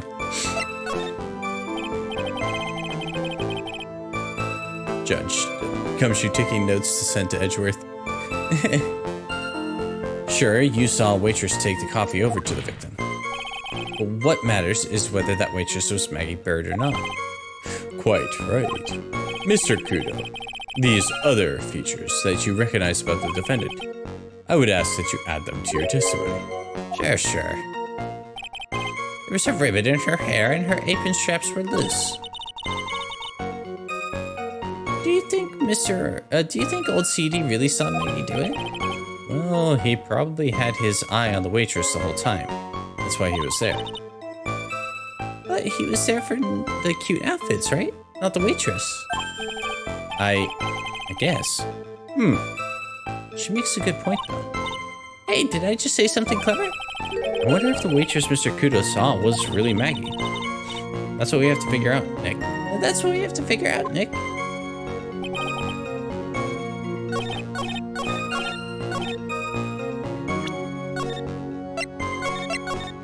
But... Present. Profiles.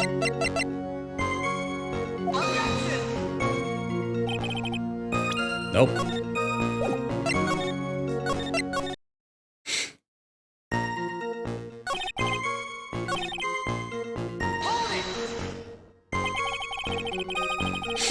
You do seem to remember several details about her parents, but what about the most crucial detail of all? Her face. Ah, as if I wouldn't remember that. The witness noticed the straps on the accused's apron. It's unlikely that he's unlikely to make a mistake about her face.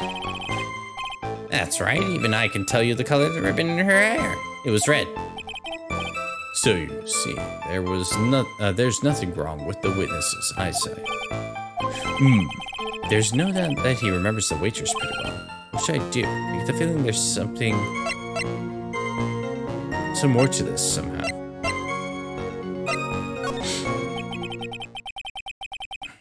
The identifying features you described are all things that you would see from the back. So what? Is it possible that you never saw the waitress from the front at all? Ah, he's got you there, Gramps. People normally talk about facial features when they describe someone. But this witness's testimony is nothing but straps and ribbons.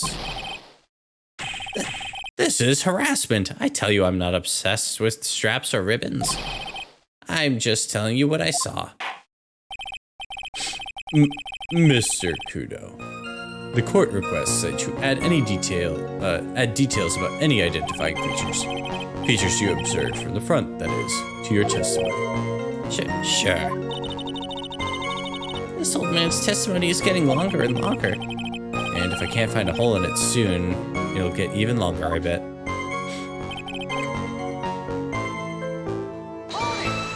There wasn't anything that caught my interest from her front. You didn't find anything to be distinct, but you clearly did clearly see the witness's face, yes? No question about it.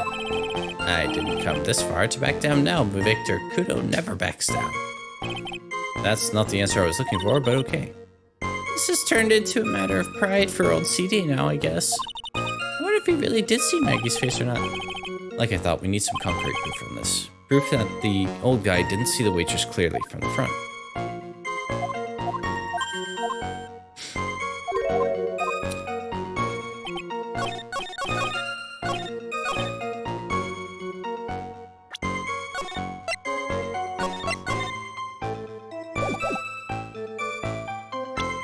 Okay, but she wears glasses, dude.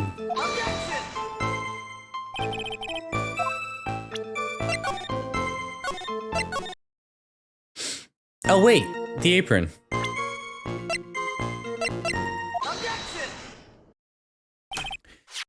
Mr. Kudo, I would like you to please take a look at this. Ah, that filthy thing would suit filth like you just perfectly. Actually, it reminds me of what my grandson looks like just after he's done eating. Have you ever seen this before? Of course I haven't. Do you think I'd forget something as dirty as that? Well, you half-witted clot.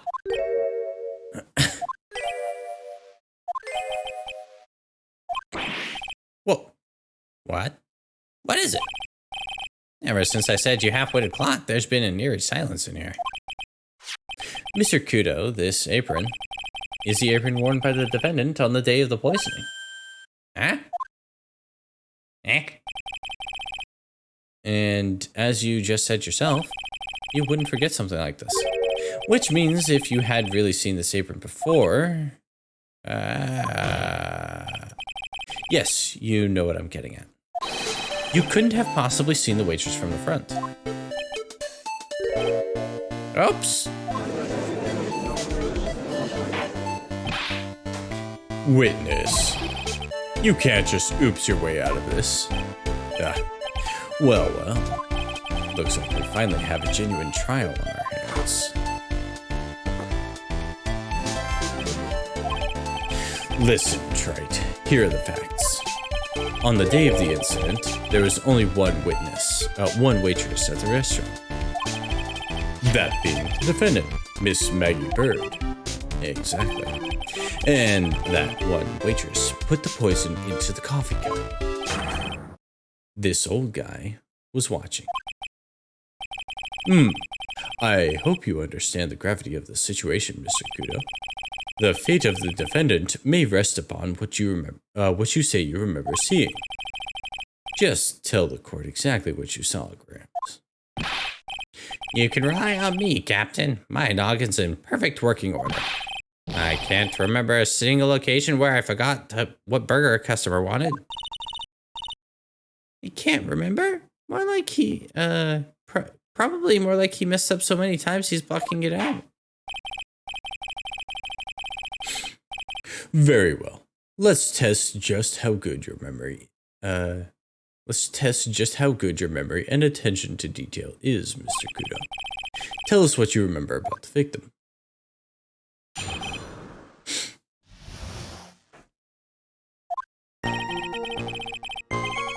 He was another of those pesky young types, wearing a broken pair of spectacles. He had a newspaper in his right hand, and the noisy brat kept rustling his pages. The young man was listening to the wireless, I remember that well. When the serving girl in question brought over the Javachino, the little fidget picked up the cup with his free hand and took a sip. The testimony we have just heard was to test how credible the witness's memory is. It seems to me that he remembers the victim in a great deal of detail. Oh yes, I hate those you-know-what types who are so vague about everything. How are we gonna handle this, Nick? We only need to do one thing. We just need to prove that the old man's memory is shot. Just trip him up, you mean? Isn't that kind of cruel? I suppose, but it's what I do best. Okay.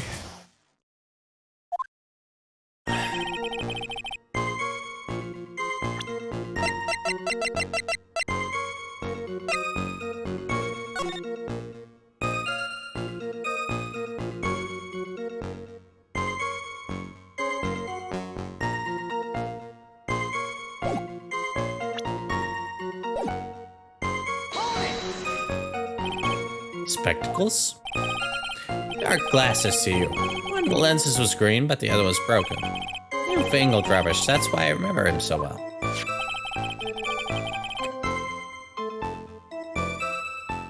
He did have some kind of lens over his left eye, but I wouldn't call it a pair of glasses. He seems to have been wearing some rather modern-looking shades. Perhaps I should take to wearing some and rival Mr. Godot's sharp appearance. We better come up with something sharp and quick. I guess I'll have to wait and see if I should challenge him about the spectacles.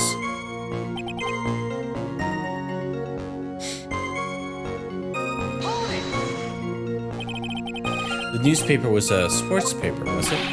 That young hooligan, I nearly asked him, can't you even read that without fidgeting, How was I supposed to be able to read the back page with all the wrestling going on? I needed to find out if Guts and Braun retained his championship title. It was his paper, not yours. If you wanted to know so bad, why didn't you buy your own? What are you looking at me like that for? How dare you judge me? Ow! Guts and Braun got beaten yesterday, by the way. Anyway.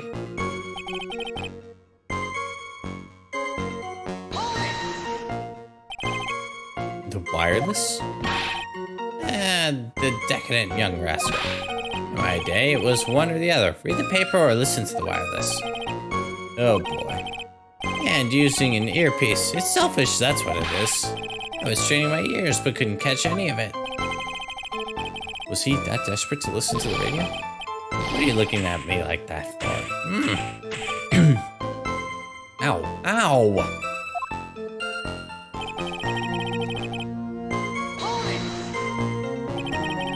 You mean the waitress, who you only saw from behind, right? Or one of those. Where are you? You never let anything go, isn't that right? Maybe. What does it matter if I saw her from front? Ow! I'm not pushing until I've got some hard evidence. Is free hand? Yes. Which hand was that? Weren't you listening before, Clothiers? Or Clothiers? Said he was wrestling the paper with his right hand, didn't he? His free hand wasn't his right hand. Wow. Perhaps the great Mr. Wright has 3 hands. Yeesh. I was only asking. No need to gang up on me and treat me like a freak. I think the old man may respond better to some softer evidence. The whole point of this cross-examination is beginning to establish one thing. And that this old guy's memory has more holes than slice of Swiss cheese. I guess we just need to find a contradiction in his testimony somewhere, huh? Anything will do, even the smallest detail. We just need one mistake and he's ours.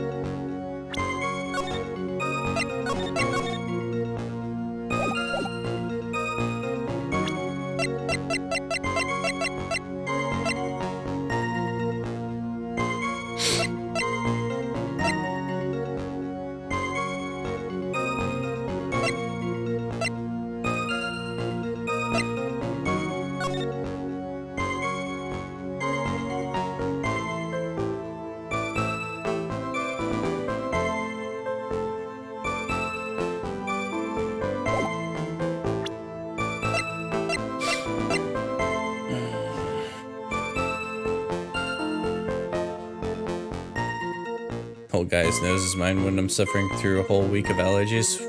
That's brutal.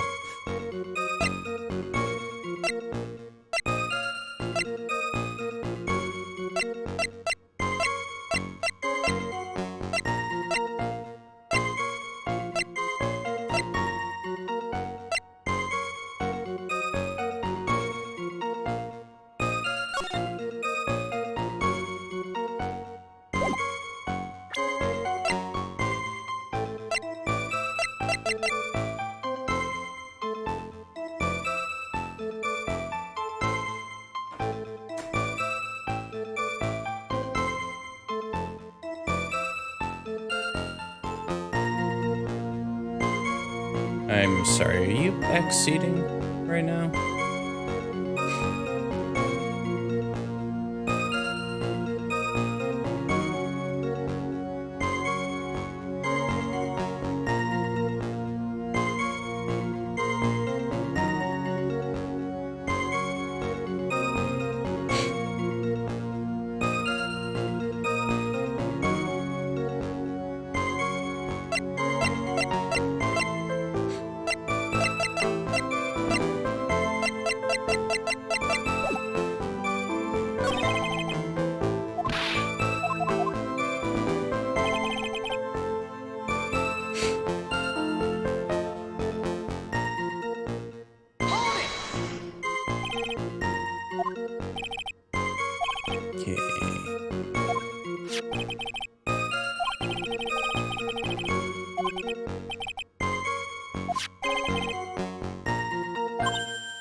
What?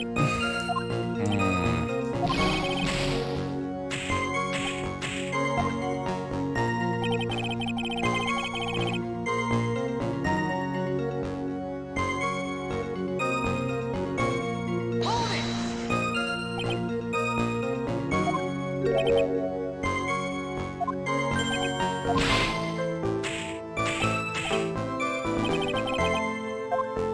push it.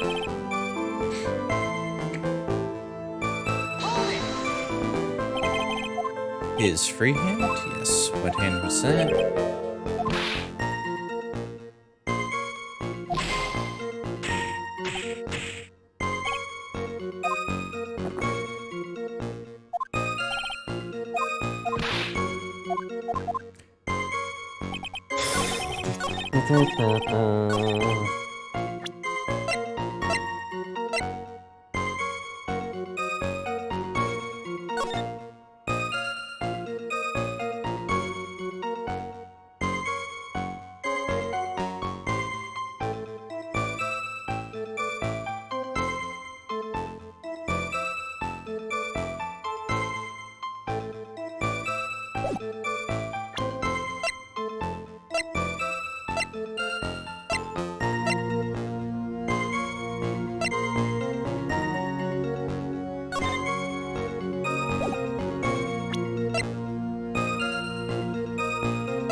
Nope.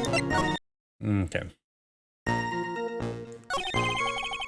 It's another one of those pesky young types wearing a broken pair of spectacles. He had a newspaper in his right hand, and the noisy brat kept rustling its pages. The young man was listening to a wireless, I remembered that well. The serving girl in question brought over the Javachino.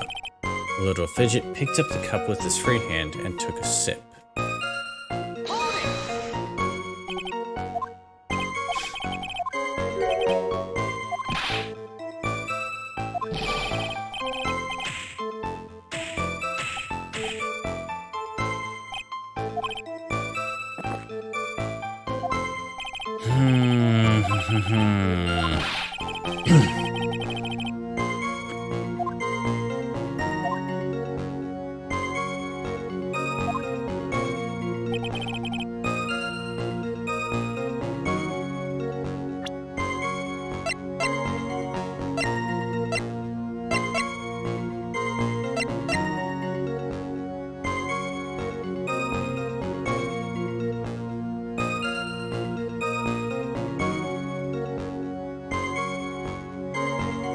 Alright, everyone not dead, sound off. A1 Twins, thank you for the raid. Welcome in, Raiders. What's up? How you doing? Can we get a shout out for the twins? Oh, hey, welcome in. Oh, let's see. Chatting. Go. Thank you, Salix. I keep seeing like even where I didn't make top 3, I keep seeing the flexing heart. Who is that? I'm going to I appreciate the raid, and you're super tired. You should get some rest, buddy. That's light. Light! And yeah, let's let this play out for a second. He's using his phone.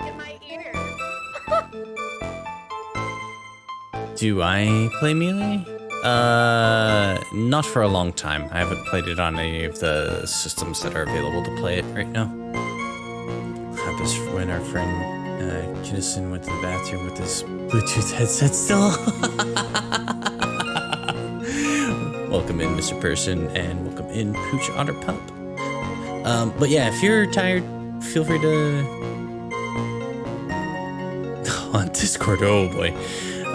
But if you're feeling tired, feel free to get yourself some rest. I appreciate you bringing your wonderful community over here, and likewise for everyone else who may or may not need rest at the moment. Please go get yourself some rest, get yourself some food, get up, stretch, take care of yourselves. But for those of you who do not know, I am Necrometer, a variety streamer here on the platform. Generally play a lot of older and generally more difficult games on here just because I like to do nostalgia trips and have a challenge. But currently, where is it? We're working through Phoenix Wright. And I am stuck on the solution right now.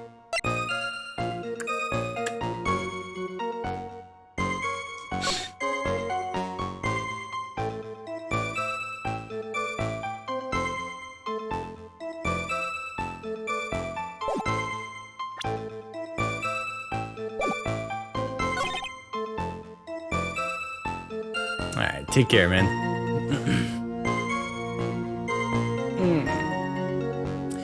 He had a newspaper in his right hand, and the noisy brat kept rustling its pages.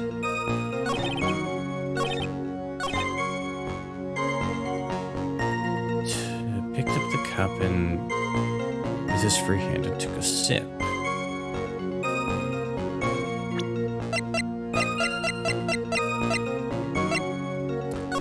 See, the issue I have with that is if he picked it up with his free hand, which he is saying was the left hand, would not the handle be visible on the cup? I don't know if that's just an artifact of the art, not necessarily being high def, but...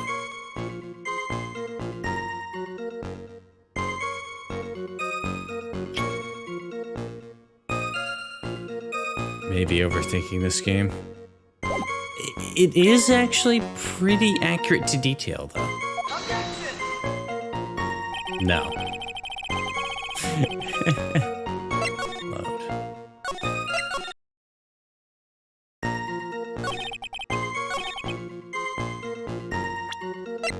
Where's the newspaper? No.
Okay. Mr. Kudo, do you remember what you were told at the start of this testimony? That this was a way of testing the credibility of your memory. I know. There's nothing wrong with my memory, I tell you, nothing. If I got anything wrong, I'll eat these seeds and sing the pigeon song. Care to tell us where this is going, Wright? According to Mr. Kudo, the victim was holding the paper in his right hand, while drinking the coffee with his free hand, which would make that his left. Ah, what is this, kindergarten? But I would like the court to please take... Oh, he was holding it.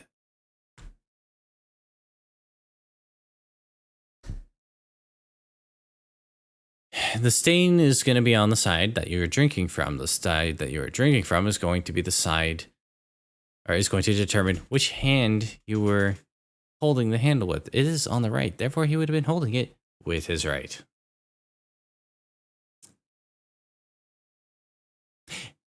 Anyway, I would like the court to please take a look at this. It's the cup the victim used, correct?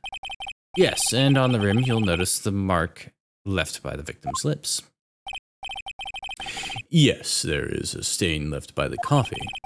If you consider where that stain is, you'll clearly see that the victim was holding the cup in his right hand. But how? Well, Mr. Kudo, the court is waiting for your epic performance. You said you'd eat those seeds and sing the pigeon song.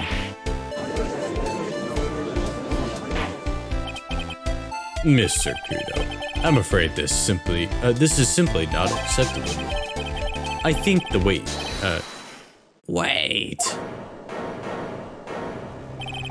If you think I'm going to stand here and listen to you tell me I'm mad, you're wrong. I don't care what about that dirty coffee cup, I know what I saw. You still insist on your testimony.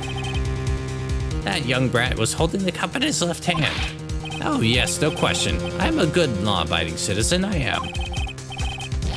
It's that dead young hotbot and you, spiky-haired Yahoo, who are at fault. Oh, me? Thank you, old man. We've heard quite enough from you already. Don't call me old man, old man. I've been around for 68 years. I have. You can't ignore me. Listen to what I've got to say. I'm sorry, Mr. Kudo, but... Sure, why not hear a little more? Mr. Kudo. Let's find a nice pausing spot. I actually need to end the stream soon, so I can get some sleep. But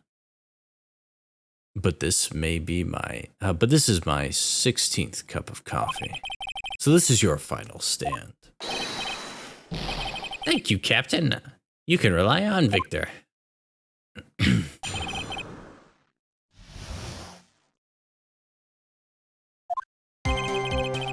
Boy was wearing the earpiece on the same side as the green lens of his specs. He kept fiddling with it all the time. He was fiddling with it just before he picked up the cup, too. And then he used the same hand to pick up the cup, his left hand.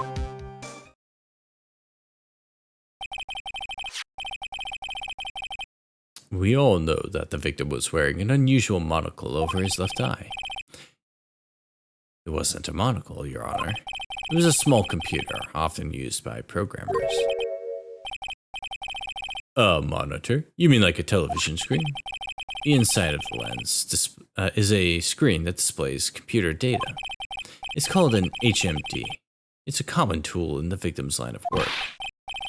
HD, TV, DVD, CD, all these newfangled letters drive me mad. But they don't matter. I know what I saw, and I'm telling the truth. It's true, he doesn't seem to be lying. And those are the facts, in good old black and white. Left hand or right hand? Wait.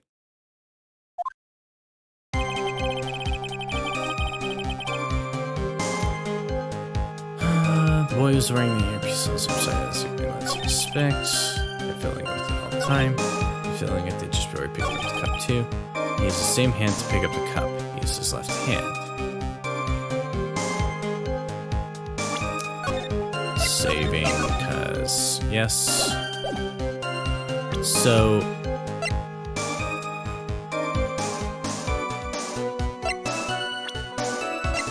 it couldn't have been because his eardrum was ruptured.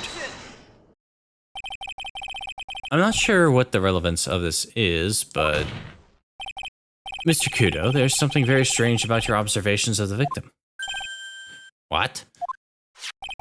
You say he was wearing the earpiece on the same side as the HMD. No question, you can lock me up if I'm wrong. It was his left ear, without a doubt. I could only see that side of his head from where I was sitting. I don't think so. Well, what did you say? You're no doubt unaware of this fact, Mr. Kudo, but the victim couldn't hear with his left ear. His eardrum was ruptured. Eh? The traces of medication for his condition were found in his ear canal. That's right, it's impossible that the victim was wearing his earpiece in his left ear, because he couldn't even hear in that ear. Is that true, Captain? It is. Pigeon. Pretty pigeon. I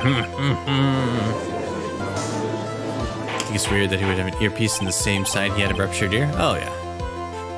Order, order, order. This witness's testimony is completely unreliable. He only saw the waitress from behind, and he claims the victim was wearing an earpiece when we know his eardrum was ruptured. Well, Mr. Godot, a single drop of milk is all it takes to destroy the pure black magic in the cup. This old man is my drop of milk. Captain, are you calling me a drip? This is the victim's coffee cup in which the potassium cyanide was found. The mark on the rim clearly shows that the victim picked it up with his right hand. I'll never back down, I know I'm right. The lad drank his cappuccino with his left hand. Let me put you out of your misery. Clearly the victim used both hands. He took a sip with the cup, held in his right, then switched to his left. That's what the old man saw. Impossible! The witness has already testified on numerous occasions that the victim died immediately after taking just one sip of the coffee. Which hand the victim used to pick up the cup is irrelevant, Your Honor. The facts still stand. With one hand or the other, Mr. Elk drank the poisoned coffee. Like this. Sadly, Mr. Godot, that doesn't wash. The point of this testimony was to establish whether the witness's memory is credible. And the results are clear. The testimony given by this witness is useless.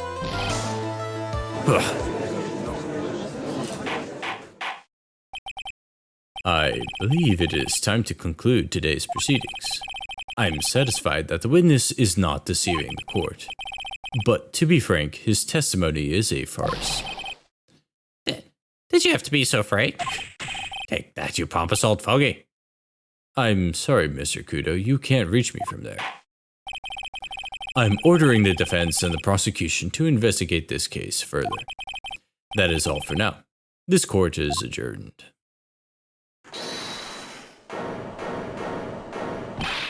Wait. If we stop now, where does that leave me? Leave you, Mr. Kudo. Thanks to that blue-suited young upstart there. I'm just a bumbling old man who can't even dot his T's or cross his I's. Now, how is your bad memory my fault? I'm sorry, Mr. Kudo, but there's nothing I can do. I kept my mouth shut until now, but there's something else the court should know. What? There's more? To be perfectly honest, it might not be anything. Yes, I dot T's and cross I's all the time.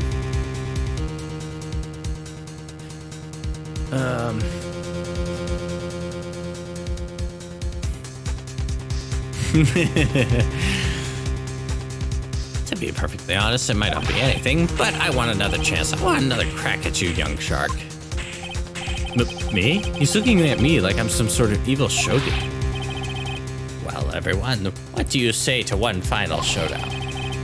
The final chapter in this eccentric old man's scrapbook. Sorry, Gramps. I've already had my 17th cup of coffee. What have you got to lose, Captain? I'll give you all the Javachino you want if you come to my house after the trial. I may be 68 years old, but Victor Kudo is still a man. That is enough, witness. I believe it will be quicker for the court to just hear your testimony. You bet. Much, much quicker. I can't believe this is happening. You better get ready, youngster. I get the picture. Just quit throwing those seeds at me, will you? He's got to be using some sort of infinite ammo code with that box of seeds. No, it's the headband. Eh?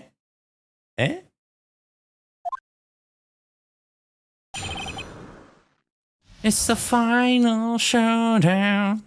Okay.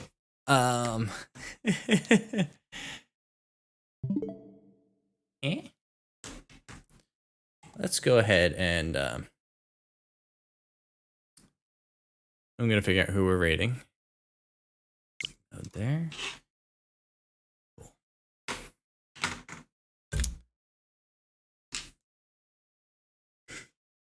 I think I'll be continuing with this tomorrow. The voices haven't been too bad. It took 5 hours for me to actually feel like it was wearing on me. And we're doing a shorter stream tomorrow. So, let's see.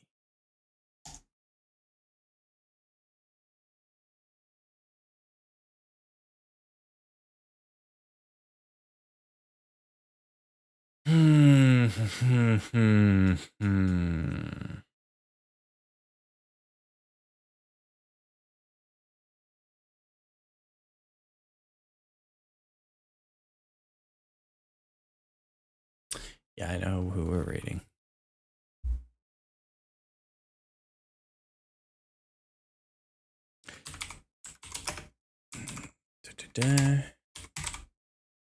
So, I am going to be sending you all over to John 1, long-time supporter of this channel, and generally excellent dude.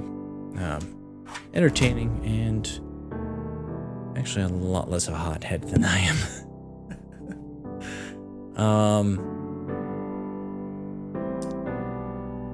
Have a wonderful rest of your night, Psychotic. Always good to see you here. A1 Twins, I know you're out, but thank you for the raid. And to the community that came over with the twins, thank you for joining them. Thank you for keeping them company during their streams. They deserve a lot of support. So, catch you next time, hopefully. Phoenix Wright, I'm thinking. And shows John 1 some love. If you haven't already, please give him a follow. The guy deserves it. Take care of yourselves. Have a good evening. Be excellent to each other.